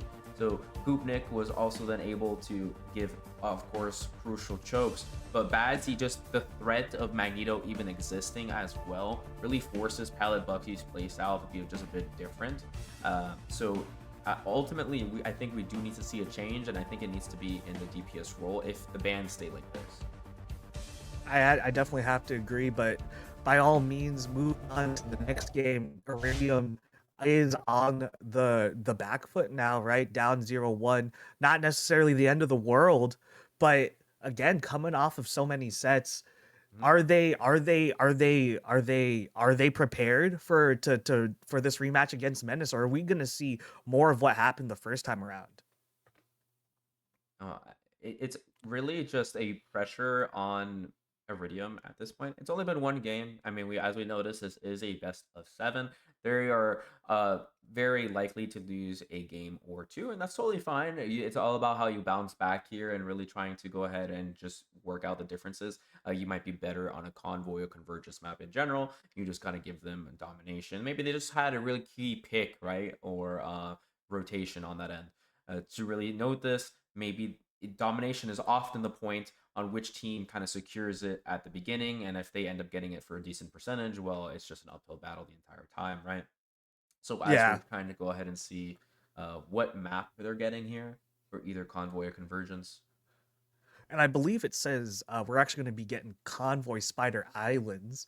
Actually, one of my favorite convoy maps. I do like to see, at least in terms as a viewer. Who knows as a player, man? I don't play with these. I don't play in this rank, so I'm gonna just say it. I don't know what it's like up there, but it's a really fun map overall just to watch. I love the corridors so much.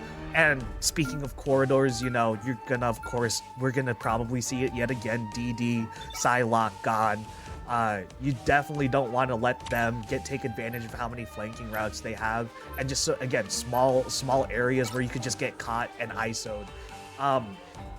Warlock is gonna get saved though.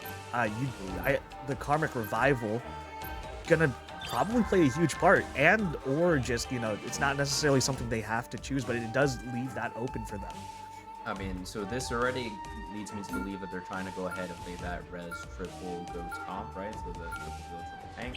At the beginning, they really want to go ahead and make sure that they have a harder time as they kind of played prior. They go ahead and actually save Hella and ban Nesmond's group because they don't want to go ahead and heal. Ban the respect Namor, right? They don't want either team up on your side, which is just typical ban. No, yeah, I mean, we finally see it. The Namor does get forced out, right? Especially after having to have sat through that last game and just see how KQ was just, by all means, right? We weren't necessarily saying KQ's name the entire time, the entire game. Same way we were talking about Pallet Bucky last game, right? Or the set before, right? But regardless, that's a lot of pressure. Again, so many turrets, a lot of pressure. And then also just helps Hella out so much. You don't want to see it, and you definitely don't want to see it again after taking that loss. So good on Iridium for making that. But it's gonna be interesting to see Angela get kept here because by all means, the corridors and just how many areas that you can actually flank through and just fly through as Angela, they are there, and there are also a couple ledges you could just grab people off of, right? You'll need a top-notch team to win Angela's this a prime one. pick for this map. They do have Magneto still as an option, Pallet, or really hovering the Penny, which honestly this is a really good Penny map in general. Though they keep baiting us with each of these as they get go onto the Emma. But there is a lot of opportunities for different heroes here. Many of them, as you said, have the opportunity to kind of push them off the map. Just the little crevices give the opportunity for divers, right? And also the long hallways give really good opportunities for shots like things on Hawkeye. Yeah, no, this map has it all. It's got verticality, it's got hallways, it's got lanes, it's got long lanes for snipers, right? So it's just so many things you can do here. But I mean, as you said, as you said with the Angela, I also do believe that is a very prime pick here. But we were baited. I just want to see Penny or Angela here.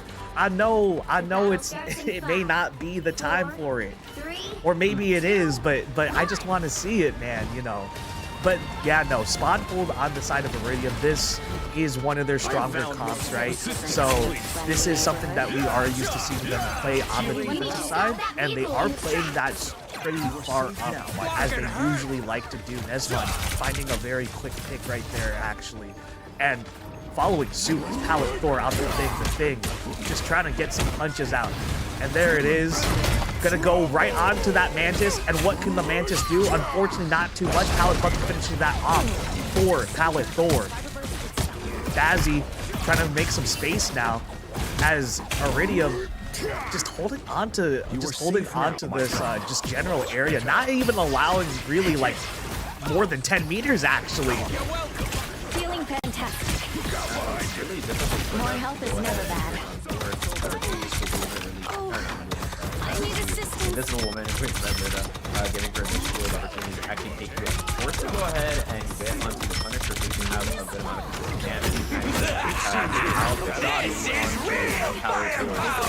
onto they still do find one that are forced in just from the sheer amount of damage, and White Rabbit having to drop their CYA, boosting everyone, trying to force Menace to having to waste quite a bit of time. We do have the freedom charge actually over for Koga, trying to build that back for White Rabbit. Already at almost 25%. Red Luna able to go ahead and ulti, but eventually just falls after eating the KQ shotgun to the face. Headshot damage insane here, and they're able to go ahead and burst them closely off the point. Yeah, no, good stuff for Menace right there. Red Luna forced to use the invisible boundary, but it falls immediately, not going to be able to use it themselves to keep the team up. And therefore, the rest of Iridium falling. Now they have only 3 ults, not coming close on to the other 3, and Menace gets to hold on to 5. This is going to be really good stuff coming up for Menace. They are able to play this any which way they want to. And as we say that, there is the Mantis ult followed by the Final Judgment, and Final Judgment just whittling away so so much as Slime finds their own alongside KQ. My goodness, KQ finishing that off as well. Not really much resistance there on that fight. Yeah, they were trying to go ahead and look for an opportunity to get the things all up, but he cannot eat damage, let alone KQ's damage boosted ult. So just being able to go ahead, shred it instantly, and then immediately falling off as well. That's why you'll go ahead and see the swap over. We do have Pallet Bucky still over here and end up getting a nice shot on Covenant. Actually, they're looking over in the backline, but again, not able to get that ulti off because of just the sheer amount of damage from Menace's side. Bio able to go up into the air with the I am legendary as he's able to go ahead and shoot on the back end, but they are using the counter. Oh, I say that they were able to get a pick, but they do trade one. As 3 end up falling, Pallet Bucky is able to go ahead and use the res to go ahead and bring back the Bucky and the Luna as well. They're bringing the cart on over with no resistance. So, plenty of time on the clock. Still 3 minutes. Palethor's It's Clobbering Time is going to force out a couple ults from the side of Menace, and a Meteor M does come out from Bazzi as well. That's going to find Pallet Bucky, but Pallet Bucky reses themselves immediately. Iridium holding on to 3 ults of their own, but Palethor goes down. Unfortunately, It's Clobbering Time was not going to be what they needed right there, but again, they still hold on to 3 ults on the side of Iridium. There it is, the fate of both worlds going out on the side of healing, at least White Rabbit trying to dance around right now. KQ unfortunately falling there. I did not see what stopped them, unless that was a misinput or whatnot, but unfortunately Koga trying to find Slime, but Slime says no. Thank God for that timely Bazzi's shield as well. Menace doing the work right now. Slime at the forefront on the kill feed at least right now as well. Finding those last hits for the DPSs and finding last hits of their own. Pallet Bucky just trying to do what they can to try to counter that. They're trying to go one toe-to-toe with the 2 different pokers on the side of Menace. Galactic Legend goes out from Biomachina. They're gonna try to find some picks. They are up in the air, but Meteor M is not going to hit. Nesmond not finding too much, and Biomachina finds one, and Bazzi finishes the other. Nesmond now trying to back into their spawn, but he's sitting right in front of it. It's not going to do anything, and White Rabbit and Nesmond go down now. Pallet Bucky gonna be the last one as they just have to reset right here. It pleases me to be helpful. Menace is able to go ahead and do that second going. 2 minutes left on the block. Yes, they are. KQ is looking to go ahead as they're walking back. Threw me off a little bit. KQ trying to have that ult on. He does have Slime right there with him, giving him that damage. So Zach did swap over to the Angela, trying to go ahead and use that little Redis as they go ahead and dive on the backside. Covenant is able to go ahead and get a double with his ult combo. Still falling onto the Luna, almost gets 3, does so, is able to actually go ahead and swing out, dive again. Wow, purely symbiotic.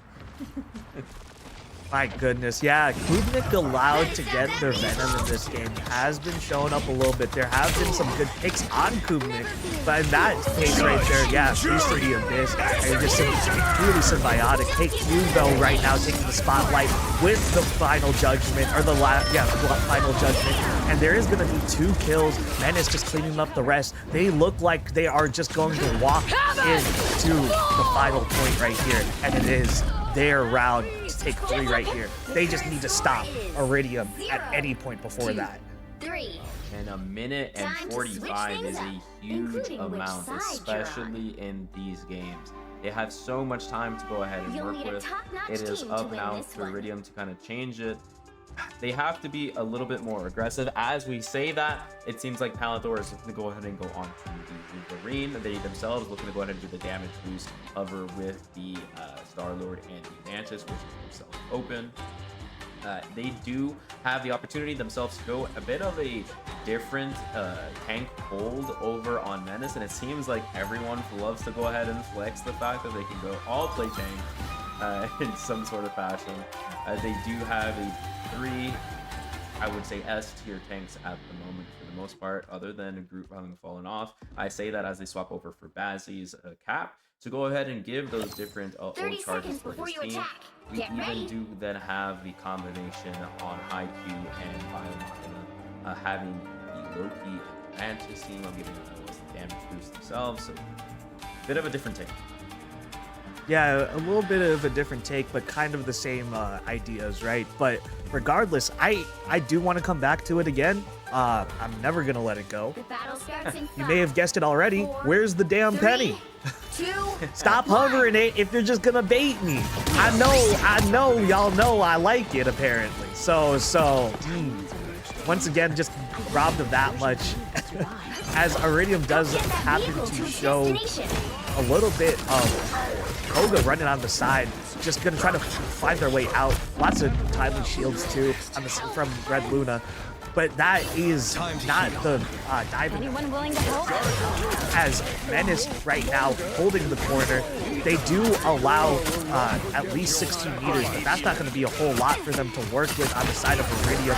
And my God, Kubnik goes in and out. Not going to get the pop on the AoE effect right there with the I guess mini grab if you want to call it that.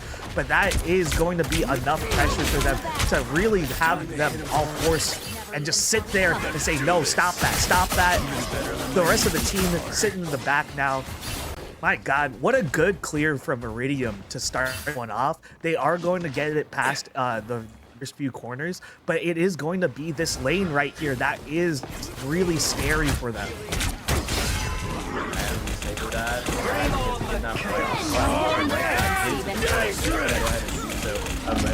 Go ahead and throw up the individual boundary, but it does still have 2 on Iridium's wall. They're trying to go ahead and look for a big grab, and they do so with Talon able to go ahead and kidnap, but unable to get any kills as HiQ instinctively use their own ulti to go ahead and defend on the team. As we see Kupnik being able to go ahead and recover, and they hold the point with still only 2 minutes left on the clock. They were able to recover with such a key portal. Get that vehicle moving again. Yeah, Iridium just going what they can right now. And again, they did win that first fight, but now with the convoy backing up, it is starting to get a little hairy. They are losing a little bit of that space that they did create, but it's now right back into this corner as Nesmond tries to take advantage of it with a psionic seduction. There is a meteor M that goes out from KQ, and the pause goes out. Well, yeah, the pause is going to go out really quick, and they do have a pause limit of 30 minutes. So, guys, we are ranging on waiting for them from, any time between 30 seconds to 30 minutes. I mean, Nightmare, right now, we're looking at least on our feed, we're looking at 2 ults are currently going to be active whenever this unpauses. What exactly do they need to get out of these 2 ults in order to flip this fight on its side? Well, I'm not exactly certain if Slime has his passive up or not. Slime being the Adam Warlock. At the moment, we say that, and we currently just got right on pause. We're should be going right into the He did not. Of course, he does end up getting res by Revival. We're going right on him.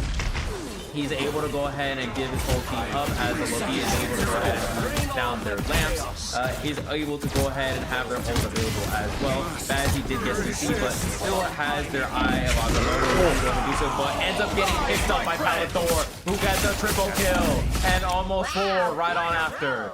They were able to revive, but not enough as Bio goes ahead and changes over to Slime, being not only Adam once again, but bring yet another Karmic Revival, bringing the entire team that Palador just took out yet again. Palabucky looking to go ahead and take them out with the Kraken Impact, but I believe misses. And actually, they now have every defensive ulting off. I say so, but is able to go ahead and reset. I must have missed it. Is able to go ahead and get those clones on one after another again and again. Finds yet another one. Looking to go and get ahead. And Adam, who's trying to revive himself and stop any sort of reset, but still able to go ahead and do so. Finally on one last more on Venom, and they only have 30 seconds left on the clock as we see the passive over on Adam, and he has 70% left on his ult. They can walk in and have enough time to touch. Slime, really good job for the first res on the side of Menace, and then Bio Machina shortly after copying and doing the same thing, but it was not enough. But it was not enough to get the stop immediately there, but right now it is definitely enough to slow them to a halt, and they are now forced to take this overtime. This is getting really hairy. Fate of both worlds. Last stand goes out, and also Meteor M that was there in the Eye of Agamotto by the side of Bazzi. White Rabbit does take out Bazzi and takes you immediately. Slime responds immediately with the Karmic Revival for 3 reses on Menace. Kubnik getting really hairy right now, but gets the shield up. Invisible Boundary goes up for Hype Q and the Feast of the Abyss. The Feast of the Abyss does happen to kill Red Luna, and one by one, Iridium falls. This does not look like it's going to be their round, and it indeed isn't, as Menace clears them before they can even take the first point on Spider Islands. I was gonna mention this right before we came out of pause. They did have 3 crucial ults, and they did. They used Adam Revival, then they used Loki Copy and Revival again. They used so much time on that point, or on that middle section of the point, that they were able to just walk right on back to it, and we're gonna have another Karmic Revival on top of it, right? So just a great use of the off tempo that they were able to go ahead and build themselves, right? Really force Iridium to kind of waste every cooldown. Even though they had so many characters that really did percentage health damage, they weren't able to go ahead and kill them fast enough, whether it's Kubnix, a Venom being able to go ahead and sneakily fly out, or even just both of the other tanks throwing up their shields, right? Being able to give them also damage reduction from the Adam Warlock, the shields from the Invis, just really, really good usage of the entire kit from Menace's side. Yeah, no, I mean, Menace, just so many. We were talking about this, I believe, in the last set, where there's just comps where the combos, it feels like are endless, and Menace showing off exactly that. You know, they're able to work with each other. It doesn't matter who they have to team up with in a moment-to-moment notice. Whatever the situation calls for, they definitely adapt really quickly for it. And by all means, showing off that they can just defend Iridium on their map choice. And that's not to say that Iridium doesn't have the characters that can go ahead and answer them. I want to just know that they definitely do. It's just about key plays for sure. They very much value the Bucky, and it kind of goes on through. They've saved it multiple times now. It's good into things like the Loki, right? But right now, when you're playing against a comp where they have triple kills like this, the Bucky resets are a little slow. Moon Knight here could be a very big answer, being able to go ahead and give you really cheeky kills to stop off the heals, and even able to get free kills because they're stacking onto each other, right? So I'm wondering if they're able to go ahead and branch out. Even Phoenix too, by the way, is also really good here. Yeah. No, yeah, definitely. Excuse me, someone was in my throat, but yeah, no, I have to agree. Definitely anybody that can give them a little bit more, not necessarily AoE, but like at least multiple target damage, which isn't necessarily, I guess, AoE on the side of Moon Knight, but also Phoenix, right? As you said, really good pick, because the passive just allows just explosion on explosion, and again, it just tickles everybody, and that could really just be what the extra pressure and damage you need in order to turn things around right now. And especially, as you said, against the GOATS comp with triple support specifically, it's really hard for someone like Bucky to get their own resets, not only just quickly, but in general. Because if you just have 3 healers that are constantly healing each other and you try to go for them, you've just wasted your Kraken impact, right? So I definitely have to agree. I think by way of just more AoE type damage is definitely something that they have to look into. It's also not just AoE. I want to note that because you play characters like this, it forces the enemy to not stack it the way that they are just positionally. And because of that, if we notice right now, the way that Biomachinima, just Slime, and all of them play around that small corner with the building at the first point, right? They are constantly rotating in and out of the building because they know that they're really not under threat because of the LOS. But the moment that they peek the corner and they are all with the team, it's free damage and even free ult charge when you play characters like we mentioned that can go ahead and just push them out for tempo, especially a bit more aggressively. I think while we did play things like Wolverine and play things like Iron Fist, they do those percentage health damage. They have their own mobility, right? It's a bit slower. It has to be up front. You can't really abuse it from range. There's quite a bit of reason as to why you don't want to be playing necessarily both at the same time, let alone that you're playing 3 DPS. But Oh no, yeah. By all means, yeah, no, just if anybody's wondering, we are not purposely vamping. We are definitely waiting a little bit on this next match going on. But yeah, on final comments for the upcoming match, I will say that as you said, just anything to really provide more pressure, I guess is what we got to take away from this conversation. yeah, and as we're looking over to get their next map, it is going to be Iridium's pick yet again, right? They are able to go ahead and choose really what's their bread and butter, what things that they want to go ahead and prioritize and save. I actually expect them to go ahead and save possibly the Groot this time, just give themselves a bit of familiarity. They really want to go ahead and get a solid win on their foot, so they don't want to be down 3-0.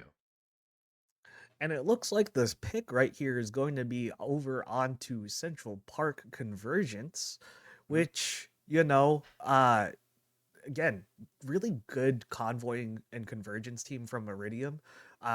Just looking at all past performances, just the overall body of work in this league, they are just so strong on it. But the fact that they lost the last one on Convoy to Menace, which again I believe Convoy is their best game mode, especially, it spells out a little bit of trouble, because do you think that at this point, especially with 2 games up and a whole set as well from the side of Menace, they have figured out Iridium?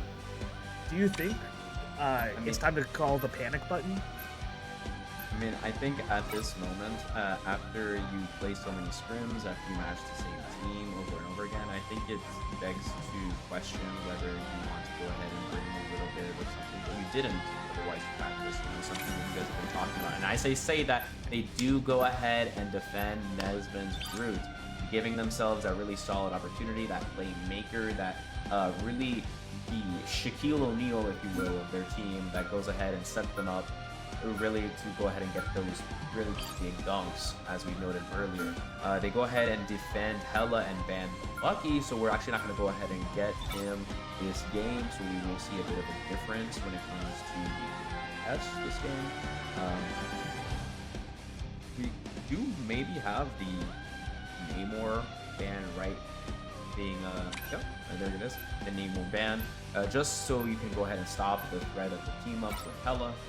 And now we're going to go ahead and see anything that might be a little bit different. I honestly project a Gambit of some sort. I'm not sure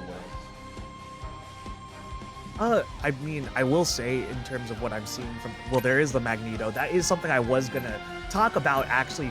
I like that palette, or I don't like that palette Thor is hovering that Thor, because in terms of success from the team fights for Iridium, we've seen a lot of it come from the Groot Magneto Meteor M Strangling Prison combo, right? So it's really I mean, to be honest, I feel like it's kind of the other way around in terms of your analogy. I think the Magneto is definitely more of the Shaq. He's the one throwing down the alley-oops, and you got Kobe throwing it up on the side of Nesmond with the Strangling Prisons. So I would have, I mean, maybe this could be another, hey, we're hovering things just to throw you guys off, but I really would rather see the Meteor M from Palette Thor. But actually, no, I'm gonna shut my mouth. I'm gonna shut my mouth while I'm ahead. We see a Penny show up. Yeah, we might get the penny. This is a notoriously huge penny map.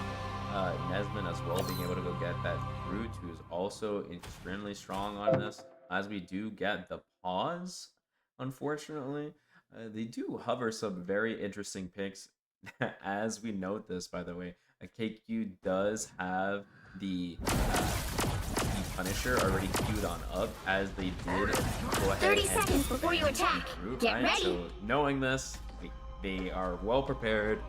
They're actually swapping back and forth here. They're trying to figure out what their bump at the end of the day is on the walkout. And of course, there isn't going to be a penny, as Yeah. just a little. Faded again. Oh no, poor me. But Starts in 5, by all means, yeah, no. As we were talking about, I mean, before, again, this alley-oop combo for them is going to be huge. So Palathor and Nesmon, if they can get something going, definitely is going to make things easier for the rest of Iridium. Especially, again, you can just get such a huge dunk on the enemy. chin up.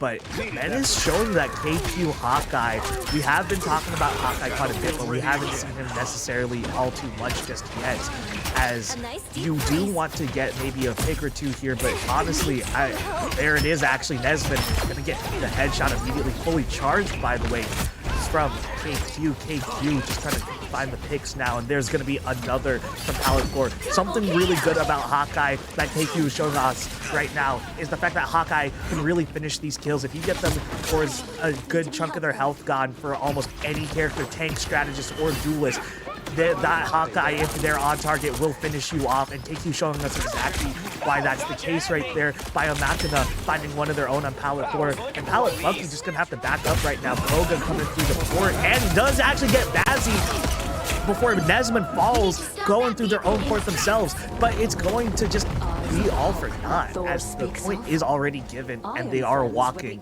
that convoy forward.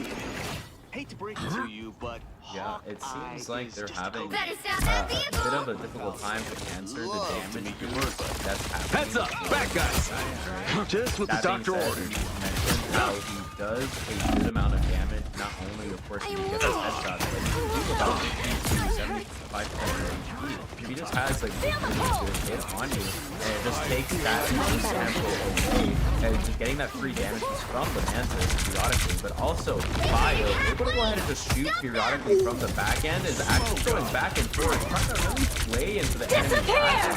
You actually right rapid going multi, and you have Bio walking in unafraid, able to go ahead and just check out as he gets defended by his Magneto, looking for each of these kills, and they do find one, almost two, now three, as Bad is able to go ahead and use the Psionic Seduction, and maybe even find the Invis as they get pushed out. Are able to go ahead and guide Ratatasker almost fully over to the other side. Just what the doctor Really ordered. going ahead and using even just the secondary bow, using the AoE from his autos to go ahead and secure that Invis, even almost getting that Star-Lord, but does trade his life, trying to go build time for his team. It actually does, with 5.5 minutes left on point 2 already. Yeah, just Menace right now walking through the objectives, quite literally, with the convoy in tow, because I don't know what's going on the side of Iridium, but there's just no stopping Menace right now, and especially back to the man at hand, KQ. But I may have just cursed him right there, as he is the first to go down for the side of Menace. And my God, Nesmond, you did not have to do that to them. They don't play Fortnite. We're playing Marvel Rivals right now, because they were caught off guard by those walls and that strangling prison. And you're right, it wasn't Nesmond. Kovnik able to go ahead and give them all right on there. Oh, my fault. No, you're right. Nesmond was the first to fall in that. I'm just so used to seeing Nesmond on that. I slipped on that entire call. No, you're all good. But Kovnik able to go ahead and show them that there is more than just one tree in this one. As Red Luna really looking for an opportunity to go ahead and just get those prime skills on their team. Koga able just to go ahead and not get the stun off onto the Punisher, and actually just trades their life right away. And they still have so much time on the clock. And it seems like right now it's really difficult for them to hold, as KQ just channels their ult with no fear. Able to go ahead and just shoot at people, and get another pause. Yeah, this pause is a little untimely, quite literally in the middle of Pallet Bucky's almost kill right here. I mean, just looking at the personnel currently on the screen for Menace, it kind of looks like IQ might just die here. So, yeah, that's currently where we're sitting right now. So that's going to be a 3v3 coming back in, but KQ does have a chance to maybe get a nice little one shot coming back in. Again, we're just predicting. We're just trying to tell a little bit ahead of time. And especially since these fights go on so quick and so much is going on, right? And some of these fights are so long, we don't really get a whole lot of these moments, right? Where they are pausing in the middle of the game and we get to talk about, hey, what's going to go on next, you know? So, I mean, Nightmare, as I said, there is going to be a 3v3 coming up. I mean, it looks like it might be Iridium's to lose because White Rabbit is up, right? That is a healer on their side, but Menace does have to walk all the way back as the attackers. Yeah, absolutely. I don't think that either of the people that have died, or even HiQ who might fall here, are going to want to swap to Strange, as they're all really close to their ults. So I don't know that they're going to want to Portal necessarily for going one of them. Yeah, you don't want to do it on either one of the supports, and doing it on Bio here really doesn't seem like it would be necessary, especially when they have so much time on the clock. I expect Iridium to kind of secure this fight, and then Menace just to go ahead and walk on forward just for a really collective push.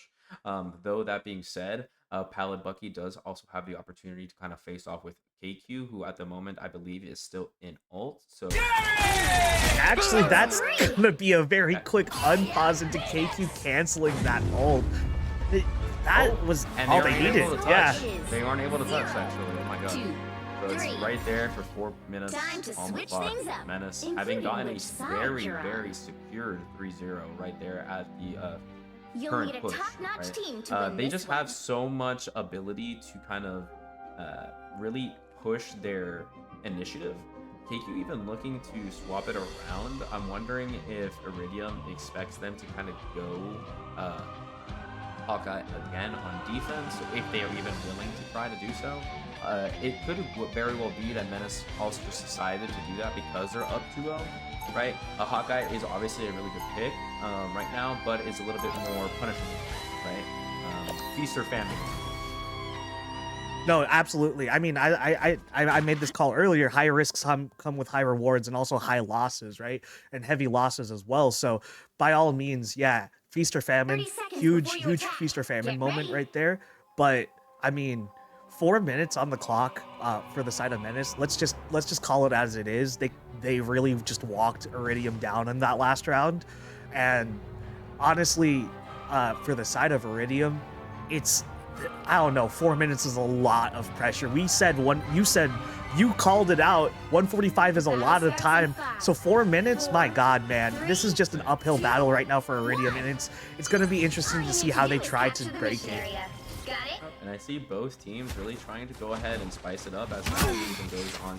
They're ahead of us. I need assistance. Bio Machinima actually going over to the Human Torch, which I haven't seen in a hot minute. No pun intended. Trying to go ahead and build those support. Well, I mean, that ult for himself, right? Building just the zone potentially have with the Blue and that Goga having swapped over to PC, trying to get a little bit of actually just gets instantly deleted in combination with everyone there. And actually, I say that, but then Pallet Thor looking over and actually dropping his Thor real quick, showing who exactly is the God of Thunder, showing who exactly is man or God. Now Menace down quite a few as the point is thoroughly being secured by Iridium, who are taking it at a pace. Yeah, Iridium trying to go fast and furious. They know exactly what they need in order to try to get a better chance at having overtime, and not only just overtime, but a better chance in overtime, which is they got to go quick, and they are doing everything they can to hold right now. Menace going one by one in through that portal. They were trying to coordinate, but unfortunately it just ends up being a stream of death for them as 3s fall, and they are going to just have to back up a little bit. Kubnik though, not trying to give too much space though, as they are flying around the map still, trying to be an annoyance. There is Koga, though, who does pass by Kubnik and go straight into the back line as Pallet Bucky finishes one off on Bio Machina inside Menace's back line. Menace currently holding it, just back it up a little bit. There is a huge strangling prison from Bazzi. That is going to only get one, but this is the start of this is the start of a stagger for the side of Iridium, which is going to be huge for them right now. KQ hasn't fallen just yet, but again, gonna have to keep conceding space and just sightline because he has no support with him. Thanks for the boost. Iridium actually able to go ahead and answer the Hawkeye pick by taking characters that are forcing the battle in front of them. I'm ready to put on a show! Actually, Pallet were able to go ahead and get that solo ult onto the enemy backline, actually getting IQ very easily. A KQ looking to get 2 kills with their ulti in response. Koga trying to go ahead and get away, but does get killed. Waiting to go ahead and combo his ult on the way out. They are able to go ahead and firmly stop the point as we do get a free lineup for KQ as well yet again. Now, a little under 4 minutes left on the clock. But we do have so many ults over on both teams right here. It's going to be onto Iridium to try to force the issue on KQ, who has a very unique corner right there as he's trying to go ahead and make sure you get those headshots. We do have Bio Machina trying to go ahead and get that ult. He's actually using it to try to live, but force to go ahead and actually lose it as Pallet Bucky just goes and trades their own to cancel it. Koga tries to get in one shot and does so really quickly on high key, but stuck over on the little corner and just gets the health back. Almost actually gets one shot in. KQ trying to go ahead and make sure he gets those line of sight. Very far for his team, but is holding the corner as he's not even able to go ahead and touch the invisible boundary. Nesman trying to go ahead and force it, but he's getting his little and actually gets ulted just so that his team cannot go ahead and touch. Iridium able to go ahead and secure that second point. Yeah, no, that's gonna be one ult, or that's gonna be a strangling prison, which could just, or which just does allow Kubnik to come out with their own strangling prison and say, you know what, I can just roam free now. I can go push onto you because you can't stop me from walking forward if I throw this out too. It's just, it's also just really unfortunate on the, wow, my God, 2 falls actually. 2 fall into the pit on the side of Iridium and Pallet Thor also as well. But then the Bast just comes out from Koga and there's gonna be 3 that fall for Menace. They keep on pushing. That was such a crazy event. So many of them getting pushed on over, and then Koga even finding another pick over on the side. Actually, that'd be such a interesting replay to go ahead and watch. As definitely looking for that angle on the strangling person, using the opportunity for his team. Notice when they have something about actually continuously puts walls in front of KQ, so they can't go ahead and secure any single last hit. And trying to go ahead and stop it, but almost gets knocked off themselves. Actually, Bio falls, Bazzi soon thereafter. Every support on Iridium. Actually, end up dying right beforehand. Pallet Bucky able to go ahead and up on into the Phoenix ult, trading back and forth. IQ able to go ahead and use the invisible boundary. Still, they're trucking on forward. Ratatasker not worried at all, as Kubnik is still holding the point very easily. He's just waiting on it, making sure his team is able to go ahead and resecure with him. Pallet Thor holding the corner, waiting along with Koga, who's desperate to go ahead and get his ulti. They actually go ahead and TP with Nesman right behind them, so they actually have to go ahead and give up that little front angle. Pallet Thor looking not to go ahead and lose their life, and actually able to go ahead and get a connect off over. Koga trying to go get that one shot, but isn't able to go ahead and do so, and in fact just trades their life. Kubnik really trying to go ahead and walk over, trying to get that last hit, and does so. Bazzi falls, Pallet Thor does as well. Koga soon after, who's just found respawning. Nesman falls, they have no TP. Pallet Bucky loses their life without aid, but ult. Bio Machina doing a great job when able to zone everyone from being able to touch the cart. Still now 2 minutes left on the clock for Iridium. Again on that I feel on bad that for you. TP cooldown, Nesman does switch over very quickly, right? Tries to TP back onto Iridium to maybe get this to end right here before that 2-minute mark, which we've already just passed. But it's not going to amount to too much. But also at the same time, it was good that he used it pretty early on 100 something, I believe it is at 2 minutes of the cooldown, is going to be up just in time. Psionic Seduction, though, from the side of Menace. Bazzi just pulling in people into Slime, who says it's Jeff time and falls off with them, not giving them a chance to just climb back up any way they can. But, I mean, back to my point that, my goodness, like, Thanks for the boost. what's it called? The TP, at least the rotation on the Only 60 TP seconds cooldown left. is going to Get be that there for them. beat But right now it's looking a little hairy for Iridium. Iridium really trying to go ahead and get that final point. Want to make sure that this game doesn't put them to 0. They're trying to go ahead and get ultied themselves. Palabucket wasn't able to go ahead and match anything, but it doesn't lose their life at all. Bazzi, in fact, just goes ahead and respawns. We do have Slime trying to go ahead and make sure that he keeps his team up. Nesman looking to just go ahead and push out the Jeff. And in fact, I believe is debating a solo. Team, and actually they do get that big dunk right onto the enemy invis. Big and able to go ahead and grab everyone looking on that TP. Continuously putting the wall right on through. Angela was able to actually get on out, barely touching the card. Make sure to go ahead and do so. They do end up pushing it to 3 points with 5 seconds left on the clock. 2, 3. So, by all means, they get those 5 seconds, or they get 55 seconds back, thus giving Menace 55 more onto their already crazy 4-minute and 1 second time from last round. This is, again, I cannot stress this enough. This is an uphill battle for Iridium. Good on them for making it all the way, forcing this overtime, but you have so little time to make the space and just push needed right now to give yourselves a comfortable position going into their overtime again. Almost 5 minutes of time. I want to say, Iridium's comp earlier was actually what they need, I think, for this point. With only having a minute left on the clock, something like Black Panther that gives them that one-shot potential, that insane burst, and 30 seconds before you attack. Get ready. jump scare, if you will, onto the back line really will give them that momentum push, at least forcing an enemy TP. But they really need to go and make sure that the team fight that they do win gives them that first point. At the moment, KQ is still on to the Hawkeye. We do have Ella as well.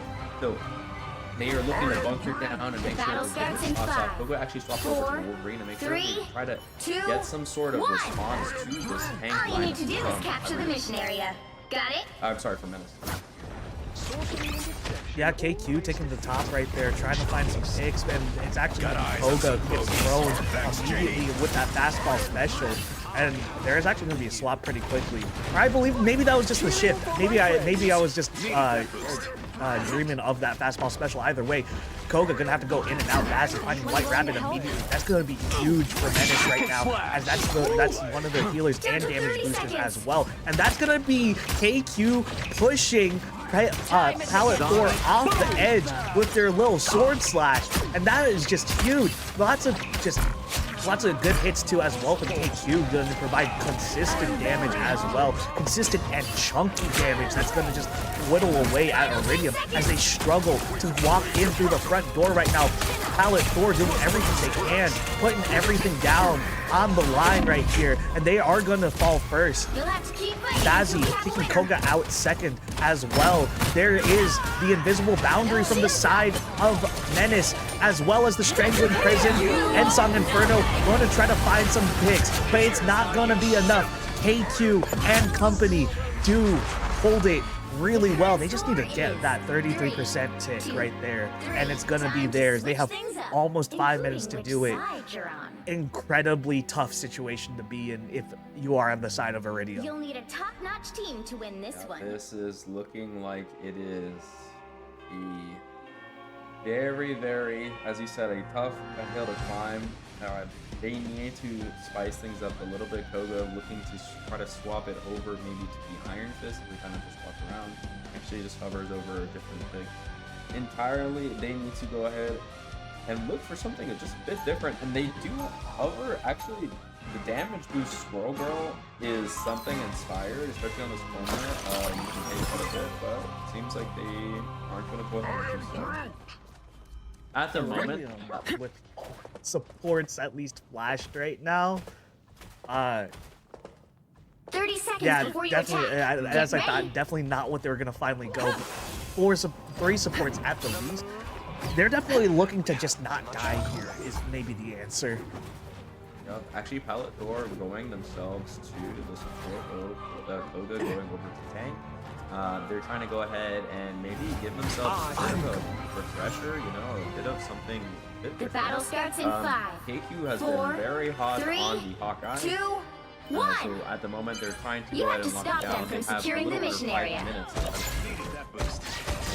They have the perfect opportunity. Haiku doing on over, looking great as they try to go and steal their team. We do have KQ looking, they almost end up getting kicked actually on their way out. Kubnik is also looking quite low. Slime trying to go ahead and keep his team quite healthy. Pallet Bucky able to get quite a few pegs right on over Kubnik. And actually gets a nice pick right on Kubnik. Yeah, Once that's we gonna be do have huge Thor too falling because that's. into Apologies, but that's gonna be huge because Was that's that a tank my that keeps arrow? going crazy right now with 2 shots. But wow, White Rabbit shuts that down immediately. Oh, Jeff violence as well as they look at each other very briefly, but ignore one another just so they can go ahead and heal their team. It's quite funny. And they get a strike in prison on Nesmond over to go ahead and do so. We do see the portal from Tyler Bucky trying to go ahead and connect with his team. Still 4 minutes left on the clock as we do have invisible boundary over around 10. Slime able to go ahead and channel his ult and he's going to look for a really high value when it seems. Everyone is really close together. Maybe Jet looking here, does so, and it's color and able to just go ahead and fall right on. Double kill. Huge, but Palethor not necessarily close to their own. It's just that that is definitely going to stop Iridium from having a whole lot of just healers in general and any damage going out from that Jeff. My God, that is actually the crumble that they needed in order to get that. 33% needed. Only need in about 1:30 right there to go get it. And that does put them at, I believe, 3 games now up. KQ looking really, really good on the Hawkeye. Menace has been able to go ahead and play out quite a few different comps at this moment and just show off that they can definitely play MRL Rivals. So it's now up to Iridium to try to take that first win on our way back. Yeah, no. I mean, continuing on some NBA terms, no team has come back in the playoffs down 3-0. It's gonna be tough. It is gonna be a tough game to kind of go ahead and hold. I'm not entirely sure what you want to go ahead and even respond with. There's a lot of things that they did change, though. This game seemed a little bit better. I think that just the tempo was lost for them, unfortunately, at the end of the day. They were trying a lot of different responses over to Menace's picks, but I'm sad that they kind of went away from the dive. No, absolutely same. I definitely think maybe the dive could have changed the outlook of that final overtime, maybe, at least in terms of their side of the attack, right? But on the side of Menace, you do have to also give credit for the fact that they've just been so solid no matter what they've been running. And just again, especially on KQ and Biomachina specifically for Menace, just holding it down on the DPS side or on the duelist side and putting down damage as well as finishing their kills. They're on that leaderboard so often and starting so many of the fights just by finding the right picks. You know, you can teach who to target, but you can't teach finishing who you're targeting. So again, just huge on the two duelists on the side of Menace for just again staying solid despite all these different wrenches into the machine that Iridium's just trying to throw at them. Right, absolutely, and that's the whole thing about Marvel Rivals, right? It's just being able to go ahead and show that flexibility and being able to kind of not only play a particular hero, but different comps within your heroes and how they affect one another, right? Just because of team ups, different maps, and even just in general, like the tempo, like certain combinations they can kind of instill with each other. So honestly, just really clean games from Menace. Iridium also had some really good looks at times. So not to say that they are completely out of it, they still have at least one game ahead of us that's going to go ahead and really show what they got. But yeah, it's going to be a tough one. Yeah, it's hard to say it for a third time in a row, but I'm interested to see how and if Iridium can turn this around right now. And as you said, they aren't out of it, but it's just not a good situation to be in right now, down 3-0.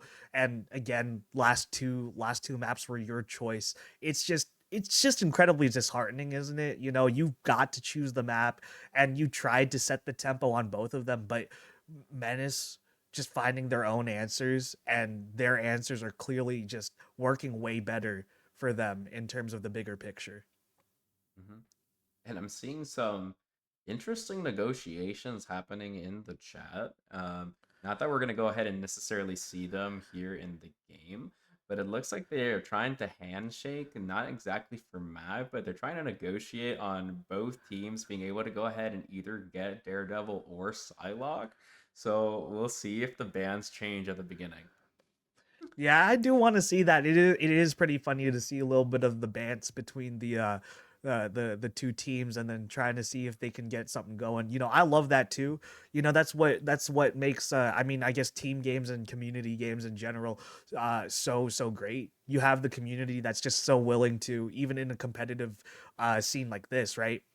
They're still trying to be like, hey, do you guys want to do like a gentleman's handshake on a special rule for this one? Because we've been banning the same shit over and over, right? So Yeah.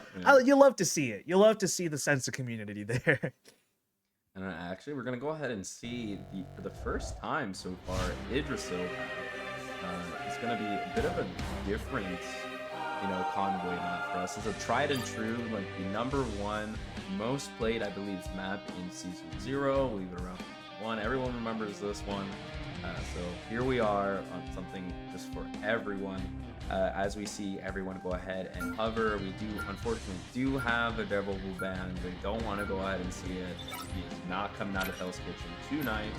As we Looks like the negotiations have failed. Yeah, unfortunately, the treaty is no longer void, or null and void. Now, we do have the two different defenses, right? The two different things they can save. I should go ahead and save the Lucky. They're wanting to go ahead and do so. I'm assuming to go ahead and go with Nesmond's possible route, right? And this does still open it up for both teams.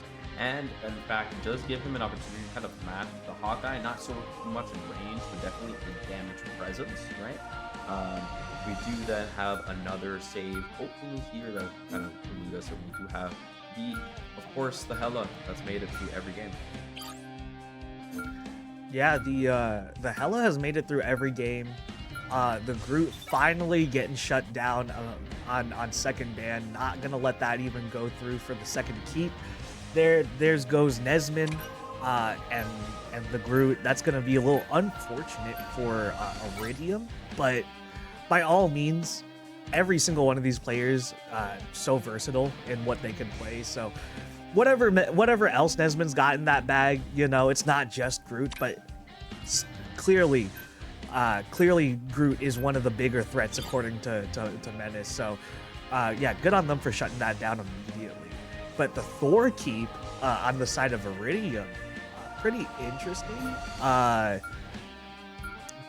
mean, Nightmare, do you think Menace would have pushed for that ban anyways?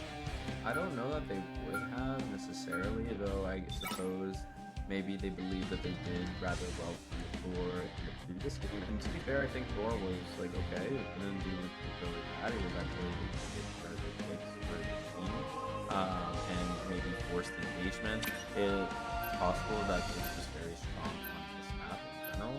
Thor has You'll need a top-notch team to win actually this one. Go ahead and decide to ban this too, which I would say is on the higher end of supports that could kind of deal with the Thor pick in general. So he can kind of just force the initiative without being shoved back now. does give him a bit of more opportunities, and ultimately this could be their very last game. So I think also at the end of the day, Thor just wants to play Thor. No, yeah, Palette Thor. I mean, it's in the name, right? You kind of maybe assume they want to play that character.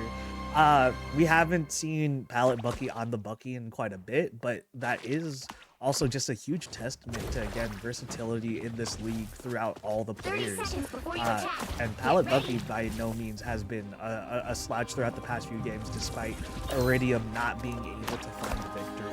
So, really interesting stuff here. It's not going to be the regular GOAT spawn hold we see from the side of Iridium, actually. So yeah, it's actually really interesting to see that from the side of Iridium for once. 5, 4, 3. Now, honestly, so Koga goes right back onto the we're gonna go ahead and, as I said, like, Vehicle in tracks. Harley himself as it almost definitely gets almost one shot. That's what We must cut off what the supply Lucky able to go ahead and trade over on the Violet should have just been able to go ahead and get any through quite well. I need assistance. Interesting Ultron pick. Actually, My going life on with Ultron, I'm sorry, did they swap? I meant it was a slime went to DPS, right? Like, so they did have some change around in what they're doing. Oh yeah, I believe that was just switched around on the side of Menace. And I will say it's pretty interesting that it's that Mantis Ultron duo, because I mean, you look at it just thinking about it as a non, whenever you're just not playing strategist, you kind of weird about those two. But Koga, by the way, huge on the side, finding the pick on the sideline as we're talking about that he wanted to find.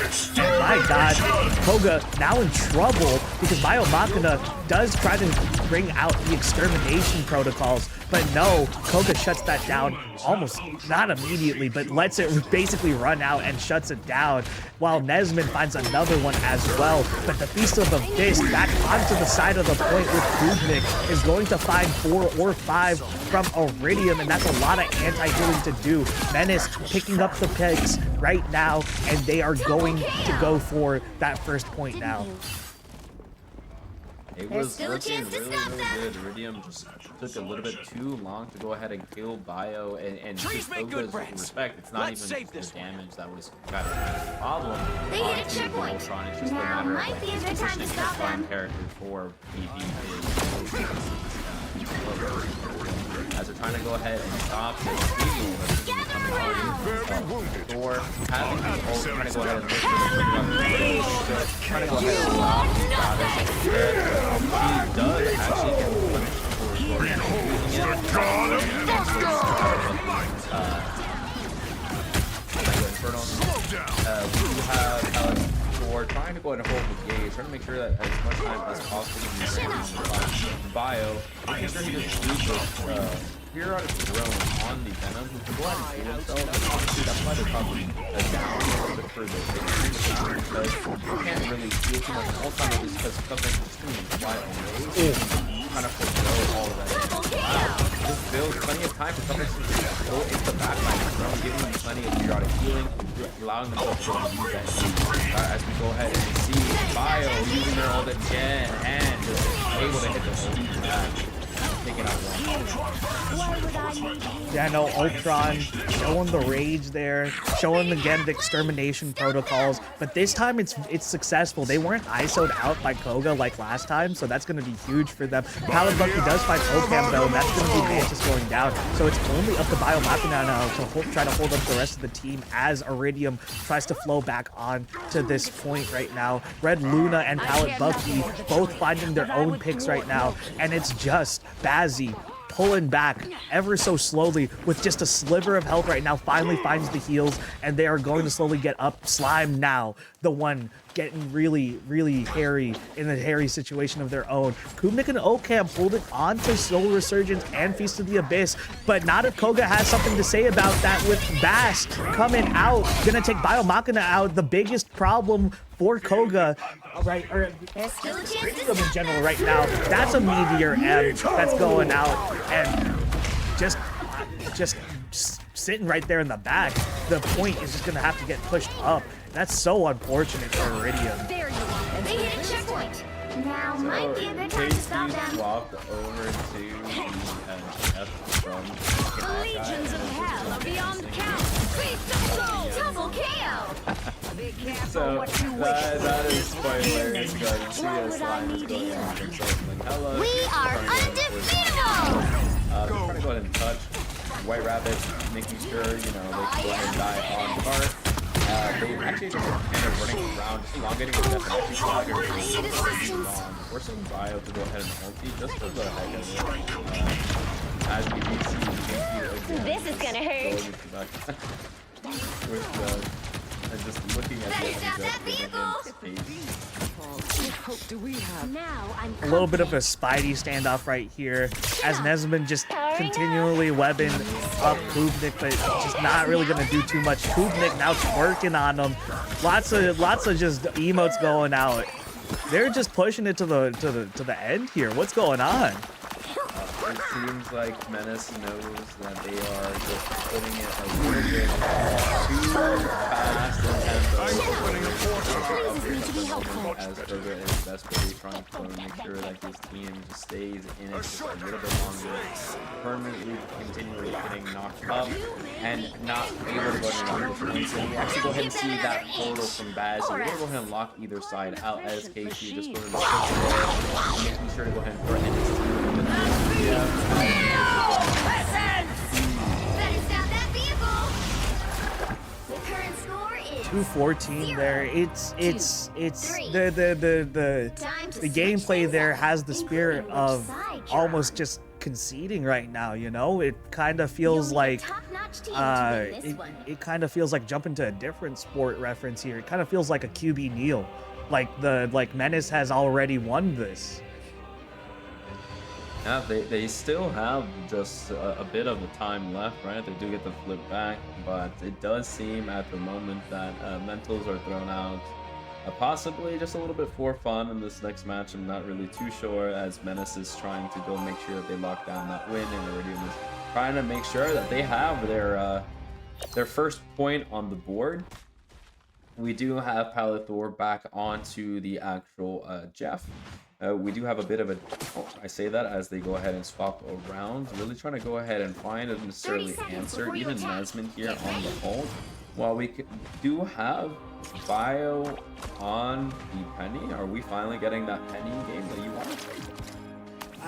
I mean, I sure hope so, but I mean, again, with the way the mentals were looking on that last match, the way that the final point was given, essentially just given,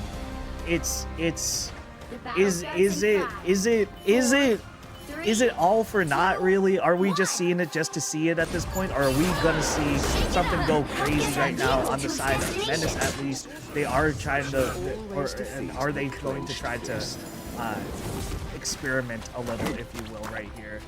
This is gonna hurt. It seems like I say this as Koga does end up dashing onto the Penny Mine. This is going to be a bit of a fiesta, I think. At the moment, we do know that this is going to be a bit of time block that they're going to be running, right? They are running full tank, they are running heal as they there's actually Spiders from this nest are reaching us. really just trying to go ahead and see how the game is winning and go ahead and push it. Time for some Yes, fireworks. so the only healing they really do have is from the Penny that's periodically just like we do see as Kubnik is just periodically trying to go ahead and chase the Mantis to get that last one. Doesn't How we do it in Tokyo. he does get slept. Little under 3 minutes on the clock as we do see Sonic go ahead and end up dying. I'm counting on you, friends. Yeah, no, I will take note right here. I believe, based on what we have seen through some of the player cams, the two Jeffs seem to be in agreement right now to not participate. Yep. So yeah, this really can go either way. You are just essentially missing either or. And as you were saying, this is looking more of just a brawl for fun. It's They do just have a really I needed that.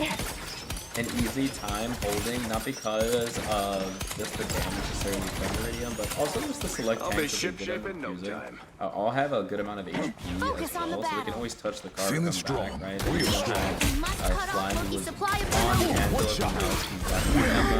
They actually end up having need 4 assistance. tanks now in Menace, Friends, with gather around. Ocom the only DPS they do possibly have. And still, yet no point has been taken with a little under 30. Still got an edge. Yeah, so they're trying to put in that work right there, pulls it out.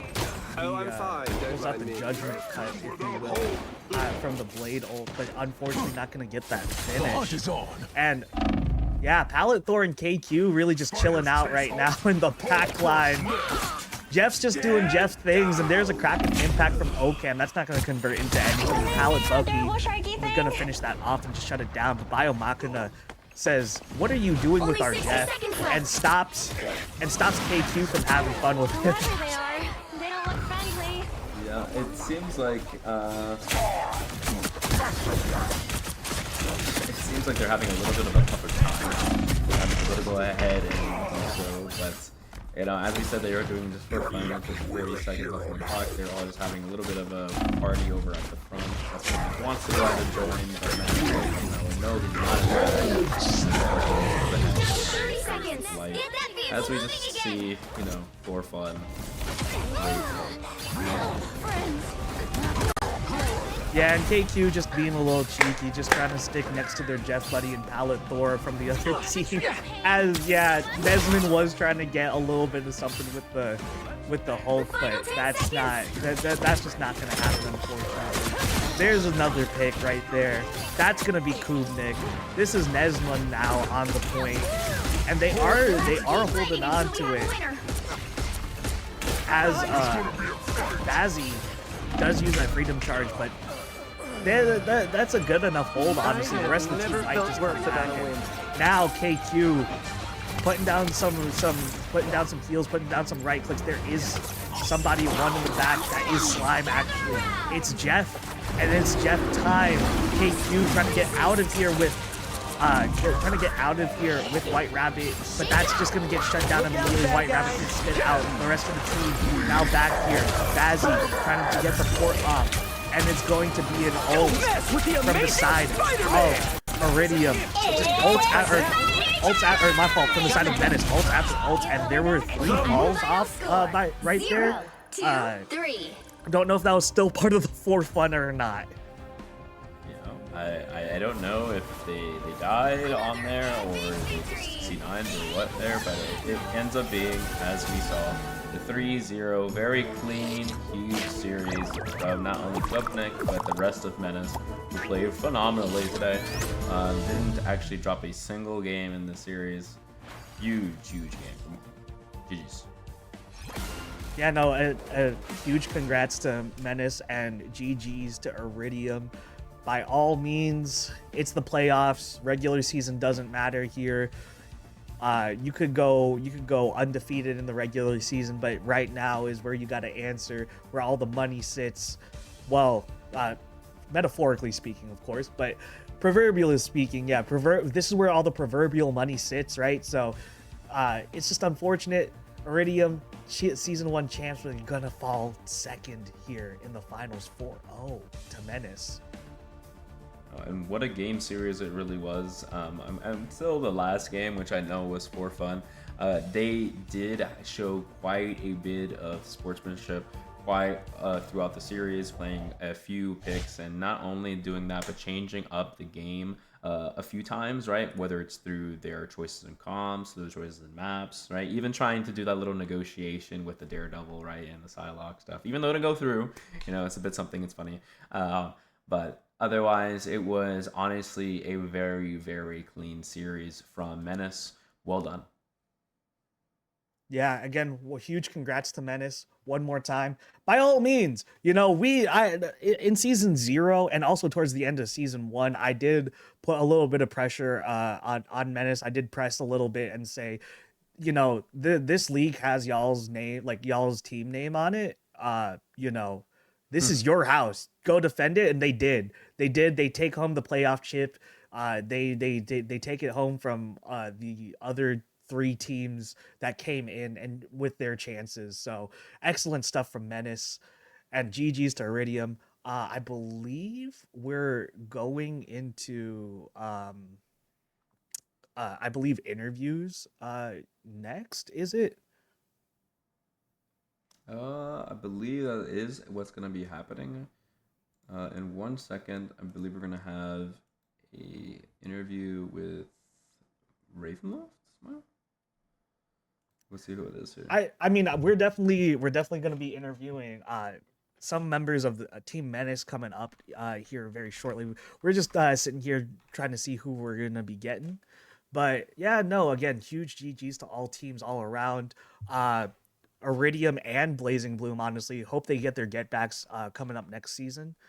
You know, they Blazing Bloom coming up into Division 1. You know, they're in the playoffs for a reason, right? Because they got their promotion into Division 1. So hopefully going to see some interesting regular season games at the least coming from them as well. And then Iridium, again, going undefeated, but just not able to come out on top this time.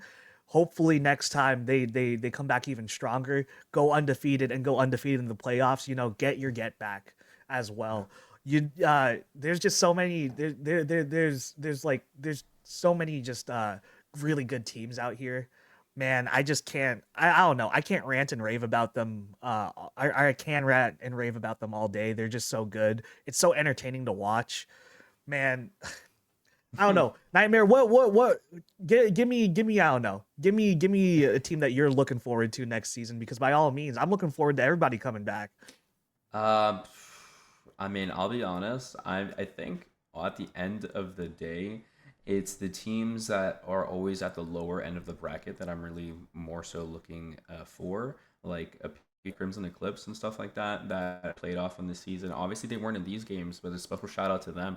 You guys played your hearts out, right? And I want to see you come back and really show that you've learned from your games previously and then just kick butt.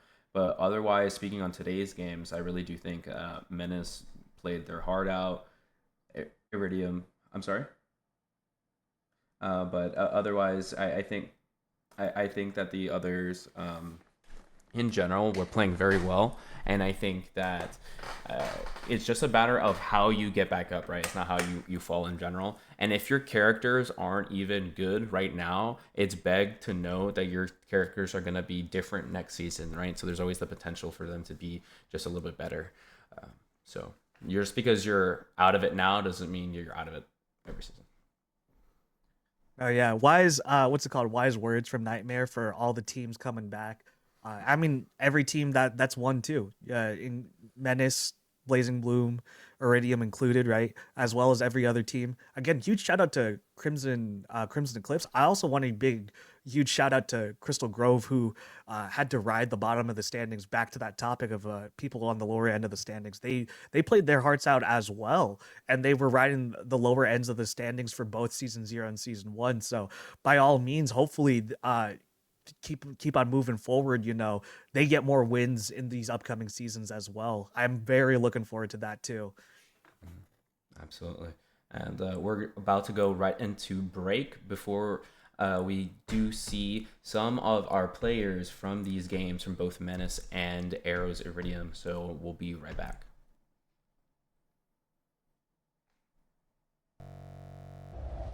At 30%, no team having locked that down quite yet. Menace really trying to go ahead and do so. And Nesman still just periodically walking on and off the point to make sure that they don't go ahead and cap it, but has to go ahead and give it after that shove, and eventually does fall. 3 do trade on over. is available. Bio looking for the opportunity to go ahead and fly on up. I don't know that they really need to. Right now, they go ahead and choose as they hear the portal on through, looking to go ahead and hit the invis, who does jump away and who almost does so, but is getting blocked off by Palathor, who flies up on train. Right now, they go ahead and choose as they hear the portal on through, looking to go ahead and hit the invis, who does jump away and who almost does so, but is getting blocked off by Palathor, who flies up on train. Has to go ahead and eventually fall into the backline with their crow. Playing that pretty far up, like, as they usually like to do. Nesmond finding a very quick pick right there, actually. And following suit is Palathor out there doing the thing, just trying to get some punches out. And there it is. Gonna go right onto that Mantis, and what can the Mantis do? Unfortunately, not too much. Palathor finishes up there. CYA boosting everyone, trying to force Menace again. Having to waste quite a bit of time.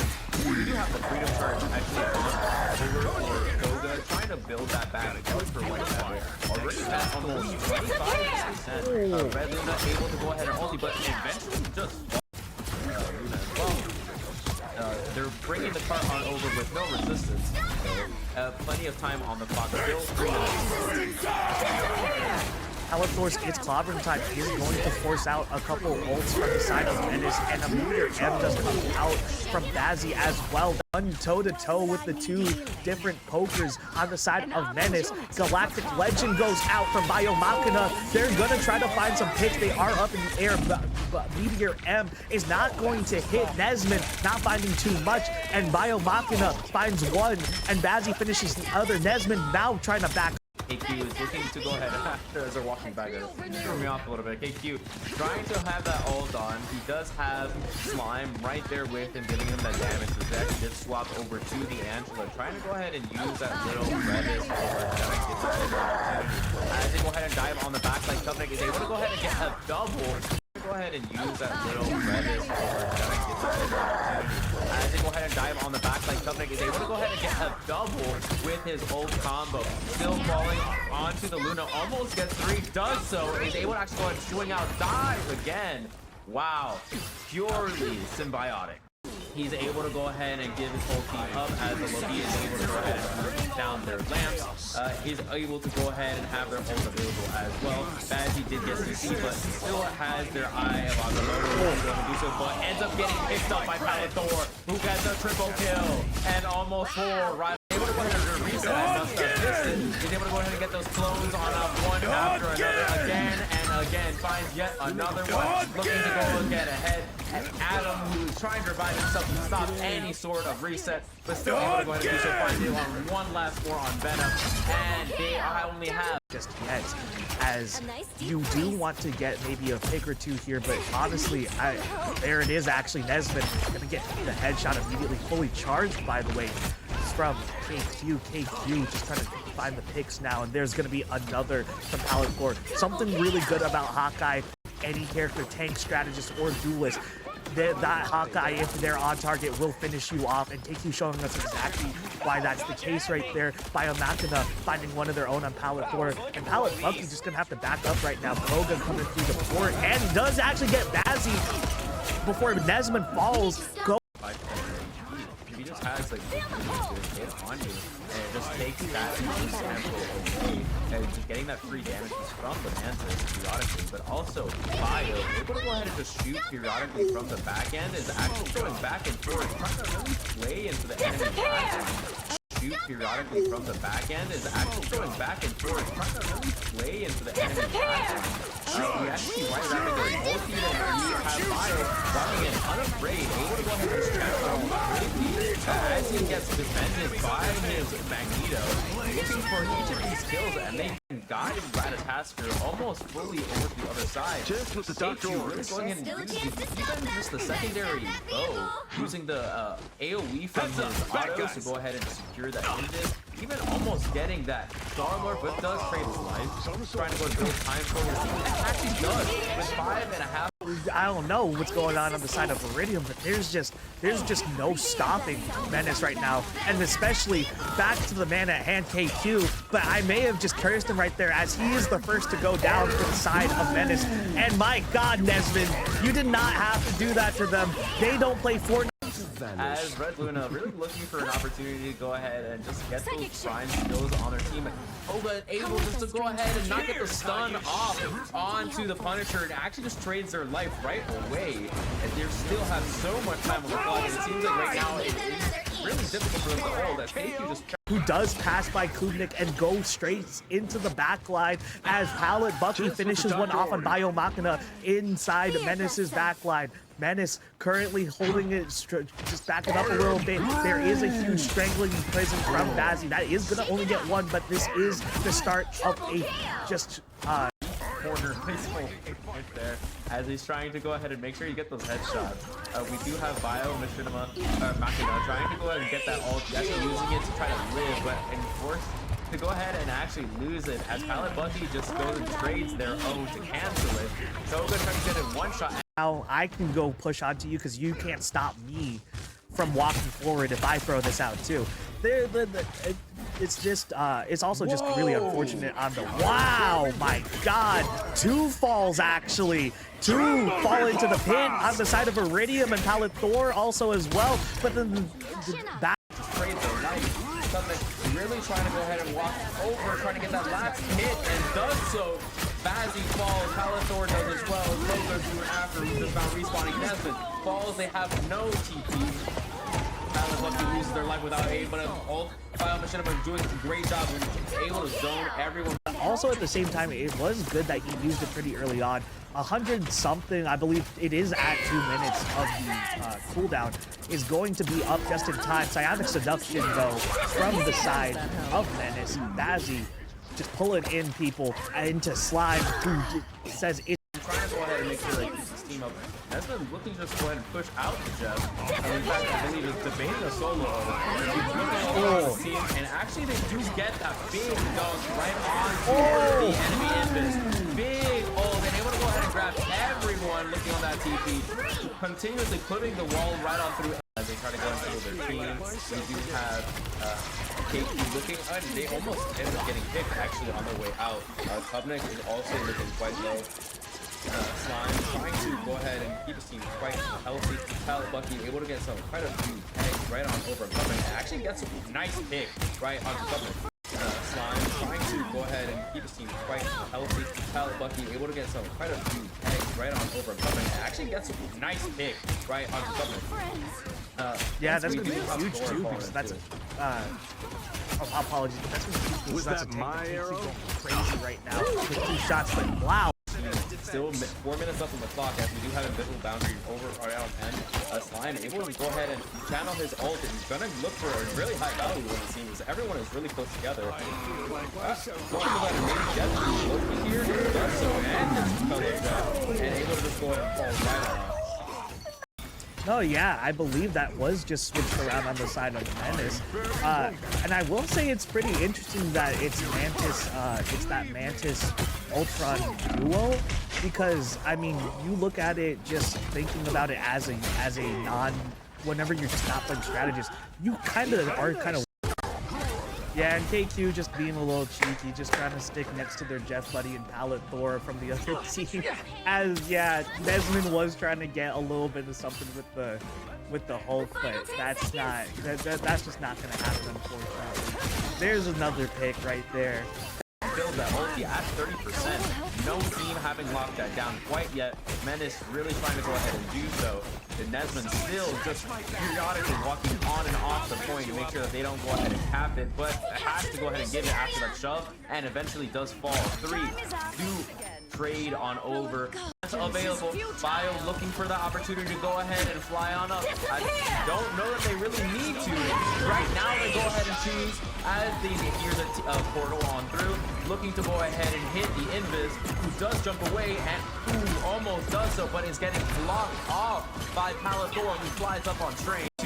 Right now they go ahead and choose as they hear the portal on through, looking to go ahead and hit the Invis, who does jump away and almost does so, but is getting blocked off by Palathor, who flies up on Strange. Has to go ahead and eventually fall into the backline with their crow. Playing that pretty far up, like, as they usually like to do. Nesmond finding a very quick pick right there, actually. And following suit is Palathor out the thing, just trying to get some punches out. And there it is. Gonna go right onto that Mantis, and what can the Mantis do? Unfortunately, not too much. Palathor finish. CYA boosting everyone, trying to force Menace to having to waste quite a bit of time. We do have the freedom charge actually on over for Koga, trying to build that back for White Shadow. Already at almost 25%. Red Luna able to go ahead and ulti, but eventually just Luna as well. They're bringing the cart on over with no resistance. So, plenty of time on the clock. Still 3 minutes. Palathor's It's Clobbering Time is going to force out a couple ults from the side of Menace, and a Meteor M does come out from Bazzi as well. Done toe-to-toe with the two different pokers on the side of Menace. Galactic Legend goes out from Biomachina. They're going to try to find some picks. They are up in the air, but Meteor M is not going to hit Nesmond, not finding too much, and Biomachina finds one, and Bazzi finishes the other. Nesmond now trying to back. KQ is looking to go ahead as they're walking back. Threw me off a little bit. KQ trying to have that ult on. He does have Slime right there with him, giving him that damage. So Zach did swap over to the Angela, trying to go ahead and use that little Revis as they go ahead and dive on the backside. Covenant is able to go ahead and get a double. Go ahead and use that little Revis as they go ahead and dive on the backside. Covenant is able to go ahead and get a double with his ult combo. Still falling onto the Luna, almost gets 3, does so, is able to actually go ahead and swing out, dive again. Wow, purely symbiotic. He's able to go ahead and give his whole team up as the Loki is able to go ahead and move down their lamps. He's able to go ahead and have their ult available as well. Bazzi did get CC, but still has their eye on the loader to do so, but ends up getting picked up by Palathor, who gets a triple kill and almost 4 right. Able to go ahead and reset. He's able to go ahead and get those clones on one after another again and again. Finds yet another one, looking to go and get ahead. And Adam, who's trying to revive himself to stop any sort of reset, but still able to go ahead and do so. Finds it on one last more on Venom, and they only have just yet, as you do want to get maybe a pick or two here, but honestly, there it is actually. Nesmond gonna get the headshot immediately, fully charged by the way. From KQ just trying to find the picks now, and there's going to be another from Palathor. Something really good about Hawkeye, any character, tank, strategist, or duelist, that Hawkeye, if they're on target, will finish you off, and KQ showing us exactly why that's the case right there. Biomachina finding one of their own on Palathor, and Palathor just going to have to back up right now. Koga coming through the port, and does actually get Bazzi before Nesmond falls. Go. He just has like the ability to hit on you, and it just takes that sample of and just getting that free damage from the Mantis periodically, but also Bio able to go ahead and just shoot periodically from the back end is actually going back and forth, trying to really play into the enemy platform. Shoot periodically from the back end is actually going back and forth, trying to really play into the enemy platform. We actually see right around the multi and you have Bio dropping in unafraid, able to go ahead and step as he gets defended by his Magneto, looking for each of these kills, and they guide Ratatasker almost fully over to the other side. Just with the doctor really going in and using even just the secondary bow, using the AoE from his autos to go ahead and secure that invis, even almost getting that Star-Lord, but does trade his life, trying to go and build time for his team, and actually does, with 5.5. I don't know what's going on the side of Iridium, but there's just no stopping Menace right now, and especially back to the man at hand, KQ. But I may have just cursed him right there, as he is the first to go down for the side of Menace. And my God, Nesmond, you did not have to do that to them. They don't play Fortnite. As Red Luna really looking for an opportunity to go ahead and just get those prime skills on their team. Koga able just to go ahead and not get the stun off onto the Punisher, and actually just trades their life right away. And they still have so much time on the clock, and it seems like right now really difficult for them to hold as KQ just who does pass by Kubnik and go straight into the back line as Pallet Bucky finishes one off on Bio Machina inside Menace's back line. Menace currently holding it, just backing up a little bit. There is a huge strangling presence from Bazzi. That is going to only get one, but this is the start of a just... corner right there as he's trying to go ahead and make sure you get those headshots. We do have Bio Machina trying to go ahead and get that ult, actually using it to try to live, but forced to go ahead and actually lose it as Pallet Bucky just goes and trades their O to cancel it. Koga trying to get it one shot. Now I can go push onto you because you can't stop me from walking forward if I throw this out too.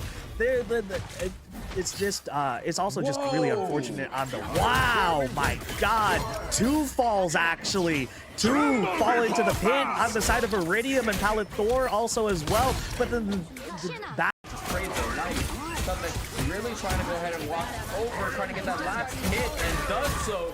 Bazzi falls, Palethor does as well. Koga soon after, who just found respawning. Nesmith falls, they have no TP. Pallet Bucky loses their life without aid, but all Bio Machina doing a great job and able to zone everyone. also at the same time, it was good that he used it pretty early on. 100 something, I believe it is at 2 minutes of the cooldown, is going to be up just in time. Psionic Seduction, though, from the side of Menace. Bazzi just pulling in people into Slime, who says it's Trying to go ahead and make sure they use this team up. That's been looking just go ahead and push out the Jeff. And in fact, I believe it's debating a solo. Team, and actually they do get that big dunk right on the enemy Invis. Big and able to go ahead and grab everyone looking on that TP. Continuously putting the wall right on through as they try to go into their team. They do have KQ looking, they almost end up getting picked actually on their way out. Kubnik is also looking quite low. Slime trying to go ahead and keep his team quite healthy. Pallet Bucky able to get quite a few pegs right on over Kubnik. Actually gets a nice pick right on Kubnik. Slime trying to go ahead and keep his team quite healthy. Pallet Bucky able to get quite a few pegs right on over Kubnik. Actually gets a nice pick right on Kubnik. yeah, that's gonna be huge too, because that's apologies, but that's gonna be huge. Was That's that a tank my that arrow? keeps going crazy right now with 2 shots, but wow. Still 4 minutes left on the clock as we do have invisible boundary over around 10. Slime able to go ahead and channel his ult, and he's gonna look for a really high value when it seems everyone is really close together. Going to go ahead and maybe get Loki here, does so, and just colors that, and able to just go ahead and fall right on. Oh yeah, I believe that was just switched around on the side of Menace. And I will say it's pretty interesting that it's Mantis.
And I do believe we are back in on the actual interviews for our games, guys. We have 2 of our actual players from these games here in Koga and White Rabbit. We're about to go ahead and ask them a couple questions real quick. Joined again with Mao Mao. So, Mama, you want to go ahead and rock us off here with your first question, real quick, as we go ahead and interview these two lovely contestants. Yeah, no. So I just want to start off with a kind of random question, and again, just a really just I guess easy one. Like outside of this whole comp scene and all that, who is the champion or heroes that you guys truly enjoy playing, and is there anybody on the wish list that you want to see? Okay, who starts? You wanna go first, Jenny, or? You can go. I don't mind. Okay, I'll give you a clue. I did not play the character today on the tournament. It's a very big clue. Try to guess. Okay, no, seriously. Daredevil mostly. Like I found my fun in this game. Like actually, I think mostly because my dive playstyle, which is my like I play dives, you know, like Deity. You see my BP today. A bit of Spider-Man, like, but yeah, mostly Daredevil. Yeah, it's definitely my favorite champion and my favorite hero. I mean, anybody on the wish list, or just like any, as long as it's dive, you're gonna be fine. Absolutely. Just please nerf this character. I want to play it. Balance them out, please. We do want to see Koga on DD as well over here on the casting side. Thank you. Yeah. And that would be for you, White Rabbit. What was your favorite hero? You go ahead and play. So me personally, I used to like Luna a lot, but since Gambit came out and Invis got banned, everything got like mixed up, and Luna is like almost completely gone from the picks. Yep. So I don't know. I'm flexing. I'm doing anything I can. Okay. Right. Fair enough. Yeah, just fair having enough. fun with whatever you got, basically. Exactly. Yeah. Okay. All right. Now, just to give you guys a little bit of harder questions here, we do have some just generic questions, and then we do have one more specific one for y'all.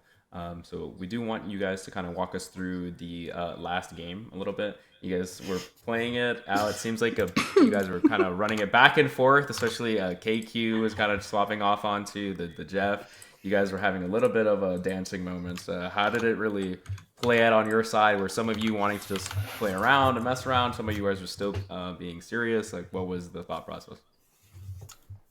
I mean, we were just too afraid to fight against Jeff, KQ's Jeff. I think that's literally the fucking reason. No. But seriously, I think we're just like trying to play our best between what we have to like what we had in the hand, what we like, and just like flow with it, you know.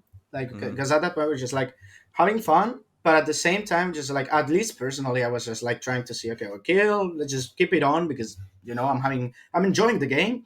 That's No. not a common thing nowadays. So. Fair enough. So I think we started to play back and forth because everybody was so tired of all those matches today. So we just played characters that we like comfortable on and just enjoy the game and not make it like a bad ending. Even though we didn't got first, happens, right? But we just played what we were like, and yeah. Okay. Yeah. That's completely fair enough, honestly. That's the whole point of playing a video game, right? And it's in the first place. Yeah, of course, competitive, but you want to have fun while you're doing it. So it makes sense. Oh yeah, and to follow that one up, basically I do want to ask, what was the mindset going in? Actually, no, I want to ask what was the mindset going in after playing 2 full sets? How was that going into the grand finals here? How did that take a toll on y'all? God, I wish Nesman and Matt were here. Okay, how about answering this question? I mean, I think we were just kind of tired. We didn't expect it to last this long. Not because we were bad, because like of the time, there were like people who had to do some things, and we were kind of tired in general. But we did our best, I think, in general. Like between our like state of, it wasn't like just we're playing bad, let's just give up. No. It was just like more like let's try to what we're comfortable with and flow with it. I think it was more like this. That's at least from my perspective, Ginny. I don't know if you have something else to say. I mean, I'd say we played games good. Like, of course, everybody made mistakes, and that's a little bit that mixed up the decision making in the end. But I think, like, how to put it in words? I think everybody tried their best and not to overdo themselves. So that's just it. I mean, by all means, yeah, you definitely don't want to burn out, especially in the middle of a playoff run. I mean, just in the middle of a tournament run in general, right? You don't want to really burn out. So, by all means, like, I just want to commend y'all one time for just sticking it through so many games, guys. You guys did I mean, as y'all said too, y'all did as best as y'all could, and we saw it here too. So, I mean, thank y'all for the answers. I mean, yeah. No, thanks for you for having us here. I guess I don't know. No, thank you guys for playing out those games. They were crazy fun to go ahead and watch. It was really enjoyable to kind of see you guys not only obviously play all the series, but actually stick it out through the entire end there. You know, a little bit memey at the end, but I do appreciate the dive setup, and obviously you guys like really playing more so towards your strengths instead of necessarily playing like specifically like meta and stuff like that. So it's really nice.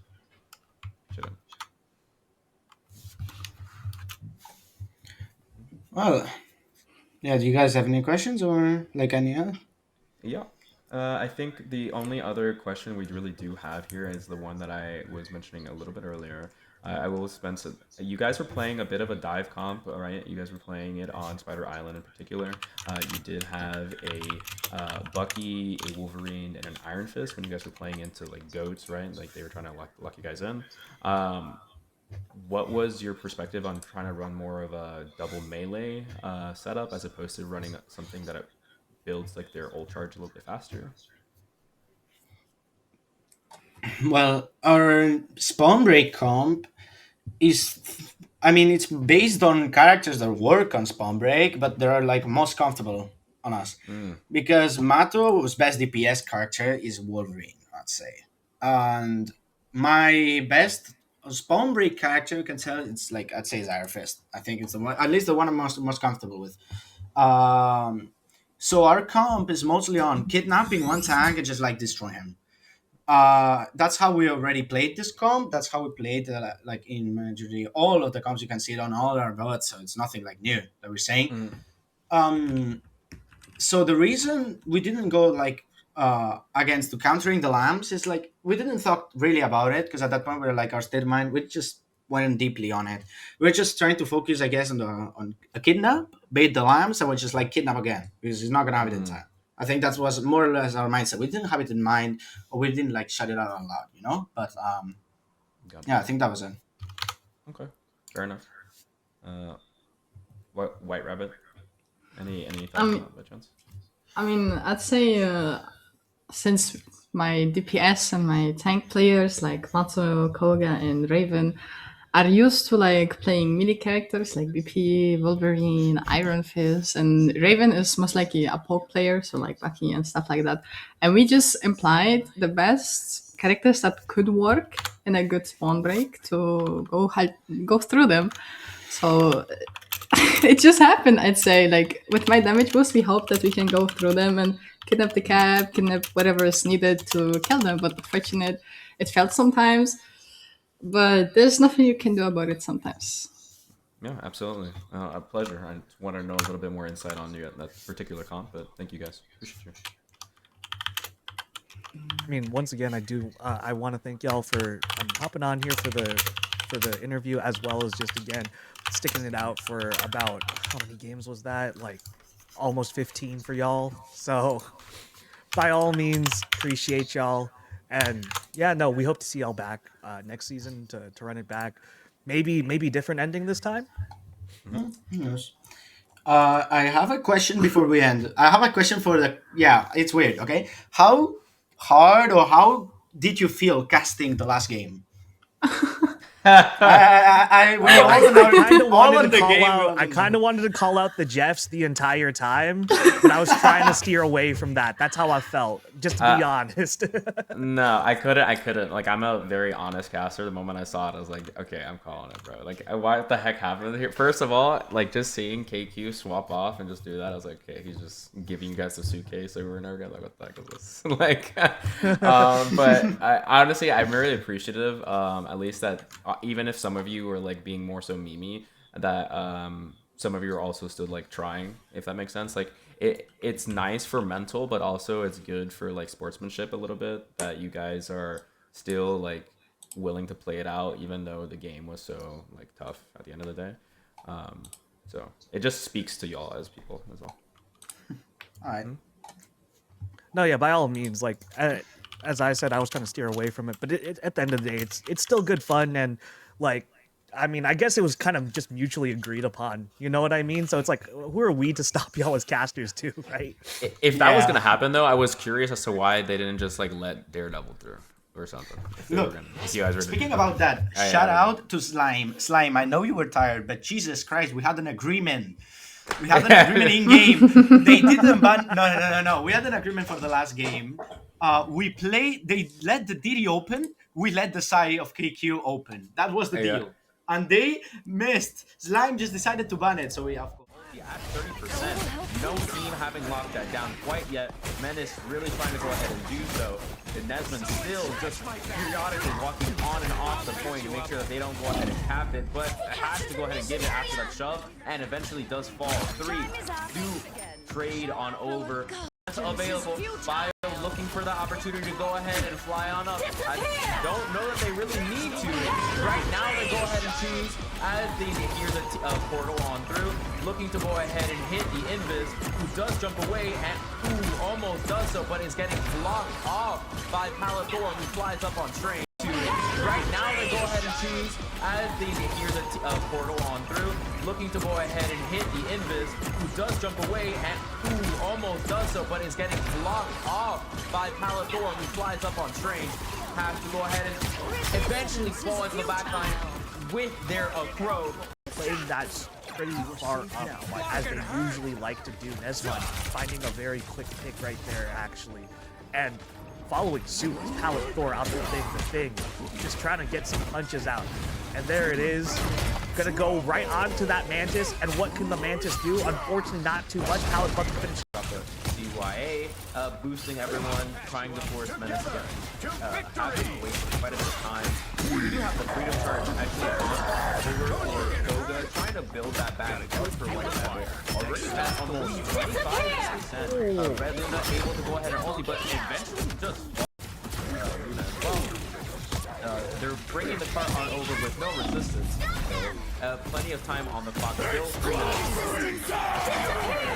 Palathor's It's Clobbering Time is going to force out a couple ults from the side of Menace, and a meteor M does come out from Bazzi as well. Done toe-to-toe with the two different pokers on the side of Menace. Galactic Legend goes out from Biomachina. They're going to try to find some picks. They are up in the air, but Meteor M is not going to hit Nesman, not finding too much, and Biomachina finds one, and Bazzi finishes the other. Nesman now trying to back.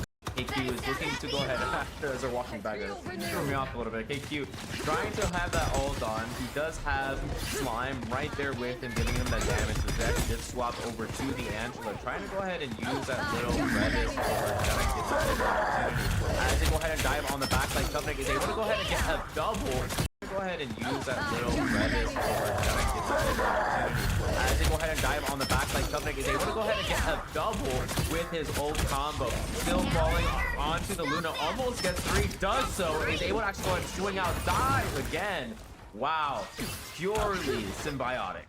He's able to go ahead and give his whole team up as the Loki is able to go ahead and bring down their lamps. He's able to go ahead and have their ult available as well. Bazzi did get CC, but still has their eye of Agamotto, but ends up getting picked up by Palathor, who gets a triple kill and almost 4 right. Able to go ahead and reset. I must have missed it. He's able to go ahead and get those clones on one after another again and again. Finds yet another one. Looking to go and get ahead.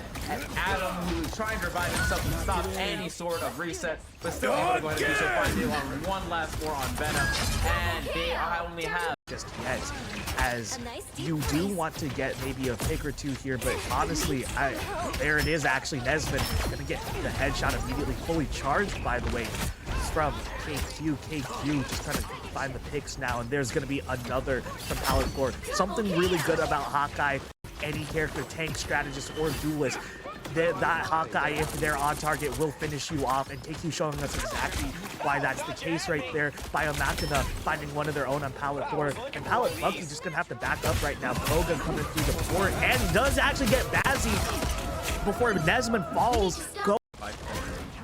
He just just has like the ability to hit on you, and it just takes that sample away, and just getting that free damage from the Mantis periodically, but also Bio able to go ahead and just shoot periodically from the back end is actually going back and forth, trying to really play into the enemy path. Shoot periodically from the back end is actually going back and forth, trying to really play into the enemy path. We actually see White Rapid going multi, and you have Bio running in unafraid, able to go ahead and just check out completely as he gets defended by his Magneto, looking for each of these kills, and they guide Ratatasker almost fully over to the other side. Just with the Safety doctor really orders. going in and using even just the secondary bow, using the AoE from his autos to go ahead and secure that engine, even almost getting that Star-Lord, but does trade his life, trying to go and build time for his team, and actually does, with 5.5. I don't know what's going on the side of Iridium, but there's just no stopping Menace right now, and especially back to the man at hand KQ. But I may have just cursed him right there, as he is the first to go down for the side of Menace. And my God, Nesmond, you did not have to do that to them. They don't play Fortnite. As Red Luna really looking for an opportunity to go ahead and just get those prime skills on their team.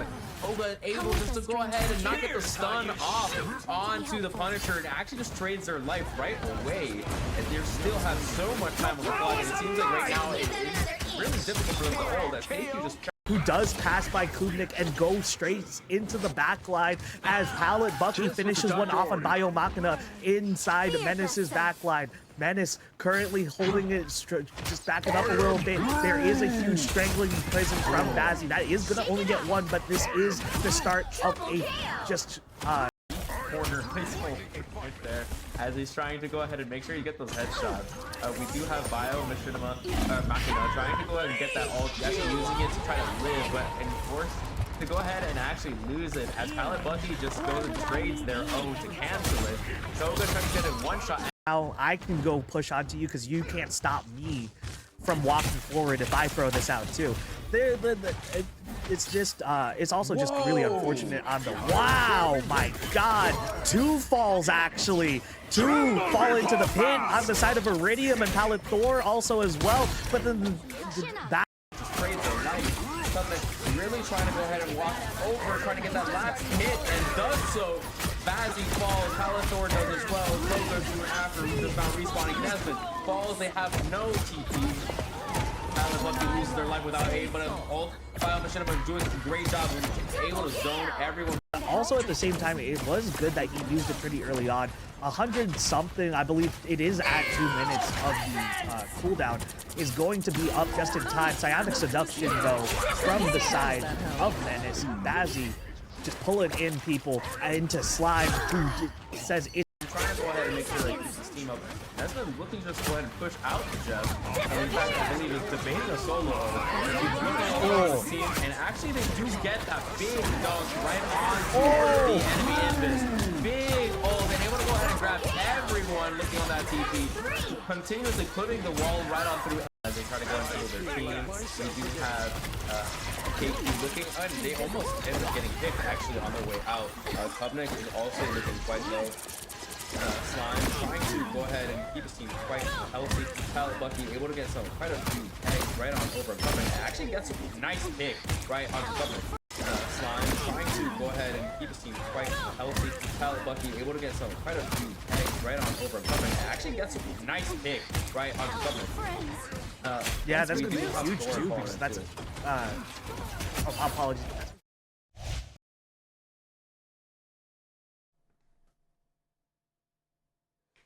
Welcome back, everybody. We're back here again with a second set of interviews. We have the Season 1 champs with us. Joining us from the Season 1 champs actually is going to be Slime and Bazzi. I know a couple people have been waiting on Bazzi to show up, you know what I mean? So very, very excited. I mean, to start off, Nightmare, do you want to take it away with the first question? Well, honestly, it's really just what it comes down to. How does it feel to win today? You guys won the whole tournament. You guys were able to go ahead and just move your guys over to the finals and then just win a clean game too. So how do you guys feel? Sam, you want to take it away? You can have it. You've been with the team longer. It felt good. Not really that hard, to be honest, so we'll take it. Okay. Okay. Fair enough. Fair enough. I mean, those them some fighting words. He said not too hard. I mean, I mean, just a little banter. No, I like it. I like it though. I like it, and I also like the attitude. I will say, to be fair, I feel like Iridium did probably have better team play than us in terms of like maybe how they used ults together or like just how they were taking fights. I just think we had the better kind of individual player quality. But that is to be expected because we haven't had as long together, especially as like a full roster of 6. Because like the addition of me, KQ, and Biomashner has only been fairly recent, so they've definitely had a lot more time to build up that team play than we have. got you. Got you. That's very insightful. Thank you. I mean, bouncing off of that one. So you said that there, 3 new additions to the team.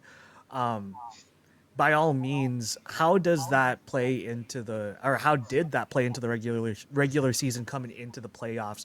Having to adjust to that, and like, what was the mindset basically throughout that adjustment and transition period to finding chemistry with this new setup and team? Yeah, I think definitely more as a support player, it kind of is rough because you have to try and figure out what your tanks are going to do in response to something, what your DPS are going to do in response to something. It's like I had to say to Bazzi, like in the first set in the upper bracket finals, when we're getting dove, you just need to survive on the front line because we didn't really have an anti-dive. It was just kind of, can the supports get this venom off the back line before my tanks die? That's essentially what it was. So I was just like, Bazzi, just chill, use all your resources on yourself. We can get the venom out. You've just got to live on the front line. Otherwise, the rest of the team walks on us and we lose. Okay. Well, W comms. That seems like that was well coordinated. And I mean, it worked out for you guys, right? It was all clean sweep so far. Yeah. Yeah, that Oh was yeah, after I we mean, lost the clearly map. it came together at the right time, right? All in the playoffs, just straight walk through the bracket, right? Yeah, I think I think it's rough for Iridium because they had so many games today. We were wondering as we came into the grand finals, we were like, are they going to take it? It's kind of like because obviously they lost to us and then they won, so like their mentals are back up, but also they're very very tired. Are they going to take it like as basically extra training for us, or are they just going to be tired? We didn't know how to play it, and then after the first couple of maps, we're like, yeah, these guys are tired. Mm, okay. So you noticed it right away through their play Yeah, by midway through. Yeah. the upper Okay. bracket finals was probably harder than the grand finals, to be fair. Just because we obviously it was the first game for us, probably the first game for them, unless they had a warm up. Like both teams are kind of cold, as it were. But then yeah, I feel we had time to go away, get some food, have a bit of a rest. But then they had to play another game, so yeah, that would probably give us a bit of an advantage, to be fair. For sure. Actually, a specific question I had for y'all was you guys were able to keep momentum throughout the entire game. You guys were actually able to change up your comps even quite a few times. So, is there just not a style that you aren't familiar with or you don't really like to play? Because it seems like no matter where the bans went, you were able to go ahead and try to find multiple avenues to secure the victory. Yeah, I think Yeah. yeah. Go on, Bazzy. Yeah, Sarah's been telling us that we have to learn pretty much every character and every role so we can start flexing more. Okay. So we don't get stuck like on one either dive comp or just whatever we're playing. Yeah, it was definitely noticeable. I mean, I honestly the most respected one. I want to name it off rip here, but I think it was like a Star Lord comp that you guys were running with Gambit and Loki and stuff. Like you guys were playing it just really well in momentum. I think it was earlier, but anyway, in general, you guys are doing really good, and I honestly. I'm quite concerned for teams that have to deal with someone so flexible. You guys are doing great on that, so really good. Bans were on key too, real good. Hmm. I do want to ask. I don't know how many more questions we are allowed here, but I do want to ask one more. With, I mean, y'all come away with season one, season one champs, right? Playoffs all the way, just stop the playoffs. Um, where and I mean by all means, y'all said that y'all have made so many improvements from a lot of aspects, not just comms, but also not just team chemistry, but also mechanically, right? And picking up different heroes. Where do y'all go from here? How do you keep going up? Basically, is what I'm asking. Well, we have the mid season for MRL obviously starting tomorrow, I believe. As the Or prize whatever. pool The tournament. prize pool one.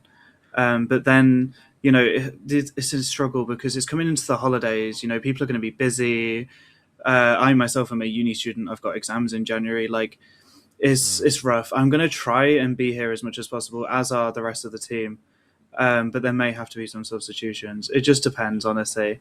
But in terms, we'd love to play in the next MRC that's coming up, just to try and test our limits against, you know, the top of teams, because Ignite teams are allowed in this one. So it's going to be a quite high level tournament going through. But yeah, we don't know yet. It's all a bit unclear, I think, coming over the holidays, as it is, you know, nearly mid-December already. But you just have to watch his space. All right. I mean, by all means, you know, best of luck to y'all, because like we would love to keep seeing y'all keep growing, keep climbing. So I just had to ask where what's the next step, right? And if it's unclear, you know, I guess the answer for us and also the rest of the audience watching, just keep an eye out for Menace, y'all. They're clearly on the come up.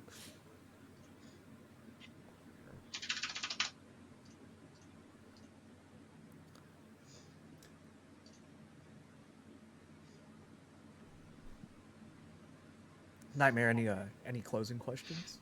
I want to say, honestly, I'm trying to think because I was looking over here at your guys' games, honestly, because I'm trying to find something in particular to ask. I'm super just like looking at your comms, so honestly, as like, analytically as possible. But honestly, what is it about the fact that you guys are so flexible when it comes to playing one in particular? Is it Kubnik is the one that tries to be more offensive, right? Am I wrong here, Bazzy? When it comes to like sort of tank play, like they're more like the off tank player. Yes, exactly. I'm the main tank. Yeah. So is it just something that you are more comfortable with them learning so many off tanks, and you're just comfortable on your core defensive tanks? Is it just a playstyle difference, or is it just because you just want to? Are you IGLing in particular? Or? It's more like a playstyle difference. I've been learning some off tanks, but I'm not there yet. And Kubnik's better at Venom than me, so he stays on Venom while I'm on Mag or Strange. Okay, gotcha. Bazzy certainly isn't the IGL for this team. What? Oh, really? No, that falls on me. That falls on me, unfortunately. Really? Okay, Slime. Yeah. Okay. Bazzy, you said two words the whole day. Don't even. No, it normally apparently most comms he's between... had is on this interview. Yeah, literally, it's most of had him speak today. No, the comms ping pong quite nicely between me, Bio, and Kubnik, actually, quite surprisingly. Because Kubnik goes for setting up plays with the DPS. I'm normally trying to set up plays between the whole team and just calling what ults they've got, what we have, what we want to use, that kind of thing. So I kind of do a hybrid, like ult track / IGL, and then you know, Biomachina would normally do the kind of actual methodical fight plan of what to do from there. Okay, wow. But yeah, definitely not Bazzy. I'm interesting.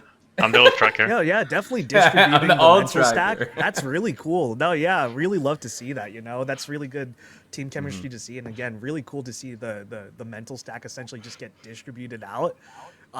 And just split among y'all. That's I don't know, man. That's a lot of definitely pressure relieved from each other, especially since y'all are again analyzing so many different parts of the game and then still coming together for these cool ass plays, man. And the fact that y'all are new, just like, big props. Like, kind of just Yeah. And again, right, y'all, this specific team, this specific lineup came together just this season, and incredible stuff, y'all.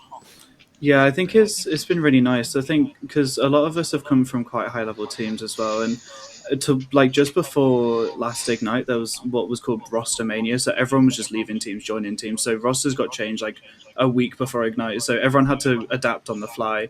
And I think that's just kind of what happened again with this, like in a bit of a smaller sense. The team Menace really drastically changed. Like just before coming into this. So yeah, we were definitely able to adapt quite fast, which was nice. Nice. Well, it was a pleasure talking to you both, and thank you so much for coming on in and giving us a bit of insight on Menace. And again, congratulations on the win. Thank you so Yeah, much. I congrats to appreciate y'all. it. Appreciate having y'all here again. I appreciate it. Thank you for your time. Yes, thank you, thank you. Alrighty, those were some crazy games, Malmo, and what great interviews that we did have as well. We do, of course, still have those the graphics to go ahead and show the 3 different teams that and their different placements, right? We do have our first 3rd place, right, of Blazing Bloom. Really solid stack players. Yeah, taking over on the Division 2 side of things, ending up on top right there. That is what secured them that playoff berth, as well as just making it to loser semis as well. Or I guess losers finals, or lower finals, if you will. And yeah, big congrats to Blazing Bloom. Again, if y'all have seen me on this broadcast, I love talking about them and how much I loved their Penny and Angela play. So by all means, big congrats to them. Hopefully they come back even stronger. And they got D1 to look forward to next season. And then we do got 2nd place, right, with AIROZ Iridium, who had to play some grueling series today, right? 3 in total, 2 best of 5s and a BO7. Did end off with 2nd place. Really pumped the brakes with how they could push their team and comfortability on what certain characters they want to go ahead and play. So congratulations, even though they didn't really get to play Daredevil today. Great job on getting 2nd. Yeah, GG's Iridium. Congrats once more from my side as well. Where despite everything, I said it before, they had to all play almost 15 games today, so in a row almost. So just amazing stuff. And despite not taking first, this was a really strong showing from them, and I cannot wait to see them next season. Absolutely. Now moving on to the final slide or final graphic we do have here, it's going to be the champions, the ones that we did just talk to. That is going to be Menace, the namesake of this league, if you will. I have pressed them a couple times on this. This is your league, essentially. It has your name on it. This is your house. Go defend it. They did it, and they come out season 1 champs. It's theirs to defend coming up into the next season. And as we heard, we're not too sure as to what is going to come up next for them, but keep an eye out. These guys are clearly cream of the crop, just like everybody else that we got to see today.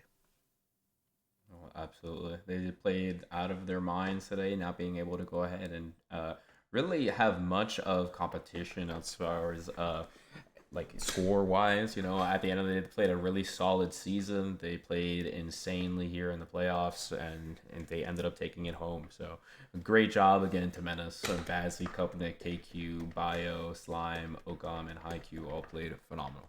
Great job.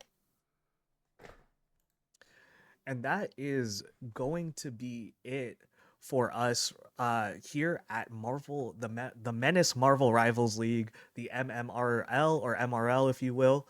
And it's been an amazing playoffs nightmare, hasn't it? It's just been so good.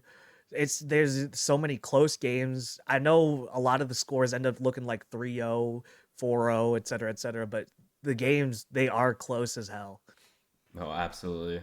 We got a crazy few games, and honestly, again, as you said, we did get that 4-0, but they were really some close games near at the end. So really appreciative to all the players that everyone kind of made it on through. Really appreciative to you guys for kind of being here, production, of course, and thank you all for watching today at the MRL.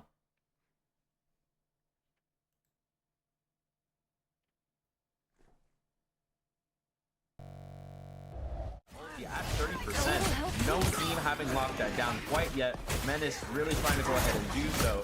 And Nesman still just periodically walking on and off the point to make sure that they don't go ahead and cap it, but has to go ahead and give it after that shove, and eventually does fall. 3 do trade on over. That's available. Bio looking for the opportunity to go ahead and fly on up. I don't know that they really need to. Right now they go ahead and choose as they hear the portal on through. Looking to go ahead and hit the invis, who does jump away and who almost does so, but is getting blocked off by Palathor, who flies up on train. Right now they go ahead and choose as they hear the portal on through. Looking to go ahead and hit the invis, who does jump away.